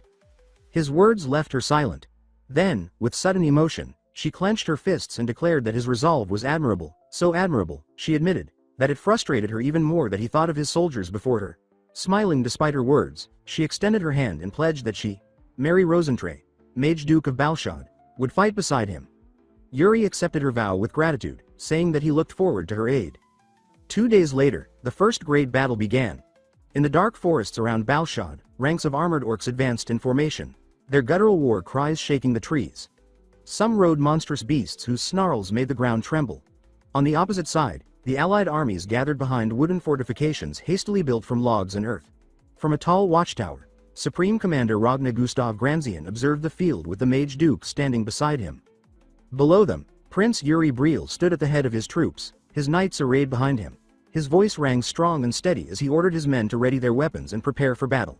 The banner of Briel unfurled in the wind, its colors catching the morning light. From above, Ragnar glanced at Mary and remarked that the time had come for the vanguard to move. He asked why she remained beside him instead of withdrawing to safety. She replied calmly that she had been told to stay where she was. He frowned, repeating her words in disbelief, but she simply nodded. Moments later, the lookout horns blared. The orc army had been sighted. Yuri mounted his horse and rode to the front, raising his sword high as his command echoed across the ranks. He called out to all allied units, demanding to know if they were ready, and their thunderous shouts of affirmation answered him. With a sharp pull of the reins, he spurred his horse forward. The ground thundered beneath the charge of his vanguard as the orcs surged to meet them. Watching from above, Ragna muttered that the prince's recklessness bordered on madness and that such bravado would surely get him killed. Before he could say more, Mary began to chant. Fire gathered around her staff, swirling into a massive sphere that burned brighter with every passing moment. She asked Ragna's permission to act, her eyes gleaming with determination. He called out in alarm as the blazing sphere grew immense, the air warping with heat. She said calmly that this was the task Prince Yuri had entrusted to her. With a sweep of her staff, she sent the inferno hurtling toward the orc lines like a falling star. The orcs roared in panic, scrambling to escape as the fire descended. Yet Yuri and his soldiers pressed forward without hesitation. Ragna's expression darkened as he realized the spell's trajectory. He warned that the explosion would engulf their own men as well. Mary only smiled faintly and said that this, too, was part of Yuri's plan. On the battlefield, Yuri rode into the chaos, his spear flashing as he cleaved through an orc with a clean strike. The ground shook as his horse barreled ahead. Then the fireball struck. A massive explosion tore through the forest, consuming everything in a sea of flame. Before the blaze could reach his troops, Yuri lifted his sword high. Mana burst from the blade, and a surge of water materialized from thin air, forming a protective barrier that enveloped the vanguard. Within the inferno's glow, he stood unflinching at the forefront. As his horse charged through the burning battlefield, streams of water spiraled around him, shielding his soldiers from the flames. His command rang clear through the roaring fire, ordering them to strike again. The vanguard advanced, cutting down the scattered and blinded orcs before them. When another wave of enemies appeared, Yuri leapt from his horse, planted his spear in the ground, and dashed forward. In one fluid motion, he seized the weapon again and hurled it with deadly precision. The spear soared through the air and pierced straight through an orc's skull. The orc released a final, guttural scream before collapsing, its body thudding heavily into the dirt. The reptilian beast it rode lunged forward in a frenzy, but Prince Yuri remained composed, eyes steady and unflinching. Before the creature could strike, one of his knights galloped past and cleaved its head cleanly from its body. Without slowing, Yuri pressed onward, carving his way through the chaos and driving deeper into enemy ranks. Across the battlefield, Jose of Bruzen watched with a wide grin. He commented to his men that the Knights of Briel truly lived up to their reputation. Then, laughing, he launched himself high into the air, his greatsword spinning as it cut down a cluster of orcs in one sweeping motion. Elsewhere, the Princess of the Holy Kingdom commanded her forces to protect Briel's vanguard. Her soldiers obeyed instantly, surging forward to reinforce the front lines. Hours passed in a relentless storm of steel and blood until a soldier cried out that the enemy formation had broken. Another shouted for them to show no mercy, and the battlefield erupted in renewed ferocity. From his vantage point, Ragnar Gustav Granzian observed the fight with rare satisfaction, rubbing his chin thoughtfully. He murmured that the Allied army's performance was remarkable, beyond expectation. The troops' morale, he noted, had soared because Prince Yuri Briel had charged from the front himself, shattering the orc lines through sheer will. He added that the combination of the Mage Duke's fire with Yuri's water magic had secured victory, though he called the tactic dangerously reckless. Turning to Mary beside him, he asked if she had gone along with such a plan knowingly. Mary answered with a small, unapologetic smile. She admitted that she had initially tried to dissuade the prince but now found herself grateful that he ignored her. Straightening her posture, she brushed a lock of hair from her face and remarked that he had fought with admirable style. Her gaze softened as it lingered on Yuri still battling below. She said quietly that he possessed something rare, an intriguing spark that set him apart. Ragnar sighed, though amusement flickered in his eyes. For a first engagement of the Allied forces, he thought, it was an impressive start indeed. By dusk, the battle was over. Orc corpses lay in heaps, and the flag of Briel waved proudly atop a mound of the fallen. That night, Balshad Castle glowed with the warm light of lanterns. Inside her quarters, Mary sat at her desk, pen scratching across parchment as she recorded the day's events. A faint smile touched her lips, until the quiet was broken by a soft disturbance. Her hand froze mid-sentence, eyes narrowing. She remarked that it was fortunate the prince had triumphed, then asked sharply who had dared to enter her chambers without permission. The air shimmered, and Hernando appeared, dissolving his concealment spell with a quiet chuckle. He told her not to sound so harsh, reminding her that he had once been her teacher and suggesting she might at least ask after him. Her expression turned cold as she replied that a true teacher would never have abandoned his pupil. Hernando took a seat casually, Waving off her accusation, he said he had only come to see how far his old student had progressed. Mary crossed her arms and accused him of lying, saying he was truly after her research on the transcendental interpretation formula. She explained curtly that progress had indeed been made. The spell aimed to link languages through shared meaning, and recently it had begun resonating faintly with ancient magic. Hernando's stern expression softened, a rare warmth surfacing as he said that he was relieved to hear it. He asked her to inform him if her work advanced further. She smirked, asking why she should. His tone grew deliberate as he told her that it was because the matter involved Prince Yuri. Her eyes narrowed. Regaining her composure, Mary asked whether Yuri's destiny truly mattered that much to him. Before he could answer, she reminded him of the grand laws forbidding wizards of his rank from interfering directly in human history. Hernando nodded, admitting he was aware, but added that many were already entangled in the prince's fate, including the Empire's own supreme commander. At dawn, the Allied camp stirred beneath the first pale light. In the supreme commander's tent, Yuri stood before Ragna, who sat behind his desk studying a map spread wide before him. Ragna informed him that he would be leading a reconnaissance mission. Yuri frowned slightly, questioning whether such a task suited him. Ragna smiled, assuring him that it did. Later that evening, the camp had quieted, yet Ragna's tent remained lit. Yuri returned, seeking confirmation of his orders. The commander leaned over the same map, tracing a finger along the eastern plains. He explained that the army would advance into Orc territory the following day, and ambushes were to be expected. Yuri asked if he intended to form a detached unit to guard the army's flank. Ragna smiled faintly and said that Yuri had guessed correctly. After a pause, Yuri replied respectfully that while he appreciated the commander's faith, Briol's forces had already borne the brunt of the vanguard in the last battle. For fairness' sake, he said, another nation should lead this time. Ragna scoffed, saying that fairness had no place among commanders obsessed with titles and pride. He stated that he trusted only what he had witnessed firsthand, and of all the allied armies, he trusted Briol's strength the most. As he began to formalize the order, Yuri interrupted with a calm smile, addressing him formally as His Highness. He said he had another proposal, something worth attempting. Hours later, under the deep night sky, messengers ran through the camps delivering sealed orders. In the tents of the Holy Kingdom, a knight burst in breathless but certain. The command, he reported, came directly from Supreme Commander Ragnar Gustav Granzian himself, and it was genuine. Supreme Commander Ragnar announced that during the march, the main army would advance with protection from reconnaissance units, one from each allied nation. At the Bruzen camp, Commander Jonathan read the official order aloud, explaining that the Supreme Commander wasn't simply calling for volunteers but intended to select the units through direct competition among the armies.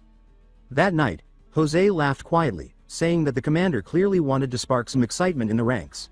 Rolling up the parchment, Jonathan smiled and said that Ragnar was right to demand only the strongest. He added that it had been too long since he had felt this kind of fire in his blood. At the Briol camp, Hernando read the same order with a dark expression. The mission, he explained, was to hunt down orcs along the marching route and collect their right ears as proof of success. The unit that gathered the most would earn the next command. He turned to Yuri, uneasy, and asked whether this strange competition had been his idea. Yuri confirmed that it had. With calm assurance, he said that since the order came directly from the Supreme Commander, every nation would have to compete on equal terms, making it the perfect opportunity to measure their true strength. Jared frowned, voicing concern that reconnaissance missions required different training and that Briol's knights were not accustomed to that kind of work. But Yuri dismissed his worry with quiet confidence, saying simply that he had a method. The next morning, Ragnar stood before the assembled armies. His voice carried across the plain as he announced that the competition would begin immediately. The task was simple: track down the orcs, eliminate them, and collect their right ears as trophies. The nation that returned with the most would earn command priority in future operations. His words brought a sharp silence across the ranks. Among those listening intently were the second princess of the Holy Kingdom, Commander Jonathan of Bruzen, and Prince Yuri Briol. Ragnar then held up an hourglass, stating that once the sand began to fall, the trial would commence. He turned it over, and as the golden grains began to pour, he declared the competition underway.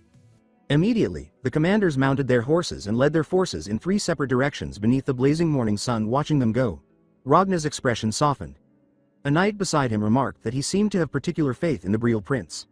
Ragnar admitted that he did. The boy was young, he said, but sharp, and if he proved himself again, Ragnar might grow to like him. Far ahead, Yuri led his forces across the plains, the wind whipping through their banners. Jared rode up beside him, asking if there truly was a plan. Yuri said that their first step was simply to find the orcs. Jared muttered that finding them and surviving them were two different things, but Yuri's calm confidence didn't falter. He repeated that he had a method. Moments later, A lookout shouted from the front, pointing northeast. Yuri followed his gaze and spotted a large band of orc cavalry charging across the open grasslands. A faint grin crossed his face as he said that this would do nicely. He took out a small necklace set with a crimson gem and whispered that it was time to draw them in. The gem pulsed with a rhythmic red glow that shimmered across the plains. In the distance, the orcs' eyes began to flare crimson one after another. Consumed by the gem's influence, they turned as one and roared, galloping straight toward Yuri's position. Raising his sword high, Yuri reminded his soldiers of their task. Their trophies would be the orcs' right ears. His knights shouted in unison, their weapons gleaming beneath the sun. Jared exhaled heavily but unsheathed his blade nonetheless. Yuri's grin widened. He told his men not to overdo it, then gave the command to charge. The earth quaked as the two forces collided. Jared leapt from his horse mid-gallop, slicing clean through an orc's neck before landing lightly on the corpse. Blood sprayed as he tore his sword free, immediately joining the fray again. Briol's troops fought with ruthless precision, their formation disciplined and efficient. The orcs fell quickly, their disorganized frenzy no match for the knights' coordinated assault. Then a massive orc warlord appeared, riding a hulking lizard beast, bellowing as it swung a colossal axe. Yuri spotted it instantly and spurred his horse forward. The warlord's strike descended, but before it could connect, Yuri's blade flashed once, severing its throat in a clean, effortless motion. He rode past without looking back as the creature toppled lifelessly to the ground. Surveying the battlefield, Yuri's expression remained calm. Inwardly, he considered the two tools he had prepared, the first being the crimson crystal necklace he had taken from a bandit camp, which now lay dim against his chest. The second, he thought, was far more destructive. Before he could act, a knight approached carrying a blood-soaked sack, reporting proudly that they had already collected 10 right ears and were far ahead of the others. Yuri glanced down at the sack, then at the carnage around him, and smiled faintly. He said that it wasn't enough. The knight hesitated, unsure what he meant. Without another word, Yuri drew a small knife and hurled it into the ground. The instant it struck, the earth split apart with a blinding flash. A pillar of light erupted skyward, shaking the plains with a thunderous roar that echoed for miles across the horizon. The knight staggered back as blinding energy erupted from the ground, while Yuri remained poised on his horse, faint light rippling around him. A confident smile crossed his face as he declared that they would hunt down every last orc in the region before returning. The technique he had used, Soul Severance, was a rare and perilous mana art said to manifest differently depending on its wielder's will. Yuri studied the dagger lodged in the earth, explaining that it resonated with the planet's pulse through a sword technique built upon seismic vibration. By merging that frequency with Soul Severance, he could extend his perception across the terrain, sensing every living presence that touched it. Focusing, the color drained from his irises until they turned misty and distant. His awareness expanded outward. He could feel the movements of every orc scattered across the plains, the formation of his own troops, even the faint quivers of beasts miles away. Yet the result failed to satisfy him. He murmured that it still wasn't enough, then turned to his men and proclaimed that they would not rest until the plains were cleansed of orcs. Lifting his sword, his aura flared again, and with a fierce cry, he led the charge into the fading light. By dusk, in the Allied command tent, Supreme Commander Ragna stood beside an hourglass as its last grains slipped away. He announced that the allotted time for the reconnaissance contest had ended. One by one, the nations presented their results. The first group stepped forward, but when Ragna overturned their pouch, not a single orc ear fell out. His face hardened as he reminded them that the mission had been reconnaissance, not a leisurely stroll. Disgusted, he tossed the empty pouch aside and called for the next. Yet each nation followed with the same outcome, empty hands and lowered heads. When the last soldier approached, Ragna's patience broke. He cursed under his breath, smacking his forehead and demanding to know how so many armies could fail to kill even one orc. A sharp voice cut through the silence as Commander Jonathan of Bruzen stepped forward, eyes gleaming. When Ragna opened his pouch, several orc ears spilled onto the table. Murmurs filled the tent. Ragna nodded approvingly, commending Bruzen for their 6 trophies. The highest count so far. Jonathan bowed modestly, saying that luck had favored them in finding a wandering orc troop. Ragna chuckled and said that luck was its own kind of strength. Many warriors had perished for lacking it. Then he reached for another pouch, declaring that the Empire's own troops had also joined the trial. He emptied it onto the table, 12 orc ears in total. The room fell into a mix of awe and resentment as commanders exchanged uneasy glances. Ragna grinned, pleased with his soldiers' results. Jonathan's expression faltered. He knew the Empire's might, yet for them to collect twice as many trophies after leaving an hour later stung deeply. Across the room, the second princess of the Holy Kingdom bit her lip, silently cursing how effortlessly the Empire had outshone them. Ragna sensed the tension but remained calm, telling the gathered leaders not to lose spirit. What mattered now, he said, was what they achieved next. He turned to his aide, asking if there were any remaining reports. The soldier hesitated before gesturing toward a large pouch dropped heavily onto the table. A voice announced that it came from Briel. The commanders turned as Ragna raised a brow, half amused. When the pouch was opened, dozens of orc ears poured out, far exceeding all the others. Standing before them, bloodstained but composed, Yuri explained that there was no secret to their success. They had simply worked harder than anyone else. That night, Briol's camp buzzed with energy. Sir Jared oversaw the unloading of supplies, reminding the soldiers to handle the crates with care. As he moved through the rows of tents, a knight from another nation deliberately bumped his shoulder, muttering something bitter before walking off. Jared frowned, confused by the hostility. Later, he found Yuri by the fire, sharing a simple meal with another knight. He reported that men from other camps had started picking fights. Yuri rose immediately, asking if it was true. As they walked together, Jared explained that other troops were spreading rumors, none of them flattering. Yuri only smiled, saying that such things were expected. After their victory, they had become the center of attention, and jealousy was the natural price of success. He told Jared to take it as a compliment. Envy was proof of accomplishment. Then his gaze shifted to a cage nearby where captured orcs sat bound and silent. He asked about the sorcerer among them, and Corey, their translator, stepped forward nervously. Yuri rested a hand on his shoulder and asked what he had learned. Corey hesitated before explaining that one of the orcs had spoken. Intrigued, Yuri told him to interpret. Corey said that the orc had uttered the words, "Black Dog." He explained uneasily that the orcs had been spreading tales of a knight who could sniff them out like a hunting hound. Jared snorted, trying not to laugh, while Yuri frowned, asking if the orcs truly meant him. Corey confirmed it, adding that the name was spoken with both fear and respect. Yuri sighed, muttering that he would have preferred wolf. Jared burst into laughter, earning a sharp glare before hastily claiming he wasn't laughing at all. Yuri turned back to the captives with a faint smile, saying that at least his reputation had begun to spread among the enemy. But then Corey spoke again. He said that the orcs weren't calling him merely a black dog. They had named him the Emperor's Black Dog, claiming he served the Empire and hunted Orkua in its name. The air turned tense. Yuri's expression darkened, and his aura flickered with fury. He repeated the name under his breath, incredulous, before growling that the orcs dared label him a hound of the Empire. Power surged around him, his hand drifting toward his sword. Jared shouted for him to stop, urging him not to kill the prisoners. After a long, strained pause, Yuri exhaled slowly and sheathed his weapon. Corey, still shaken, went on to explain that the orcs had revealed more. Orkua's lieutenant, the chieftain Karui, was gathering his warriors in the Garam region to intercept the allied army. Karui, he said, was notorious for his brutality and strength, a warlord who had united his tribe through fear alone. Yuri's anger settled into cold resolve. He patted Corey's head in approval, telling him he had done well, and instructed Jared to finish the interrogation. Then he said that he would personally deliver the intelligence to the Supreme Commander. Later that evening, inside Ragna's tent, Yuri stood at attention as the commander reviewed the report. Without warning, Ragna asked if he had a lover. Startled, Yuri answered that he did not. Ragna nodded thoughtfully, asked his age, and when told he was 18, said with amusement that perhaps it was still early, but he happened to have a beautiful niece. Yuri froze, uncertain he'd heard correctly. Ragna laughed, saying they could discuss it another time, and waved him off. Outside, Yuri walked aimlessly through the cool night air, muttering about Ragna's niece. Then memory struck him like lightning. The imperial princess he had once been engaged to in his previous life. His face went pale. Gripping his hair in horror, he shouted that he had to stay far away from her, startling nearby soldiers. Before he could recover, a familiar voice called his name. He turned, and froze. Standing before him was the second princess, commander of the Holy Kingdom's army, looking puzzled by his reaction. She asked why he was staring at her like that.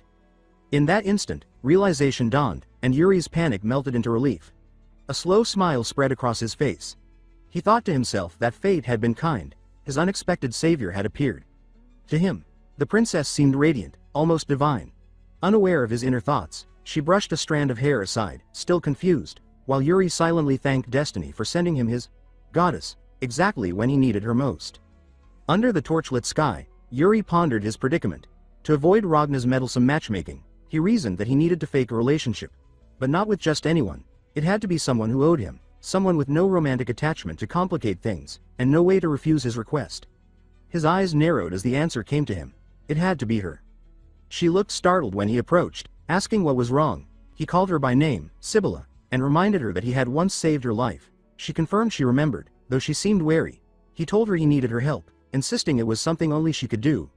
When she asked what he meant, he simply stated that he would be relying on her. Confused, she protested that he owed her an explanation. As she tried to make sense of his words, a smiling knight approached, addressing her respectfully as, "Your Highness." She recognized him, Sir Fennec, and asked what he meant by, "Nice to see."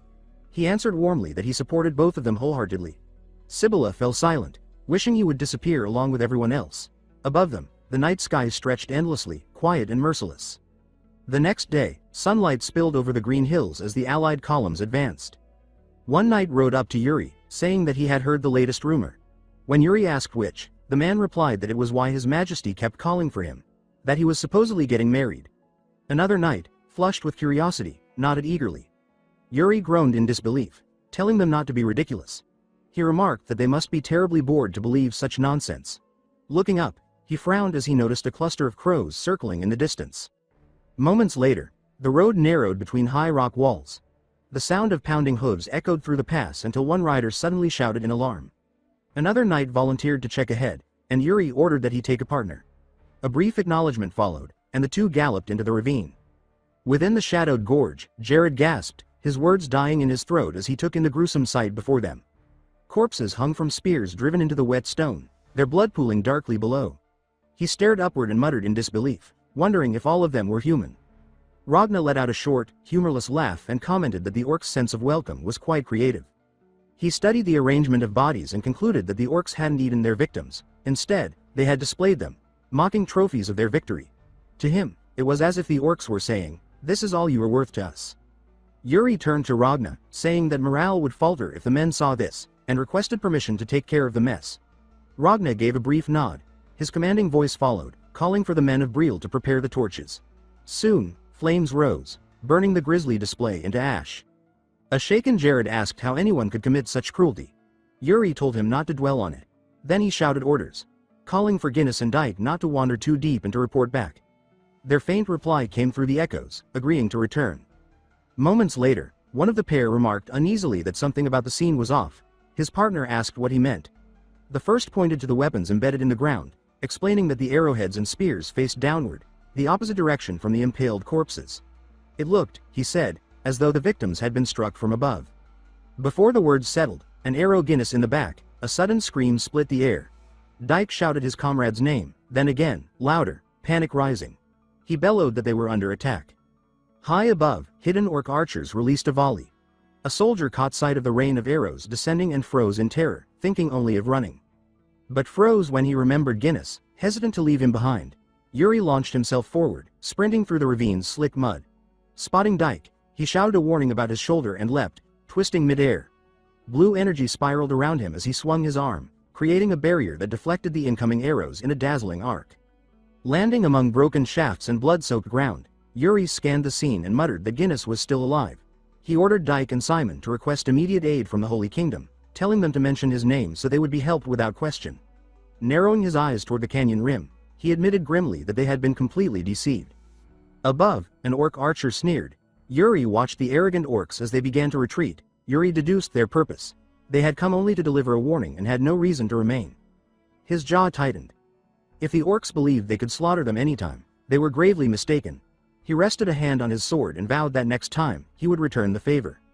Later, in the command post, Ragna summarized grimly that an orc ambush unit was stationed atop the canyon. He added that retreat was no longer possible. They would have to eliminate the threat. He turned to Yuri, asking what he planned to do. Yuri's lips curved into a faint smile. He said there was only one logical choice. He advised the commander to have the archers apply steady pressure, preventing the orcs above from reappearing. Then, placing his hands together, his aura flaring blue around him, he told them with quiet certainty to leave the canyon ambushers to him. At the valley, the orcs already wait along the cliffs, crouched in a silent ambush. One of them stiffens when it senses a strange presence below. Curious, it rises with bow in hand and tries to peer over the edge to spot the movement beneath. Before it can see anything, arrows slice through the air and force it to duck. The shafts spark against the rocks, shattering on impact.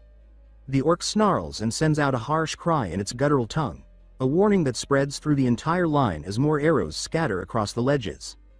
Below, near the valley's entrance, stands Ragna, supreme commander of the allied forces. 3 night archers accompany him. bows raised and eyes locked on the cliffs. Ragna's voice cuts through the tension as he orders the archers to keep the orcs contained, since Braille's unit will handle the assault. Up above, one knight climbs steadily along the rough cliff wall. Others from the Braille unit follow beneath him, armor scraping stone. One of them already struggles, his breathing uneven. Guiding the ascent is Prince Yuri Braille, who climbs with steady focus. Moments later the weary knight calls up to him, saying between ragged breaths that the prince is pushing too hard and should save his strength since a battle waits at the top. Yuri sighs and tells him to worry about his own condition first. He says that the knight has terrible stamina for his age and wonders how he plans to fight like that. Even so, his attention stays fixed on the climb. He notes to himself that the archers are buying them precious time and that they cannot afford to fall behind. But his thoughts halt when he senses a shift in the air, a warning that chills his instincts. His eyes widen as a massive boulder hurtles down toward them. The knights shout below, begging him to watch out, but Yuri stays composed. His hand reaches for the magical daggers at his waist, channeling mana through them. All 4 blades shoot free, spinning around him before racing upward. They embed themselves in a vertical line along the cliff face, forming a glowing set of footholds. Yuri leaps, using the daggers as steps and driving himself upward with inhuman speed. Mana surges through him, sharpening his movements until he closes in on the falling boulder. He draws his sword, steadies his breath, and cleaves the boulder in one clean strike. The 2 halves crash past him, scattering rock and dust along the cliff. Before he drops, he stabs his sword into the cliff wall and grips it with both hands to slow his fall. He hangs there for a moment, breathing hard, then loosens one hand to look down. He calls out, asking if the others are safe. The knights confirm that they are, their voices echoing up the cliff. He smiles faintly. He says that is good and urges them to hurry. With a sharp pull, he frees his sword and uses the recoil to launch himself upward again. He sprints along the cliff, then leaps near the top and lands on one knee. Orcs surround him instantly, snarling. He mutters that he appreciates the warm welcome. The orcs hiss at him, trying to shape his name. One of them finally growls it clearly. Aquaka. Yuri steadies his stance and answers with a smirk, saying that yes, that is him, and calling them orc bastards in return. An enraged orc lunges. Yuri rushes forward in a burst of mana and cuts off its right arm, sending it spinning through the air. The beast shrieks, then swings its remaining weapon and strikes Yuri across the ribs. Pain flashes through him. He forces himself upright while the orc shifts its grip and prepares to strike again. Steel meets steel as Yuri intercepts the blow. He studies the creature with a cold gaze and remarks that losing an arm has drained its strength more than it realizes. Before he can finish the thought, more orcs rush him from every direction. He mutters that this is becoming annoying and moves again. His blade slices through one orc's weapon, then through another's torso. He pivots and cuts the leg out from under a third. A fourth surprises him from behind, forcing him to twist and block with clenched teeth. Locked against the orc's strength, he glances at the cliff's edge and shouts down, demanding to know how long the knights plan to take. One finally appears, saying they're almost there. Seconds later Jared and Laurent pull themselves over the top. Both strike without pause, cutting down 2 orcs in perfect rhythm. Yuri drives his sword into another orc's throat, then turns to the others and gives his command. There is no time for rest. They're to charge the moment they reach the surface. The knights answer with a unified roar. One after another, they surge over the ledge and into the fight. The cliff top becomes a storm of steel, blood, and shouts as orcs clash with Braille's men. Yuri leads them from the front, his final order cutting through the chaos as he commands them to kill. Far below, Ragna stands at the valley entrance and watches the dust rising over the cliffs. The echoes of battle drift through the night. A proud smile touches his face as he observes in silence. That night, in the camp rebuilt after the clash, soldiers tend to their wounds and reorganize their lines. Beneath the banner of Braille, a voice inside the command tent reports that the hidden enemy units have been eliminated and that the main force can advance through the rift without losses. Prince Yuri listens from his desk while Jared stands before him. Jared finishes by stating that the stronghold of Karui, under Okwa's command, lies ahead. Yuri confirms the report and praises him for his work. Jared then adds that the princess of the Holy Kingdom had a message. Curious, Yuri murmurs Sabia's name. Jared explains that she says she is annoyed that he keeps collecting all the achievements for himself, but that she can send priests if he needs support. When he finishes, He gives the prince a careful look and suggests that perhaps Yuri and the princess might share something more. He cuts himself off, insisting it is only speculation. Yuri responds at once with a firm no, saying the assumption is wrong. Disliking the direction of the conversation, he waves his hand and dismisses Jared, telling him that if there is nothing else, he may leave. Jared bows, answers with a respectful yes, and wishes him a good rest before stepping out of the tent. Silence settles over the tent once Jared leaves. Yuri stays by the table, eyes following the inked lines of the map. He sighs and mutters that he had hoped for a moment of rest, but fate seems to disagree. Without looking up, he senses someone behind him. He asks how long she has been standing there, addressing Asuna. She steps forward with calm confidence and tells him that she has found the foreigner. Yuri finally turns, interest sharpening across his face. He says that her timing is perfect and asks where the foreigner is now. Asuna points to a region on the map and explains that the man is currently there. Yuri leans closer, asking if she means the foreigner is inside orc territory. She nods and clarifies that it appears to be the case.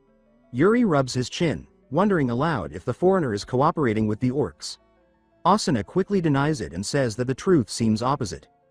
She explains that she could not infiltrate any deeper due to increased guard activity, but she learned that the foreigner was taken captive. With a hint of worry, she warns Yuri to be cautious. She says she knows he has personal interest in the man, but the capture feels intentional, like a piece in a larger plan. She continues by stating that if the Allied forces intervene directly, the foreigner might even turn on them. Yuri asks her to confirm that the foreigner has been made a prisoner. She nods again but still offers to return and investigate. Yuri tells her it is unnecessary. He smiles and says the situation may actually work to their advantage. He can simply meet the foreigner himself. Inwardly he notes that the foreigner wants nothing except Okwa's head, and as long as their goals align, he can win him over. He orders Asuna to infiltrate the orc barracks the moment the battle begins tomorrow and monitor the foreigner's condition until he arrives. She does not answer. She simply watches him, eyes shadowed with concern. Yuri notices and asks what troubles her. She steps closer to the desk and says that if he intends to face the foreigner personally, she wants to accompany him. With fierce resolve, she addresses him as her prince and says the foreigner is dangerous and she will protect him. Yuri stares at her for a long moment. Then he stands, calls her name, and meets her gaze. His voice turns cold as he tells her he did not hire her to act as his bodyguard and that he is perfectly capable of defending himself. Her shoulders fall. She lowers her head beneath her hood and bites her lip to hide her feelings. She nods and says she understands. Yuri sighs. Then, forcing a lightness back into his tone, he turns to retrieve something from the side table. He asks if she wants a late-night snack before leaving, mentioning that he received some earlier. He sets the snack on a plate and says that it is excellent, but when he glances back, Asuna has already vanished. Only the faint trace of her mana lingers in the air. Later that night, Yuri sits outside by a campfire with Jared and several knights. Jared launches into one of his favorite stories from Yuri's youth, saying that was the moment the Death Knights appeared behind the young prince. He puffs his chest and declares that he stepped forward to shield him. As the senior knight, this is Jared's moment to boast. The younger knights listen in awe. Yuri, roasting his snack over the fire, thinks privately that Jared is lying. He remembers Jared snoring on the ground until Yuri kicked him awake. Still, he admits Jared has gotten better over the years. One knight asks Yuri if Jared's story is true. Yuri almost blurts out the actual scene but instead says that Jared did his best. The knight turns back, admiration growing, and asks Jared how he found the courage to face a Death Knight. Jared answers proudly that a Death Knight is still solid and can be fought with a blade. Then, wearing a stern expression, he adds that the worst enemy is something without form, like a ghost, because you cannot cut one down. Yuri watches their exchange, quietly pleased to see the camaraderie. But as he looks toward Jared, something shifts in his vision. Behind Jared stands a ragged figure. At first he wonders who would wear such tattered clothes. Then his sharp eyes adjust, and disbelief spreads across his face. His eyes widen, his mouth parts. He rises at once and grabs his sword hilt, ordering the knights to raise their weapons. Jared startles and asks what is wrong. Yuri tells him there is an orc. Jared draws his sword and looks where Yuri is staring, but he sees nothing. Not wanting to misstep, he swallows and asks softly if the prince is tired. Yuri stays tense, gaze fixed on the same point. Jared insists there is nothing there. The knights crouch, weapons ready, waiting for an explanation. Yuri demands to know what they mean, saying the orc is right in front of them and asking why they cannot see it. He repeats that it is there. The invisible scout realizes the prince can see it, flinches, and bolts. Yuri immediately leaps off after it. Jared shouts after him, asking where he is going. Yuri answers with unwavering focus that he is going to catch the orc. As he closes in, he realizes that only he can see it. It is a hidden scout cloaked by sorcery. He floods his body and blade with mana. He shouts that he will not let it escape and attacks. The strike is clean, but the orc dissolves into a swirl of dark vapor and avoids the cut. From a distance, it glances back, lips curved into a wicked smile. Before vanishing entirely, it releases a dark substance into the air. Yuri halts, wary. The substance splashes across him, and disgust twists his expression. He asks what this filth is. He pushes out a burst of mana, blasting the substance from his body. It burns as it falls away. He lifts his hand, watching the last of it sizzle, and says that an impure aura has spread through him. Concern creeps into his voice as he uses mana to purge the remnants. Still staring at his hand, he wonders aloud what this could possibly be. Later that night, Yuri sits inside Hernando's tent. After explaining everything, Hernando repeats with concern that the creature he described might truly be an avatar invisible to ordinary sight, which he finds deeply suspicious. Yuri confirms it and says the situation is serious, since the enemy slipped right past them without anyone noticing. Cross-legged on the chair, Yuri quickly summarizes why he rushed to the royal family's mage at such a late hour. Hernando, surrounded by gambling cards and tokens with knights kneeling beside him in punishment, lets out an awkward laugh. Yuri remarks that he seems to have come at a busy moment. Hernando scratches the back of his head and suggests the orc likely hid itself with sorcery, though Yuri's sharpened senses still manage to detect it. Yuri replies that the real danger is the unpredictability it brings to the next battle. He asks if Hernando has any countermeasures, something bold like the firebomb Mary Rose once used. Hernando answers that such a spell was only possible near Balshad, and heavy magic like that can be disrupted. Yuri then asks about the suspicious nature of the sorcery itself. Hernando, calmer, says he is uncertain but suspects the orcs have been dabbling with forbidden power, likely mixing in black magic. Concerned, Yuri asks if that is dangerous. Hernando waves it off and says the magic tower already finished their studies on it and that as long as they respond quickly, it is manageable. He promises to focus first on dispelling the enemy sorcerer's tricks. Yuri agrees and says he will rely on him. Then, interlocking his fingers, Yuri adds one more thing. Hernando answers politely. Yuri lifts a playing card with a stern look, making it clear this is a warning. He will overlook tonight's gambling only this once. If Hernando plans to gamble again, he says he should at least invite him. Hernando nods with an amused grin. The punished knights stare, confused, as Yuri and Hernando begin exchanging jokes over wins and losses. Their laughter mingles with the groans of the knights still stuck in their punishment.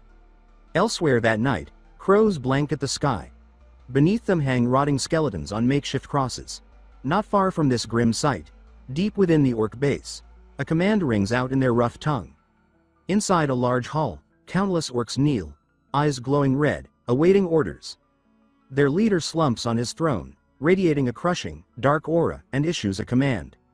The orc shaman responds eagerly and begins chanting.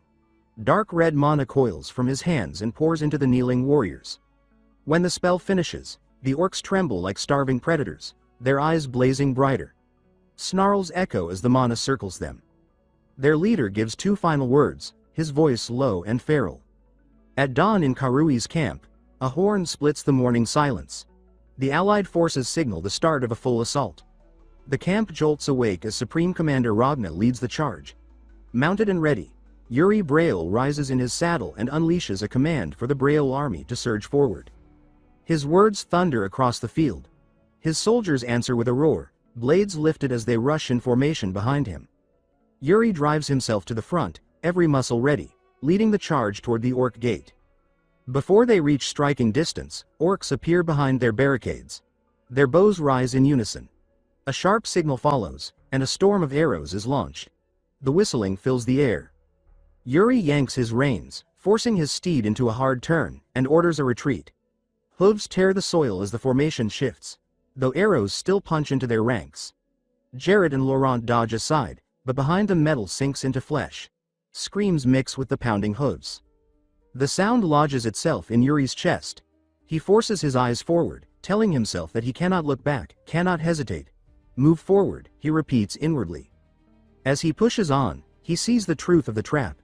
The orcs are fixated on their formation, using them as bait. Just as he expects, while the orcs pour every arrow toward him, Ragna bellows a fresh command and sends soldiers with a battering ram straight at the front gate. Their combined roar shakes the air. The ram smashes through the gate in one brutal strike, reducing the heavy doors to broken shards. Ragna claims the breach and orders the Imperial army inside. The soldiers flood forward, a rolling wave of steel. Once Yuri has led his troops far enough and the arrow fire fades, he pulls his reins and stops. His forces follow suit. He listens through the settling dust and recognizes the crash of Ragna's assault deep in the camp. He declares that their role as bait is finished and that they should regroup, but a voice interrupts him. Sir Jose steps forward with soldiers who carry fresh wounds. Jose argues that since the front is already under attack, the orcs must be stretched thin. In this state, he says they can crush the enemy faster by striking from behind. Yuri almost laughs at the boldness, calling the idea clever but raising his hand toward the rear wall. That section is a solid barrier, heavily reinforced, and they have no ram. Jose only chuckles and grips the hilt of his greatsword. Mana coils around the blade, thick and rising. He says siege weapons are not always necessary. With mana surging to full strength, he steps off his horse and approaches the fortress wall. Yuri watches with a mix of awe and caution. Incredible, he thinks. Jose plants his feet, pours even more mana into the weapon, and twists his body. The ground shakes. Then he swings. The strike detonates with massive force.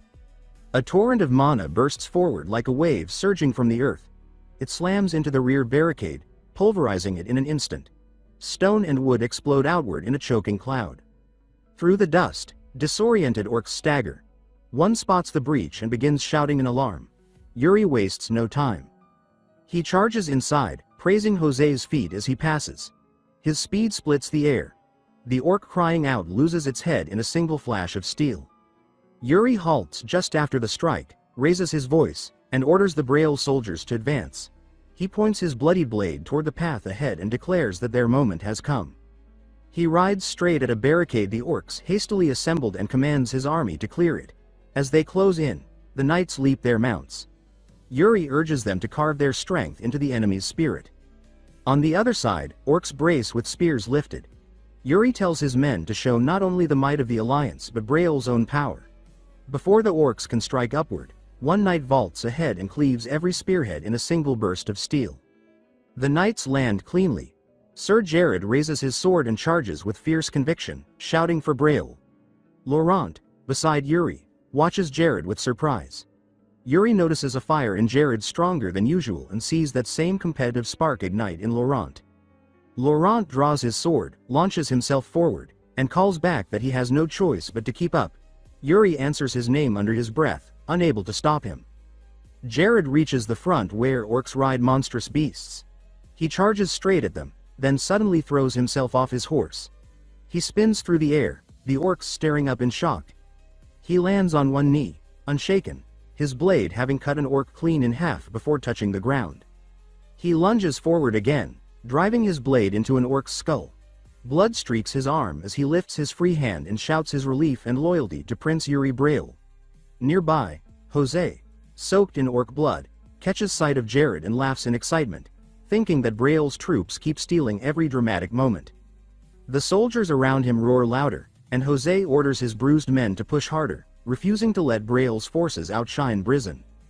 As the fighting rolls on, Yuri notes that their advance is working. The orc line is thin, momentum on their side. Even so, unease curls in his chest. He thinks that something is wrong, because the orc main force still has not appeared. Then it hits like a black wave. Orc-Val units flood out in overwhelming numbers, moving with eerie discipline.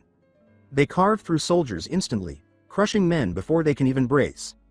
Knights keep charging blindly until someone finally identifies them and shouts a warning. Those who reach them before that warning die without landing a single blow. Still mounted, Jared watches bodies fall and feels panic rising. He wonders why so many of these monsters are here. An orc-Val suddenly barrels toward him, killing the soldier ahead with one brutal strike and turning toward Laurent. It looms over Jared with its axe raised, its growl vibrating through him. Only then does he realize he's in real danger. Yuri crashes in with a blazing charge, telling Jared to pull himself together as he intercepts the attack. Sparks scatter as steel collides. Jared can only think of his prince with shaken relief. Yuri asks sharply if Jared plans to die after bragging once. He orders him to reset his stance. Jared obeys, fear pushed aside. They attack together. Yuri cuts through the Orkval's arm, Jared through its leg, dropping the monster face first. Jared apologizes, and Yuri tells him to stay alert, already focused on the battlefield. Then Yuri's gaze snaps to a hut deeper in the camp. He senses something far worse waiting there. Inside, an orc emerges holding a severed human head like a trophy. The corpses behind it are torn apart with deliberate cruelty. A suffocating pressure radiates from the creature. It is Karui, the camp's commander. Outside, Jose shouts that the enemy formation has broken and orders his men to press the advantage, refusing to let Braille's soldiers outdo them. Yuri and Jared both sense a surge of pressure from a tent nearby. Yuri calls Jared's attention to it. Jared says he feels it too and asks if Yuri plans to go. Yuri says he does and tells him to follow. As they sprint toward it, Jared asks if the main force has already faced what's inside. Yuri answers that he hopes they aren't too late. His thought ends as a soldier's body hurtles out of the hut and crashes into the camp wall. A heavy orc stomp follows inside. Using the recoil, the orc launches upward in a single leap, shooting past them. Jared barely registers what passed, Yuri cursing as he turns. The orc rushes toward the soldiers behind them, leaps again, and crashes down in their center. 4 men die instantly in one circular swing. More fall before anyone understands what's happening. Soon the orc stands alone among fresh corpses. Yuri's grip tightens. Jared calls to him, nervous. Yuri instead commands all soldiers to fall back, fury building as he fixes on Karui. He repeats the order, knowing he will not hold back if they stay close. He steps toward Karui. The orc turns and stares with clear intent to kill. Jared panics and calls for his prince again. Jose arrives and tells Jared not to bother, saying Yuri likely cannot hear anything now. Jose adds that he will fight beside him. Yuri raises his sword and strikes. Karui meets him, mana and metal clashing in a burst of sparks. Karui then overpowers him, forcing him back until Yuri digs his sword into the dirt to stop. He admits inwardly that one direct hit from Karui will drop him instantly. A greatsword falls beside him. Jose steps in, saying Yuri seemed to be in trouble. He rests his weapon on his shoulder and states that he will assist. Yuri accepts. Jose watches Yuri and thinks of a wolf shielding its young, recognizing that same fearless resolve in him. Yuri's stance sharpens. He understands war. Karui grins and invites them forward with a gesture. Yuri signals Jose, who nods. They charge. Jose reaches Karui first and strikes with mana-charged force. Karui blocks it cleanly. They trade blows in a whirlwind, neither yielding. Yuri rushes in to strike from behind, but Karui twists away and grabs Yuri's shoulder, hurling him aside while still locking blades with Jose. Karui then notices a small cut on his palm and looks confused. Yuri stands again with a faint, bloody smile and says that even a small wound should bother him. He adds that their knights will wipe out Karui's proud orcs and invites him to see how long he can endure against both of them. Jose steadies his weapon. They attack again together. Karui catches both blows, Jose's with his axe, Yuri's with his bare hand, but the pressure forces him to strain. Then Karui breaks the bind and unleashes a roar. A dark force erupts from him. The sky darkens instantly, thunder rumbling unnaturally. Jose freezes and asks what this is. Yuri feels the same foul aura and clenches his teeth. Karui, cloaked in black smoke, stands with glowing red eyes, muscles swelling as the aura surges. Yuri recognizes the sensation, disturbingly similar to what he felt from the Phantom Sorcerer. He tells Jose to fall back, but the warning is late. Karui slashes Jose's chest. Yuri shouts for him to dodge. Jose steadies himself and refuses to fall, meeting the next blow with a mana-charged guard. He breaks the bind just as Yuri leaps again, only for Karui to twist and intercept the strike. Yuri kicks back as Karui's counter tears into the ground. Yuri asks if Jose can still fight. Jose says he can. From his observations, Jose states that Karui's strength has skyrocketed since the smoke appeared. Yuri agrees and notes inwardly that the aura matches the Phantom Sorcerer's, which is troubling, because Hernando should be dispelling dark magic right now. Then fallen orcs begin to rise, wrapped in the same smoke. Above them, unseen, a dark figure with glowing red eyes hangs in the air.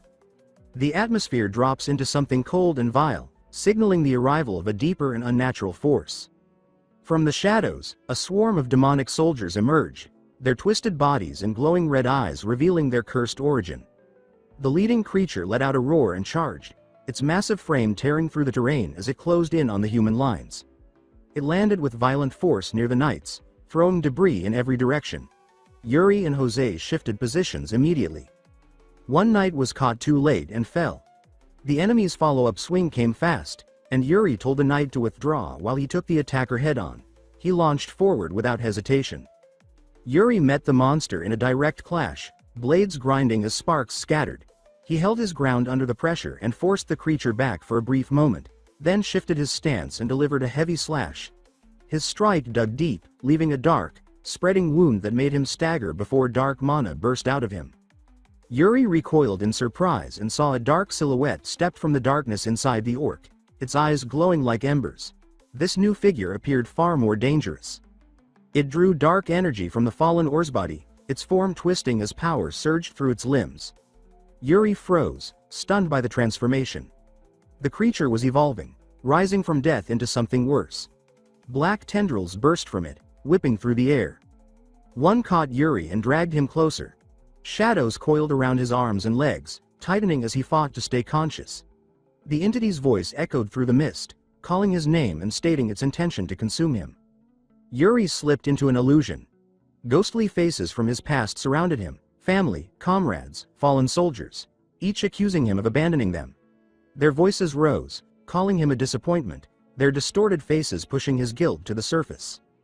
Then the shadow addressed him by his full name, Yuri Briel, claiming that nothing he did could change fate. A massive red eye formed in the darkness, mocking his resistance and declaring that his end was predetermined. Yuri refused to accept it. He forced himself forward, breaking the illusion's grip. An older Yuri from his past life appeared beside him. Without speaking, the man lifted his sword to the sky. Their powers merged, releasing a burst of light that pushed back the darkness. They rejected the concept of fate entirely, his stance demanding a future shaped by choice, not prophecy. The shadows struck again, but Yuri carved through them. His sword glowed with bright blue mana as he cut a clean path through the corrupted space. He pushed forward, slicing through illusionary enemies as the oppressive weight around him weakened. Landing solidly, he felt the momentum shift. The nightmare's control cracked. Yuri unleashed another powerful blow, ripping into the creature's defenses. The cursed mist shrieked and warped under the force. He rose upward and cut through layers of magical resistance until the battlefield glowed with the energy of his charge. Then he brought his blade down in a massive arc that struck the creature's core. The tide shifted. The impact shook the ground, and the dark barrier enclosing the illusion cracked, then shattered completely. The corrupted realm collapsed, revealing the real battlefield beneath. There, Yuri faced a cloaked figure with a twisted smile and blackened teeth. The creature trembled, its body collapsing after the damage it had sustained. Yuri held his guard, sensing that the corrupting power within it was fading. With the enchantment broken, his side finally had a chance to turn the fight.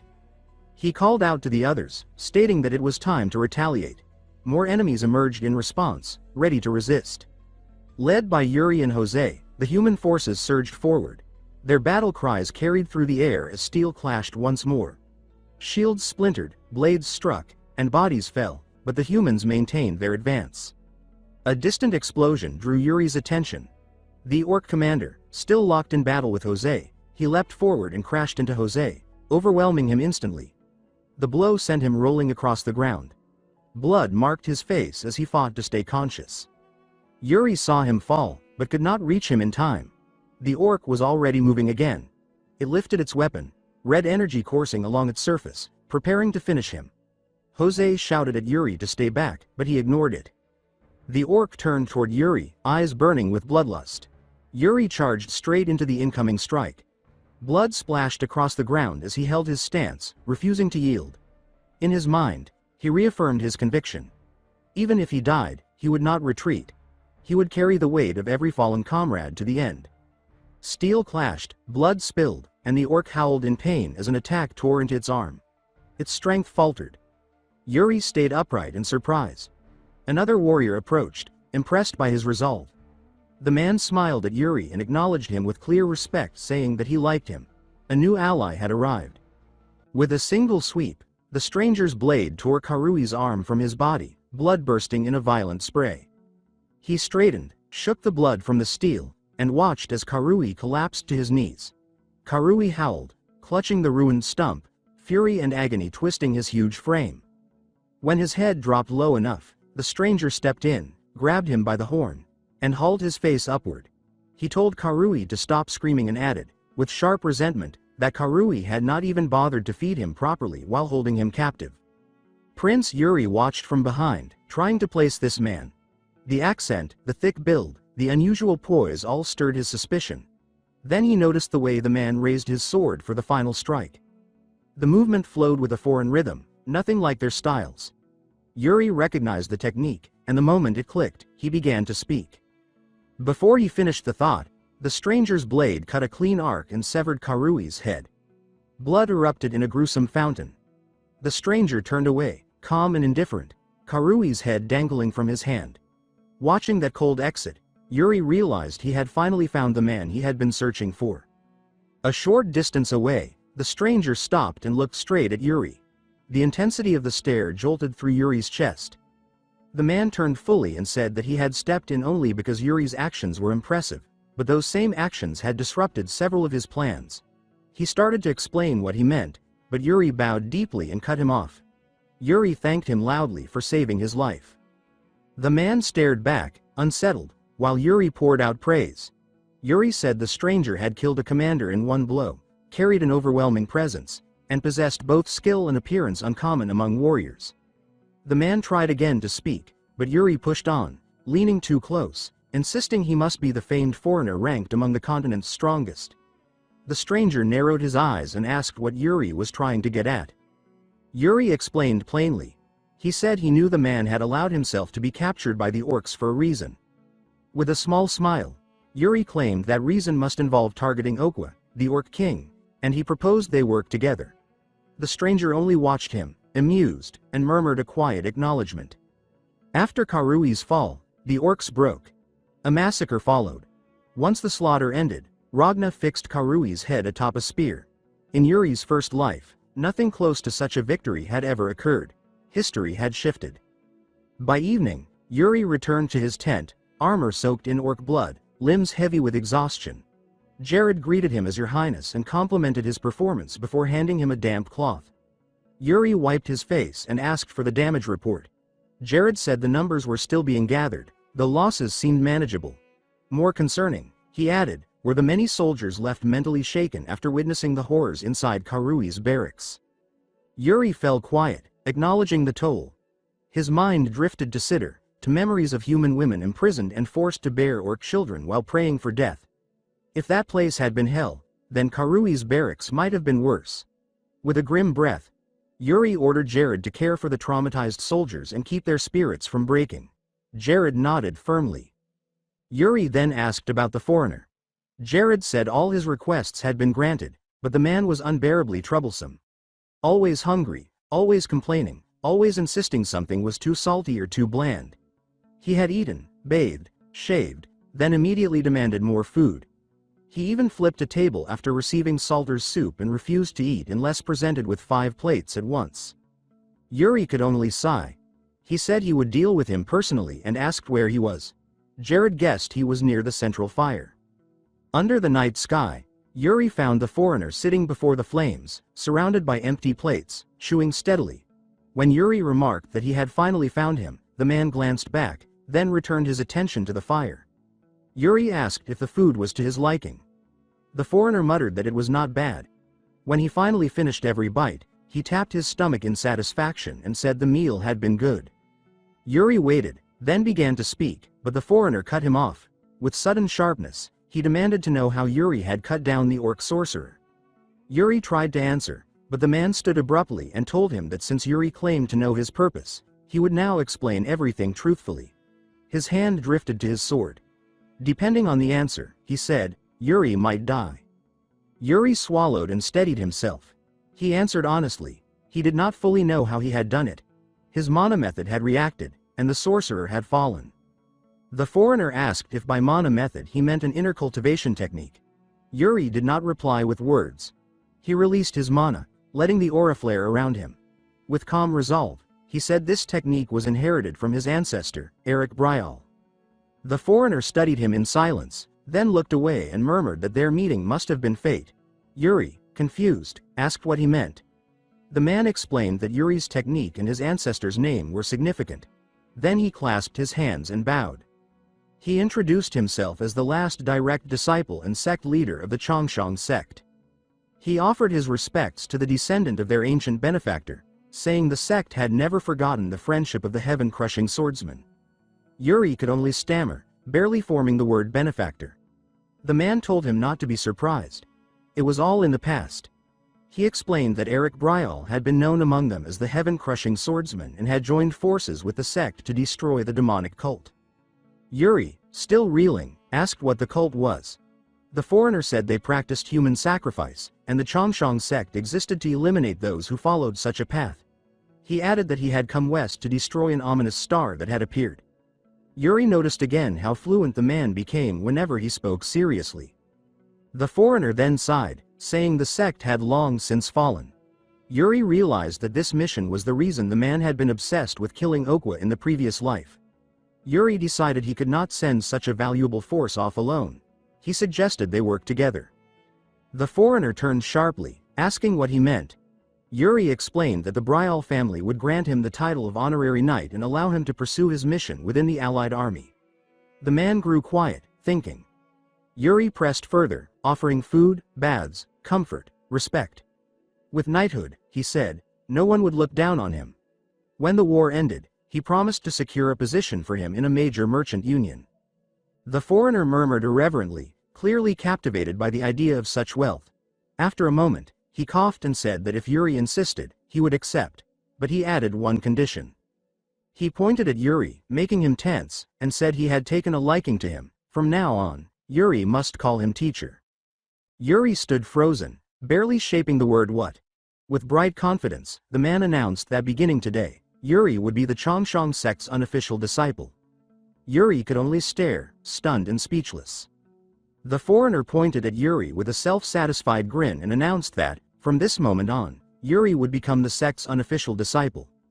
The declaration landed so abruptly that Yuri could only stand there, blank and silent, repeating the title in confusion. The foreigner dismissed his uncertainty with an impatient wave, thinking aloud that he ought to be paid for elevating Yuri so generously. Still, he added that since this was a rare honor, Yuri should be grateful. Yuri forced an awkward laugh and thanked him, though he admitted he already had a teacher. He mentioned the sword demon, and the foreigner's face tightened instantly in displeasure. The man snapped that Yuri could serve as a disciple to them both, then crossed his arms with theatrical irritation, muttering that Yuri had no idea how valuable his time was. Before Yuri could reply, the foreigner said he also needed to meet the commander of the allied forces and demanded that Yuri guide him. Yuri blinked and murmured a confused pardon. The foreigner reminded him that he had offered his help, and since Yuri needed to hear something crucial about the orcs, they should move quickly. Evening passed into night as the explanation made its way to Ragna's tent. Inside the Supreme Commander's quarters, someone repeated the foreigner's words about human sacrifice. Ragna sat behind his desk, fingers interlocked, staring sharply at the foreigner as he asked if this Okwa truly used humans in rituals. The foreigner, seated beside Yuri, confirmed that human lives were being offered to fuel orc sorcery and said that such acts meant Okwa was already corrupted. The statement dragged Yuri's memory back to the previous battle. He explained that the enemy orcs' power had abruptly spiked, and they suspected sorcery. If the orcs had conditions to use such power freely, Yuri said, they needed countermeasures. The foreigner added that this was why he had disguised himself as a sacrifice, intending to get close to Okwa, and complained that the allied forces had ruined everything. Yuri flinched at the disrespect toward Ragna and quickly stepped in, addressing the commander with formality while explaining that the foreigner had agreed to cooperate. Regaining steadiness, he said that since the man's goal was to eliminate Okwa, he would surely be a valuable ally. Ragna drifted into deep thought, chin in hand, until Yuri called for his attention. Ragna straightened, folded his arms, and said he understood. He promised to assign men to study how to counter the sorcery, then turned to Yuri and said that the foreigner would be his responsibility now. Yuri thanked him, relieved that despite the chaos, he had managed to secure the man's support. As Yuri prepared to leave, Ragna called his name again. He said he had heard Yuri was bringing a half-orc with him and asked if it was true. Yuri answered without hesitation. Ragna sighed, looking troubled. He said the captured half-orcs were being held under Graham's supervision, but debate continued about what to do with them. He asked Yuri to make the decision. Later that night, beneath the bright moon, Yuri walked the perimeter where the half-orcs were kept. He observed them silently, realizing that while Ragna's trust was flattering, this responsibility felt entirely shoved onto him. A cold sweat ran down his back as the thought settled. A shout broke the quiet. Someone complained loudly about letting Bryle surpass them. Yuri turned to find two knights arguing. One, frustrated, insisted that using the half-orcs as interpreters would give their empire an advantage. The other, grim, reminded him that survivors standing behind them had suffered at the hands of these same half-orcs. He said they had a duty to listen to the victims. The first knight scoffed, insisting the opportunity was too important to waste. Yuri stepped out of the shadows, sighing, and asked if that was the cause of their argument. Both knights froze. He turned to the first knight and asked whether he could truly guarantee the half-orcs' usefulness in battle. The knight thumped his chest and claimed they were docile and teachable. Yuri's tone turned cold. He asked if, in a moment of life or death, the knight could entrust his back to one of them. The knight faltered, unable to answer. Yuri looked toward the half-orcs and said that soldiers needed comrades they could rely on at their most vulnerable. He left the knight speechless and approached the victims. One woman flinched at his presence. Yuri met her eyes calmly and asked what she had witnessed. When she hesitated, he asked specifically how the orcs treated helpless humans. Trembling overtook her. Hatred tensed her jaw as she forced herself to speak. She said her little sister, injured and unable to move, had been torn apart. Her voice cracked as she described the sight. Her sister's body ripped into pieces while she and another woman were forced to watch. She remembered the orcs laughing, amused by her sister's screams, treating a dying human like a toy. Tears ran down her face as she told Yuri that this was the true nature of orcs. Yuri placed a steady hand on her shoulder, asked her name and origin, and she answered that she was Jane of Sidr. When she recognized his hair color, she asked if he was a prince of Bryle. He confirmed it. Her eyes burned as she begged him for vengeance. Yuri felt anger rise and promised that she would have it. He then called for Sir Graham. When Graham stepped forward, Yuri announced that he spoke now as the Prince of Bryle, not as a commander. He said these creatures had murdered innocent citizens of his realm and scarred survivors beyond repair. He saw no reason to grant value to those who had trampled human lives. His fury sharpened as he declared that orcs would never change. He ordered that every half-orc be killed. Graham placed a hand over his chest and bowed deeply, accepting the command. A cool breeze moved across the camp that night. At dawn, the watchpost horn split the air. Soldiers shouted that orcs were approaching, and the camp erupted into motion. The first figures to appear were orcful riders. Orc messengers carrying flags on their backs, approaching boldly in small numbers atop their beasts. Someone muttered in disbelief, wondering what scheme this was. A soldier rushed to Ragna, reporting that the orcs claimed to have come to negotiate. Ragna repeated the word as if expecting it to dissolve in the air. The soldier insisted it was true and said the orcs demanded the gates be opened because they had something to deliver. Ragna's face twisted with anger as he asked what they were plotting now, then ordered the gates opened. The soldiers obeyed. The orcful rode in without hesitation, looming above Ragna and Yuri. It grinned down at them both while they stood firm, eyes locked on the messenger. At the palisade, a few orc messengers wait with flags on their backs, grumbling among themselves while allied soldiers pass by, whispering as they hurry deeper into the camp. Inside the command tent, Supreme Commander Ragna sits behind his desk with a letter crumpled in one hand. Prince Yuri enters and asks respectfully why he has been summoned. Ragna looks up, calls Yuri's name, and suddenly asks why Yuri thinks he became commander of the allied forces. Taken aback, Yuri answers that it must be because Ragna excels at war tactics. Ragna waves that aside, saying he is not talking about such obvious reasons, and Yuri asks if he means a political reason. Ragna says that he does. He tells Yuri that he is not on good terms with the Emperor and that, although he is the Empire's prince with strength fitting that station, imperial affairs are never simple. When things seem to move in a sensible way, he says that the Emperor's scheming is usually behind it. He goes on and says that if they win the war, his name will spread across the continent as a hero and he will follow a path filled with praise and support, then notes with a weary smile that this is true only if they win. Those words stir Yuri's buried memories. Inwardly he recalls that in his previous life Ragna had to accept responsibility for the Allied forces' defeat and surrender his political power, that the Emperor then seized full control of the Empire, that the Allied forces were formed only to fail from the beginning, and that Ragna was discarded in the end. With that past in mind, Yuri asks carefully whether Ragna believes this situation is a trap. Ragna does not answer. Instead he tosses the letter across the desk and tells Yuri to look. Yuri catches it, unfolds it, and his eyes sharpen as he reads. The message says that the Emperor has made a secret pact with Okuya and warns Ragna not to become a pointless scapegoat, urging him to retreat. As he absorbs the words, Yuri thinks grimly that the outcome of this war was already decided and condemns it inwardly as a filthy scheme. Watching him, Ragna explains that the letter is said to come from an anonymous organization opposing Okuya. He says that, if its contents are true, everything has been arranged from the start and the Allied forces never had the option of returning alive. Then he asks what Yuri thinks of it. Yuri stands silent for a moment, the paper rustling in his gauntleted hand, then says that he would like to make a proposal. When Ragna tells him to speak, Yuri says that regardless of whether the letter is genuine or part of a scheme, they must return victorious, and adds that this knowledge only makes an already difficult battle slightly more troublesome, nothing more. Ragna bursts into loud laughter, slaps the arm of his chair, and rises. He says that Yuri's words are fair and agrees that, whatever the Emperor is plotting, there will be no place for them if they do not come back victorious. Turning away, he concludes that all that remains now is to deal with those who brought the letter. As he moves to give new orders, Yuri calls to him as His Highness. He turns toward Ragna with a steady gaze and asks if Ragna can leave the matter of the orc messengers to him. Ragna, caught off guard by the request, responds with a startled exclamation.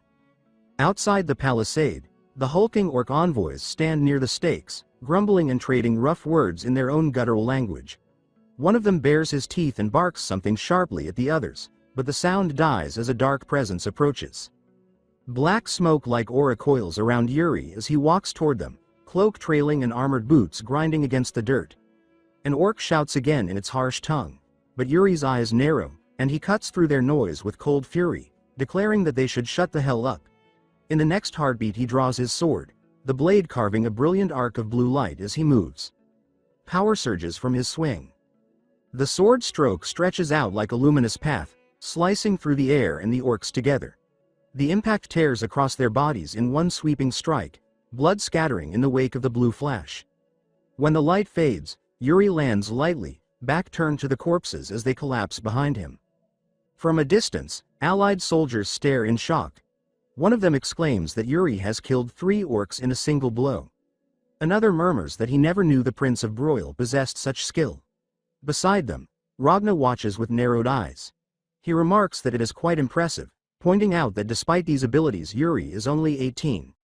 A knight at his side, unsettled by the ruthlessness on display, asks if Yuri is not going too far. On the ground, a severed orc head is impaled with a brutal downward thrust, blood spraying.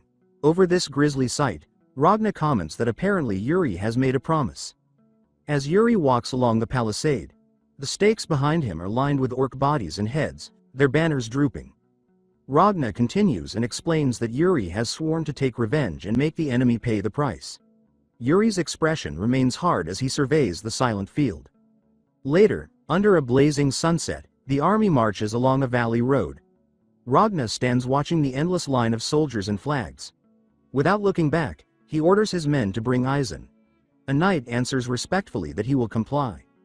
Soon an elderly man in mage's robes arrives, leaning on his staff, and asks if Ragna has summoned him. He is Aizen, the imperial court mage of the Empire.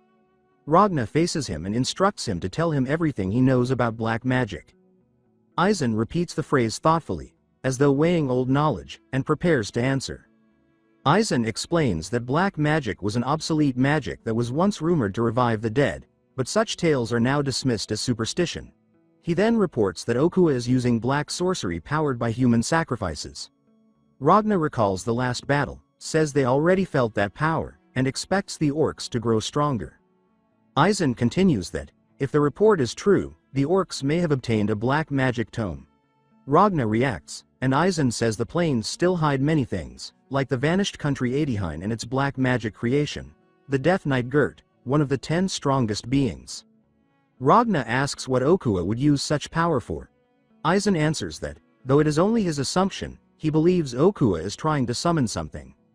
Ragna says this would explain the delayed march and the evacuation of their own troops. Eisen agrees, saying it is to buy time and that, if Okuwa already holds the tome, the summoning may have begun. As Ragna thinks there must be something below, the scene shifts to a cavern where a blue staff-like relic erupts with light on a pedestal, illuminating piled skulls. The morning sun rises over the vast plains as the troops advance in steady rhythm. At the head of the formation rides Prince Yuri Briel, Briel's banner streaming behind him while knights and soldiers march in disciplined ranks. From the rear, Jard moves forward and addresses him as His Highness, reporting that support from the Balshad supply unit has been cut off. Yuri shows no outward reaction. He calmly asks if that is truly the case, then turns his gaze forward again and says that it cannot be helped, reasoning that there must have been numerous attacks along the route. Jard confirms this and adds that new orders have been issued to prioritize securing supplies. Yuri touches his chin as he thinks, noting that even with stockpiles prepared, the situation is worse than he had anticipated. He surveys the plains and remarks that they have reached the deepest part of the region. With Okwa nearby, he reasons that it would not be surprising for the full orc force to strike at any moment. He concludes that if the orcs intend to drag this into a war of attrition, they must end it before it reaches that stage. At that moment, the ground trembles. A violent vibration surges beneath them, causing horses to rear and shake. Yuri nearly loses his balance. He grits his teeth and pulls hard on the reins until his horse steadies. Without hesitation, he shouts for everyone to dismount and jumps down himself. Soldiers and knights drop to one knee beside their mounts, gripping the reins tightly. Jard asks if an earthquake has suddenly struck, but Yuri answers firmly that this is different. He channels mana into his palm and presses it against the earth, his expression tightening as understanding dawns. Before the thought fully settles, the ground splits apart. Stone tiers open as something enormous forces its way upward from below. As it rises, Yuri completes the realization in his mind, recognizing that something is emerging from underground. The structure takes shape like an ancient watchtower, weathered by time yet still intact, towering over the formation. After some time passes, Ragna gathers several mages at a safe distance and instructs them to cast probing spells. Layers of magic wash over the ruin's exterior as they test it. A voice calls out to Ragna from behind, and he turns to see Yuri approaching. Ragna acknowledges him, and Yuri asks what the ruin is. Ragna shakes his head with a weary expression, his hands clasped behind his back, and says that they have found no connection to the orcs. From the outside, he explains, it appears to be an ordinary ruin. He clicks his tongue and admits that it feels unnatural that they cannot see inside. Yuri smiles faintly and suggests that they check it themselves, bowing slightly with a hand to his chest as he says that something is likely hidden within, given how abruptly it appeared. He adds that it would be best to confirm it directly. Ragna agrees, then tells Yuri to take the Empire's knights with him. That order immediately extinguishes Yuri's brief sense of satisfaction. Soon several men approach, address him as Prince, and report that they have been assigned under his command.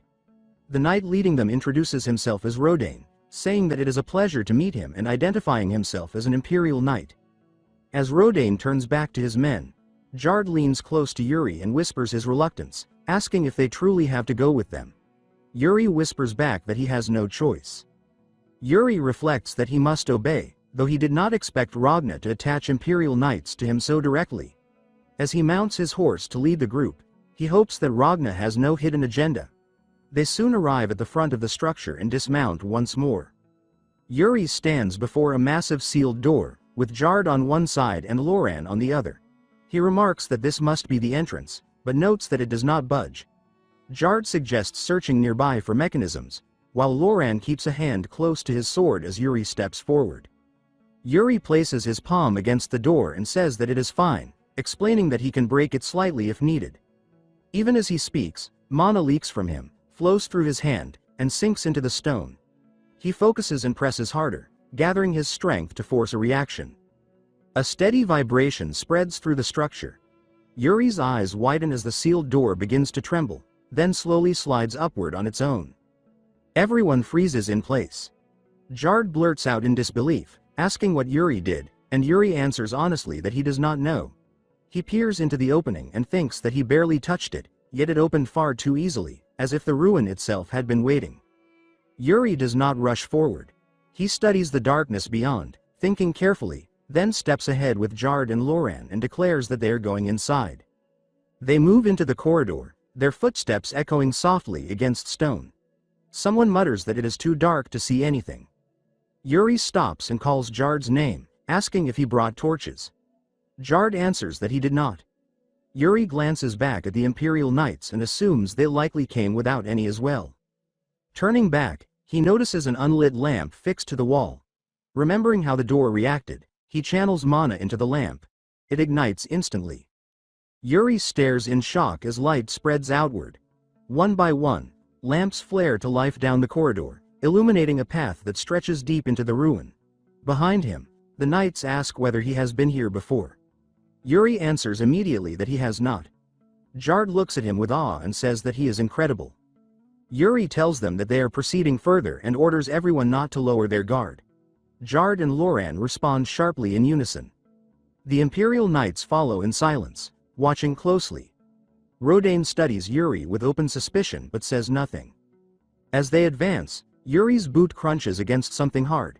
He looks down and sees a large bone. Ahead, the corridor opens into a wider chamber strewn with skulls and scattered remains. At the far end, slumped before another door, sits a human skeleton clad in armor, unmistakably that of a knight. Everyone stops. Yuri stares and begins to remark on the sight, but Jard steps forward and says that he will check first. Reaching the skeleton, Jard strikes the door behind it and calls back that the path is blocked from there. Yuri crouches beside the remains, examining them carefully without touching. He observes that most of the bones scattered around belong to orcs, while this skeleton is human. The marks of battle suggest that the knight died defending the door. Jard calls out again, reporting that the door does not respond even when mana is injected into it. Yuri looks up and says that it cannot be helped, adding that they should return and see whether they missed anything earlier. He does not notice the faint mana beginning to rise from the skeleton. He does not see its fingers twitch. Instead, Yuri orders everyone to prepare themselves for any danger that may arise and asks whether they understand. Jard answers affirmatively. In the next instant, the skeleton lunges forward and clamps its grip around Yuri's arm. Shock freezes Yuri in place. Jard recoils in panic. Light erupts from the skeleton and floods the chamber. Jard shouts in alarm, demanding to know what it is, while Loran cries out Yuri's name. The Imperial Knights rush forward, shouting as they close the distance. The light intensifies into a mist-like glow, identical in color to Yuri's own aura.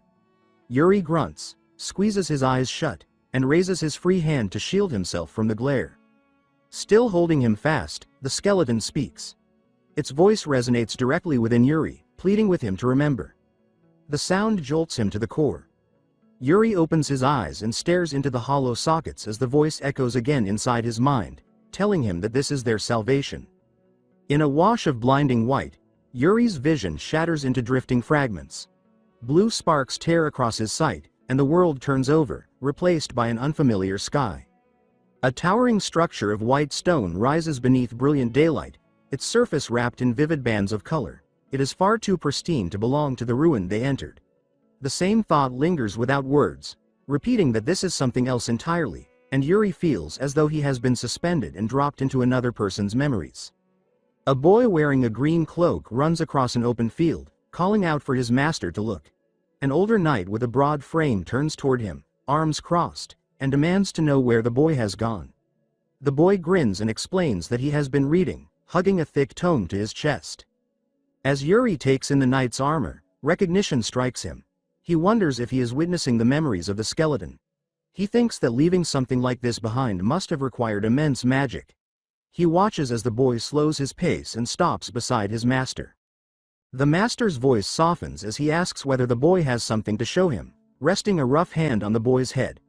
The boy spreads a book open on the grass, its pages crowded with dense text, circles, and diagrams. The master asks whether the boy's advanced studies have gone well. The boy falls quiet. The master's patience snaps. He presses for an answer and warns the boy not to change the subject. The boy droops and admits that reading all the time is not enjoyable. The master clicks his tongue and challenges him, asking whether he truly thinks he can become a capable hunter that way. Yuri feels a strange ache at the exchange, thinking that it reminds him of earlier days when Bernard used to nag him relentlessly. The master then tells the boy to look closely and raises a jagged red crystal. Light catches within it like blood trapped in glass. He explains that it is the mark of an orc hunter, and that only those who possess it are recognized as full-fledged hunters. Yuri absorbs the explanation in silence, thinking that it answers more questions than he would like. The boy does not look encouraged.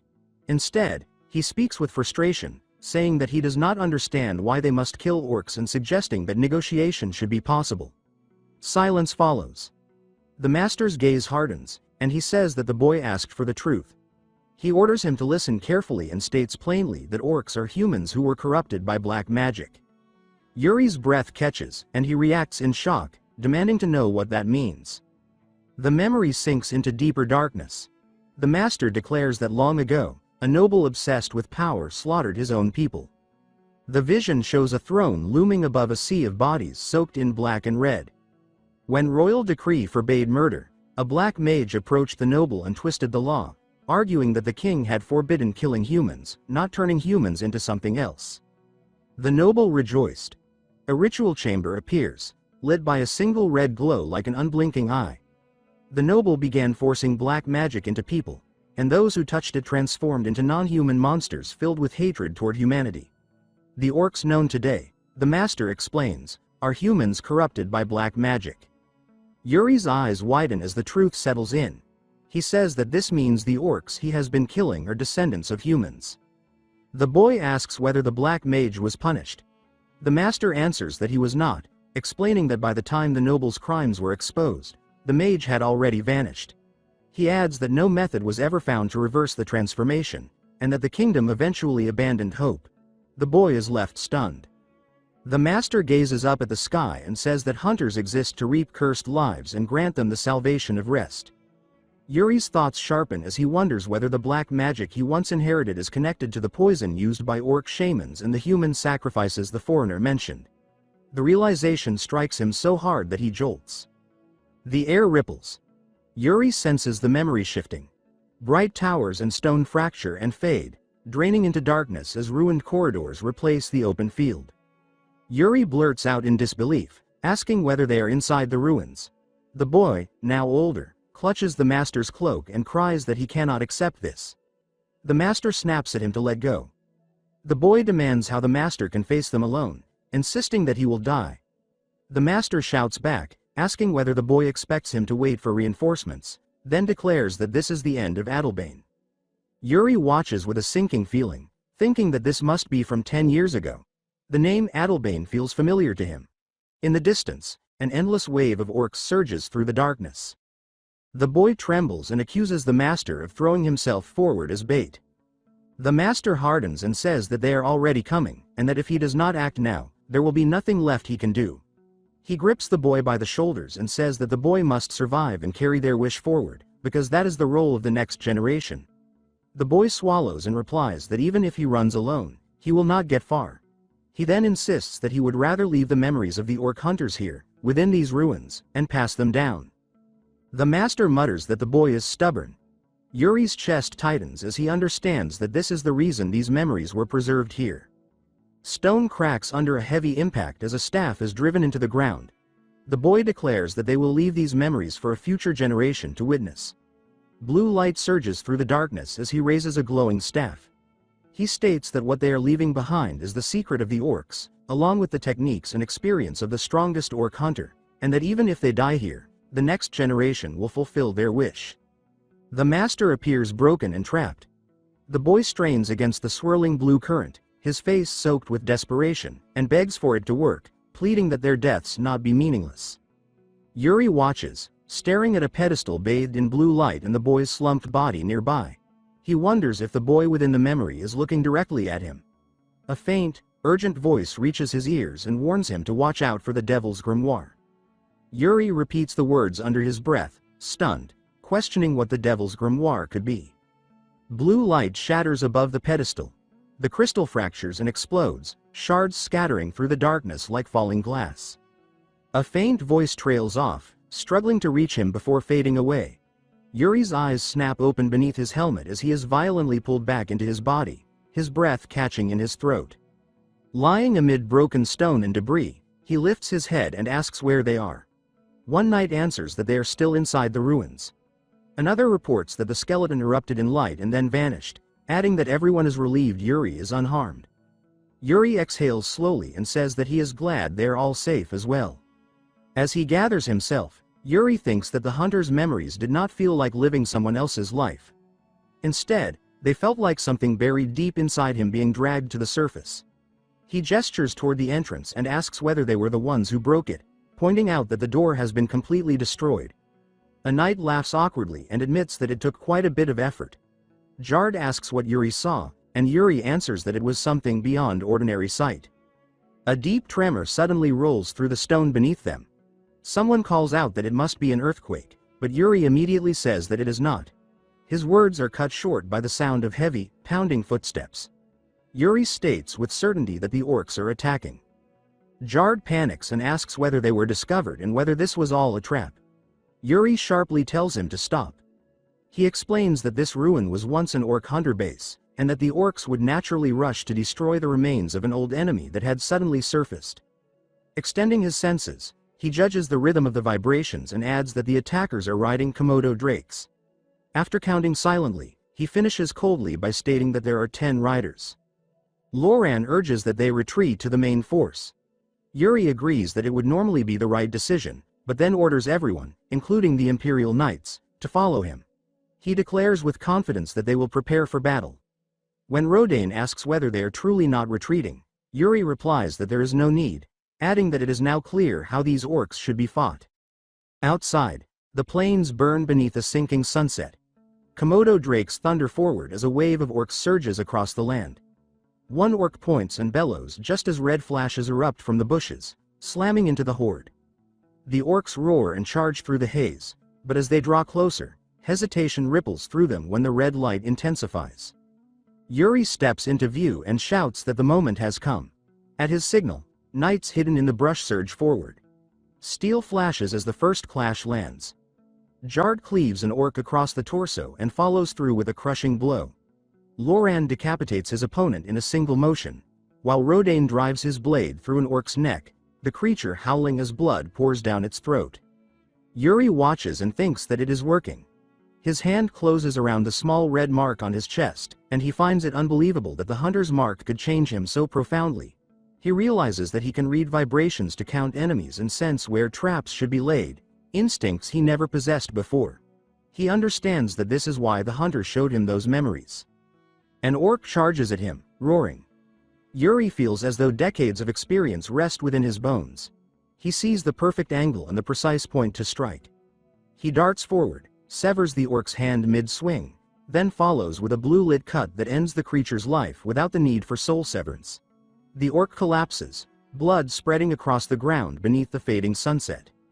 Standing over the body, Yuri says that he will carry on the legacy that was left behind, addressing the fallen as the hunters of Adalbane. Night settles over the camp around the ruins. Ragna reports that thanks to Yuri's actions, they were able to secure the perimeter without losses. He tells Yuri that he did excellent work, and Yuri responds that he is grateful. Ragna asks whether the ruins were the hunter's residence. Yuri answers that they hold traces of the hunter's final battle. He then asks whether Ragna knows anything about the Devil's Tome. Ragna says that he has never heard of it and asks whether it is connected to the ruins. Yuri replies that he only knows it is tied to black magic. Ragna says that he will investigate and share anything he learns. Yuri bows and thanks him. Later, Yuri walks through the cold night between the tents. A knight addresses him as the Prince of Breel. Yuri turns as a red-haired Imperial knight approaches with a smile. Yuri asks whether he is from the Empire. The man introduces himself as Rodane and says that Yuri's performance in battle was impressive.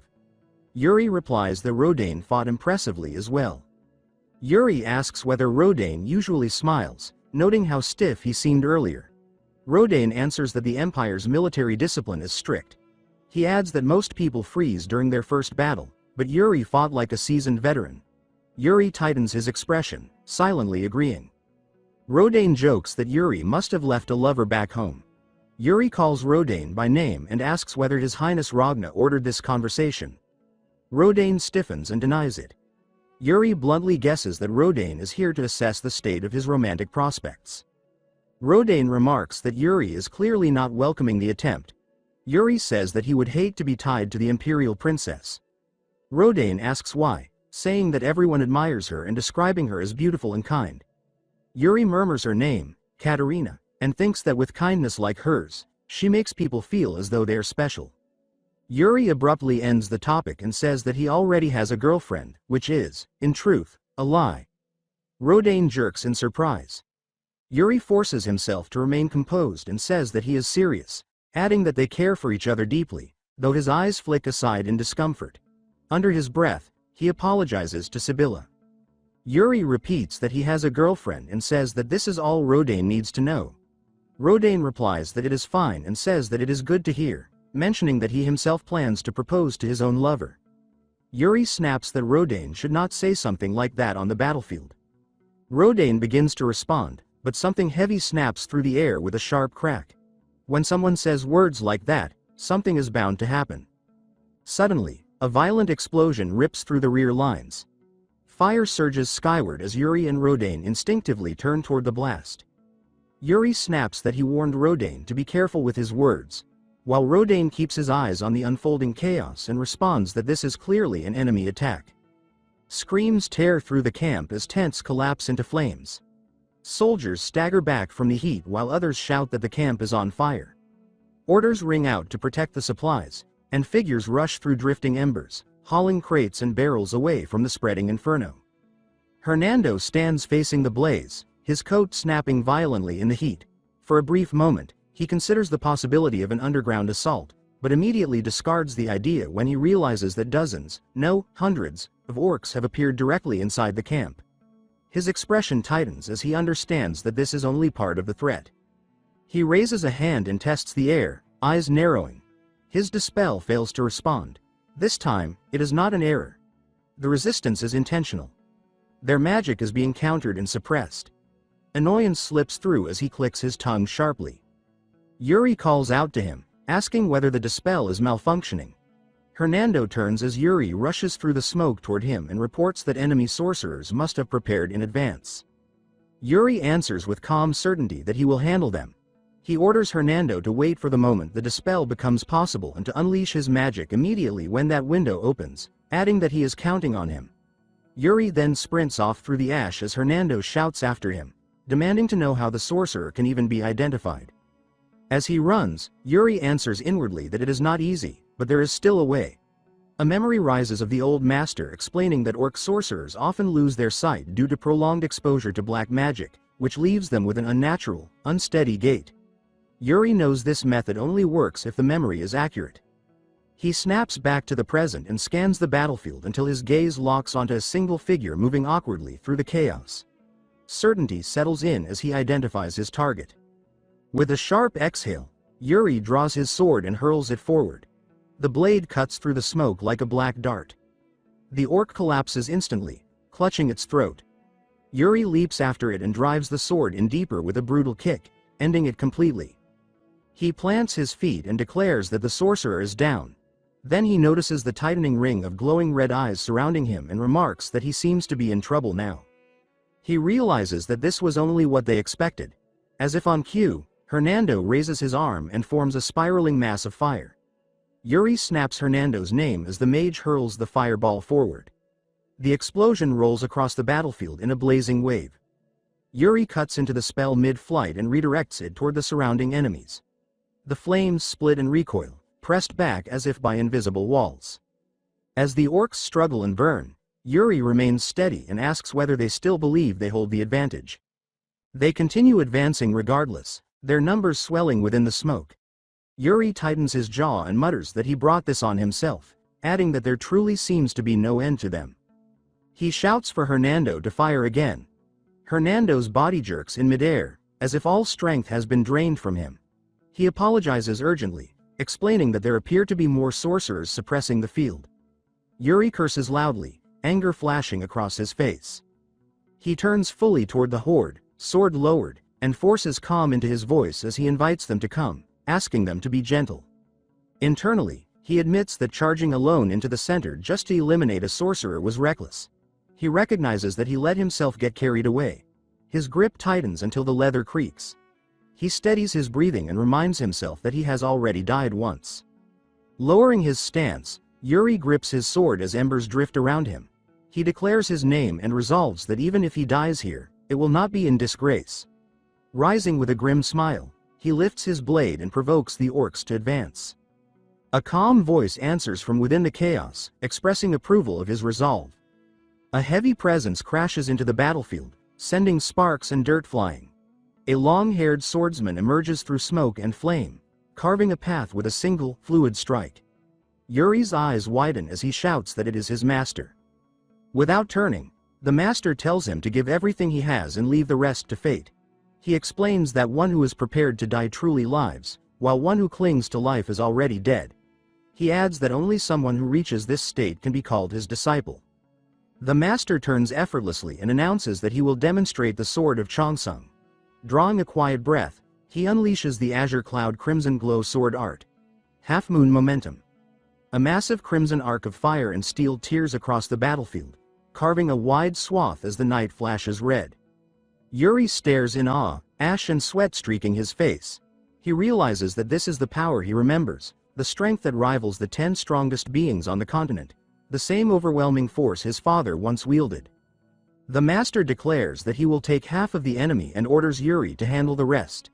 Yuri answers sharply and charges forward, his blade flashing as blue-edged force erupts from each strike. As Yuri fights, the master observes him closely. He notes that Yuri's movements are rough and unpolished, yet seasoned and practical.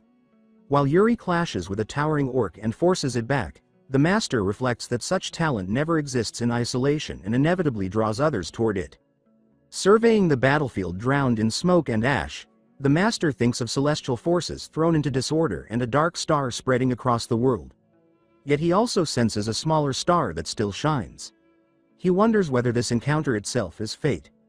A faint smile curves his lips as curiosity takes hold. Yuri drives forward again, cutting through flesh as blood sprays across the scorched ground. Watching him, the master forms one final thought, wondering whether this child will one day be consumed by the black star threatening the world, or rise to become the new star that replaces it. An orc's blade tears through the chaos, followed by another crushing strike that slams into the ground, dirt and sparks exploding outward as the earth shudders. A blast detonates near the ranks and smothers the field in thick smoke. From the swirling dust, 2 red-eyed orcs burst forward, snarling as they press the attack. Prince Yuri pivots toward the pressure and calls out for Jared and Lauren. Seeing their line begin to buckle, he thrusts his arm forward and orders them to stop the enemies. One knight charges into the front and blocks a heavy swing with ringing steel, while another drives an orc back with a brutal counterblow. A scream of pain cuts sharply through the clash of blades. Jared scans the battlefield and reports that there are too many underground tunnels, adding that they are losing ground far too quickly. Yuri falls silent for a brief moment, listening to the tremors beneath his feet. He admits that the warning is correct and says that a force this large moving underground means something is wrong. Narrowing his eyes, he senses deeper and realizes that aside from the orc sorcerer, there is something else moving below. Jared calls out to him again, but Yuri drops low and pushes his awareness into the vibrations beneath the battlefield. He asks himself where it is, then demands to know where they are digging the tunnel. Following a faint, irregular rhythm through the soil, it suddenly sharpens into focus, resembling something like a massive sandworm from legend. Yuri states that he has found it. He lunges forward and signals sharply, ordering everyone to follow him. His men scramble after him. Jared questions whether this is truly the right direction, but Lauren immediately shuts him down, saying that no one questions Yuri, while Jared reacts with visible unease. They skid to a halt as the shaking intensifies. Yuri says that this is the center point, the place that has been vibrating without pause. The air quivers, and a hooded orc shaman steps into view, baring its teeth as it raises a crooked staff. The shaman begins chanting and slams its palm into the ground. The earth groans in response. Cracks race outward as stone heaves and something massive forces its way up from below. The surface splits apart. Hulking figures burst through shattered soil and leap forward in a spray of rubble as the ground collapses behind them. Yuri watches without flinching and murmurs that it is exactly as he expected. 3 orcvils advance with weapons raised, red eyes burning as cruel grins spread across their faces. Yuri remarks that he assumed they would appear sooner or later. More orcs fan out behind them, forming a living wall that separates Yuri's group from the shaman. They begin chanting again, shouting in unison as if sealing the spell across the battlefield. Jared leans in and says that the enemy is deliberately targeting Yuri. Yuri answers calmly that he can tell. Yuri raises his sword and commands each of them to take one opponent and not lose. His knights answer immediately and spread out. As Yuri steps forward, his focus sinks beneath the battlefield once more. He senses that whatever lies below is not an orc, and he knows that ending this battle means destroying it. He charges toward the largest presence, the orcval, and swings with full force as the duel begins. The orcval brings its curved blade crashing down. Yuri meets it head-on, steel shrieking as sparks burst outward. The impact forces Yuri to skid backward, but he twists, deflects, and turns the weight aside. Even so, the orcval finds an opening and snaps a cut through his guard. Blood sprays as flesh tears. As the orc taunts him, Yuri thinks that it is irritating and judges that the orcval knows exactly how to exploit the advantages of a curved blade. Shouts rise behind him as the wider fight continues. Yuri steadies his breathing and says that he needs to finish this quickly and get back to his people. The orcval grins, and Yuri surges forward to end it. He slashes, but the orcval slips past with minimal movement and blocks at the last instant, turning every decisive strike into a shower of sparks. Yuri grows increasingly irritated, thinking that the orcval is reading his movements and parrying everything. He wonders if it is deliberately stalling while the battlefield around them collapses. His focus falters for a heartbeat, then snaps back as a memory of his master's lesson surfaces. Bernard says that when the mind scatters, the sword strays, and that no matter how urgent the situation is, if the sword cannot keep up, it will never reach the enemy. Yuri's younger self demands to know what he is supposed to do. In that memory, Yuri snaps that his master should complain instead of swinging, adding that he nearly killed him. Bernard answers that Yuri must choose, explaining that combat is fluid and filled with paths beyond what seems obvious. He orders Yuri to remember why he fights. Back in the present, Yuri hardens and says that it is just like his master, admitting that the nagging brought him back to himself. Pressure coils at his feet like a wound spring. White energy wraps around his body. In the distance, the shaman stiffens, and the orcval's eyes flare as it senses the shift in Yuri's rhythm. Yuri levels his sword and says that they were trying to provoke him. He leaps forward, declaring that his original purpose was to deal with what lies underground. He drives his blade down with ruthless resolve. The strike detonates the space beneath them and forces the massive earth-bound creature upward, unleashing a harsh, echoing scream. As the smoke peels away, Yuri is already moving again. He surges forward through the white spiral of his own momentum, eyes locked ahead, and states that charging straight through like this is always the best way. White force detonates across the ground and shreds the earth into a collapsing crater, the roar stretching as debris and dust surge outward. Nearby, an orc drives its weapon down at Jared, and he screams for his highness as he barely holds the blow back. Amid the settling rubble, Prince Yuri staggers and plants his sword into the ground to keep himself upright. He drops to one knee, breathing hard, and thinks that he has used all the mana in his body, including the mana stored in his core. Pain twists through him, and he curses that the backlash is worse than he thought.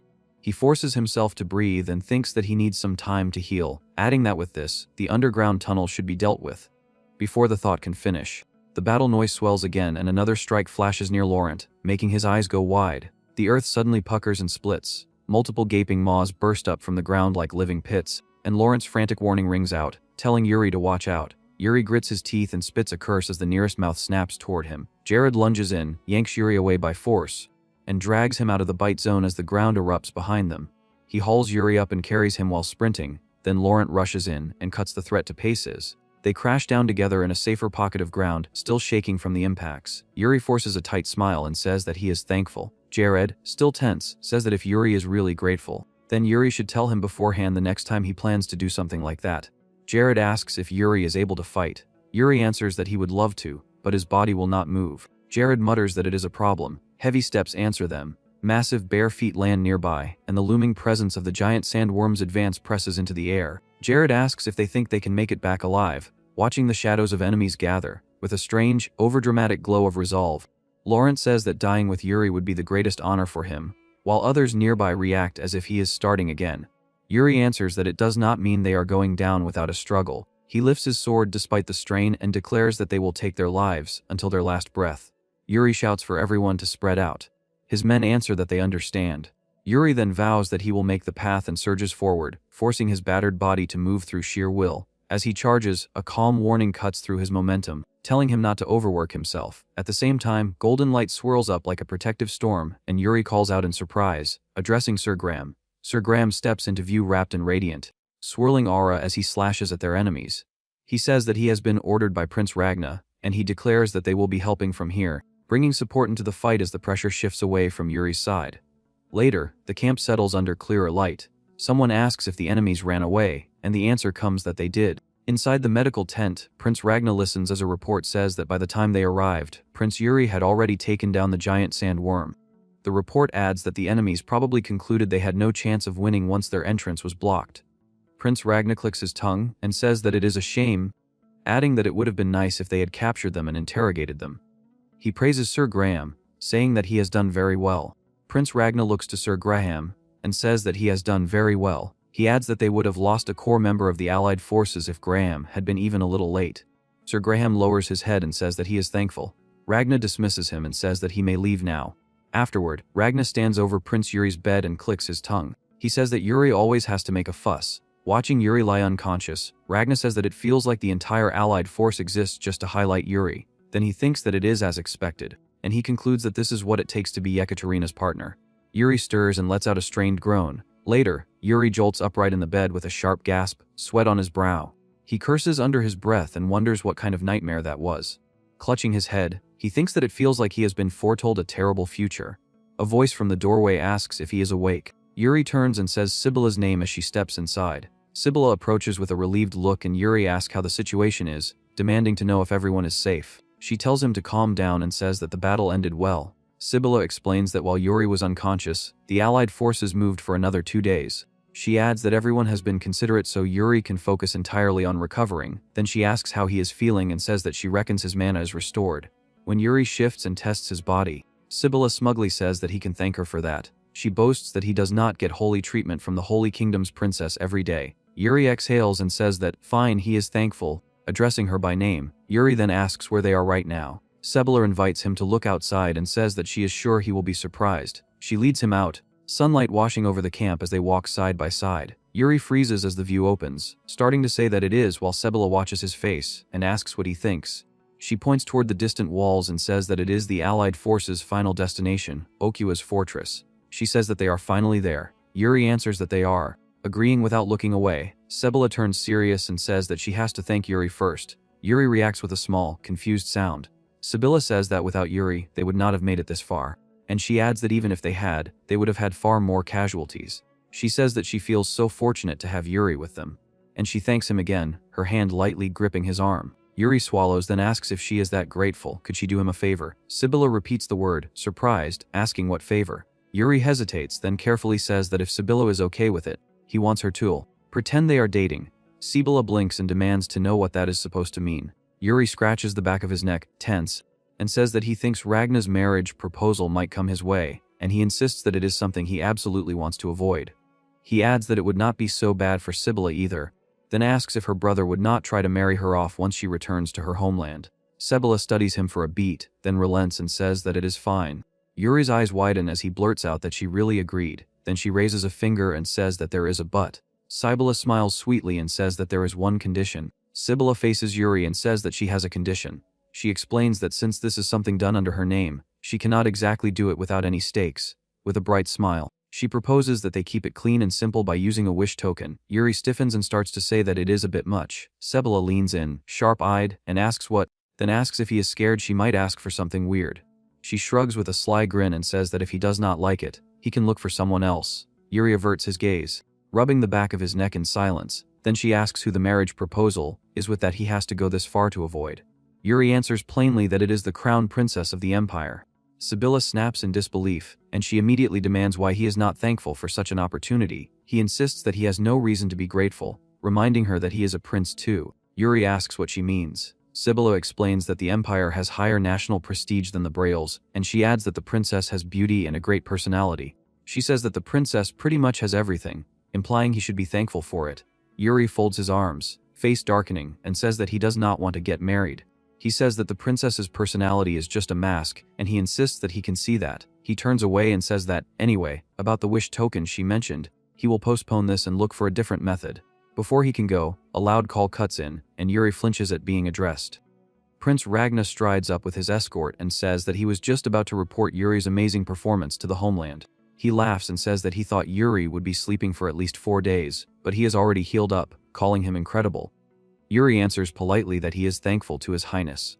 Ragna throws an arm around Yuri's shoulders and says alright, then says that his niece seemed super interested in Yuri's news. Yuri's eyes widen as dread spreads across his face, and Ragna, glowing with sudden excitement, thinks that this is such a great occurrence, then smacks Yuri with brisk, repeated hits while still smiling. Yuri, sweating, snaps internally that wish token or whatever should be fine and silently begs for help, then calls Sibylla's name like a plea. Ragna steadies Yuri as he wobbles, and Sibylla hurriedly tells Ragna that Prince Yuri has not been awake for long, asking him to be considerate so Yuri can rest and stabilize a little longer. She steps forward with practiced grace, and Ragna says that she must be the princess of the Holy Kingdom, then asks her what his name is again. She answers that her name is Sibylla Arsaint, addressing him as His Highness. Ragna observes that she seems to care about Yuri quite a bit and asks if they are close. Sibylla holds Yuri's arm and says that they are not just close, then announces that they are in a relationship. Ragna freezes in shock, heart effects practically bursting from the couple, and he turns on Yuri in clear frustration and asks if it is true. Yuri forces a strained smile and says that it is true.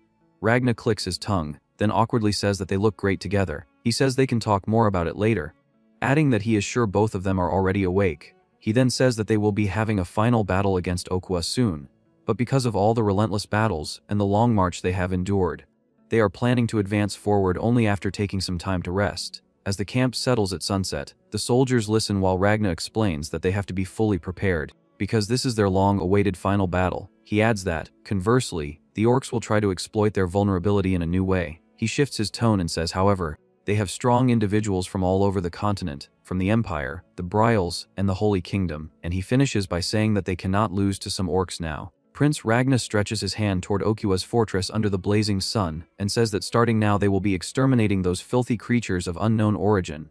His fingers curl into a fist, and he adds that they will have the entire continent know their name.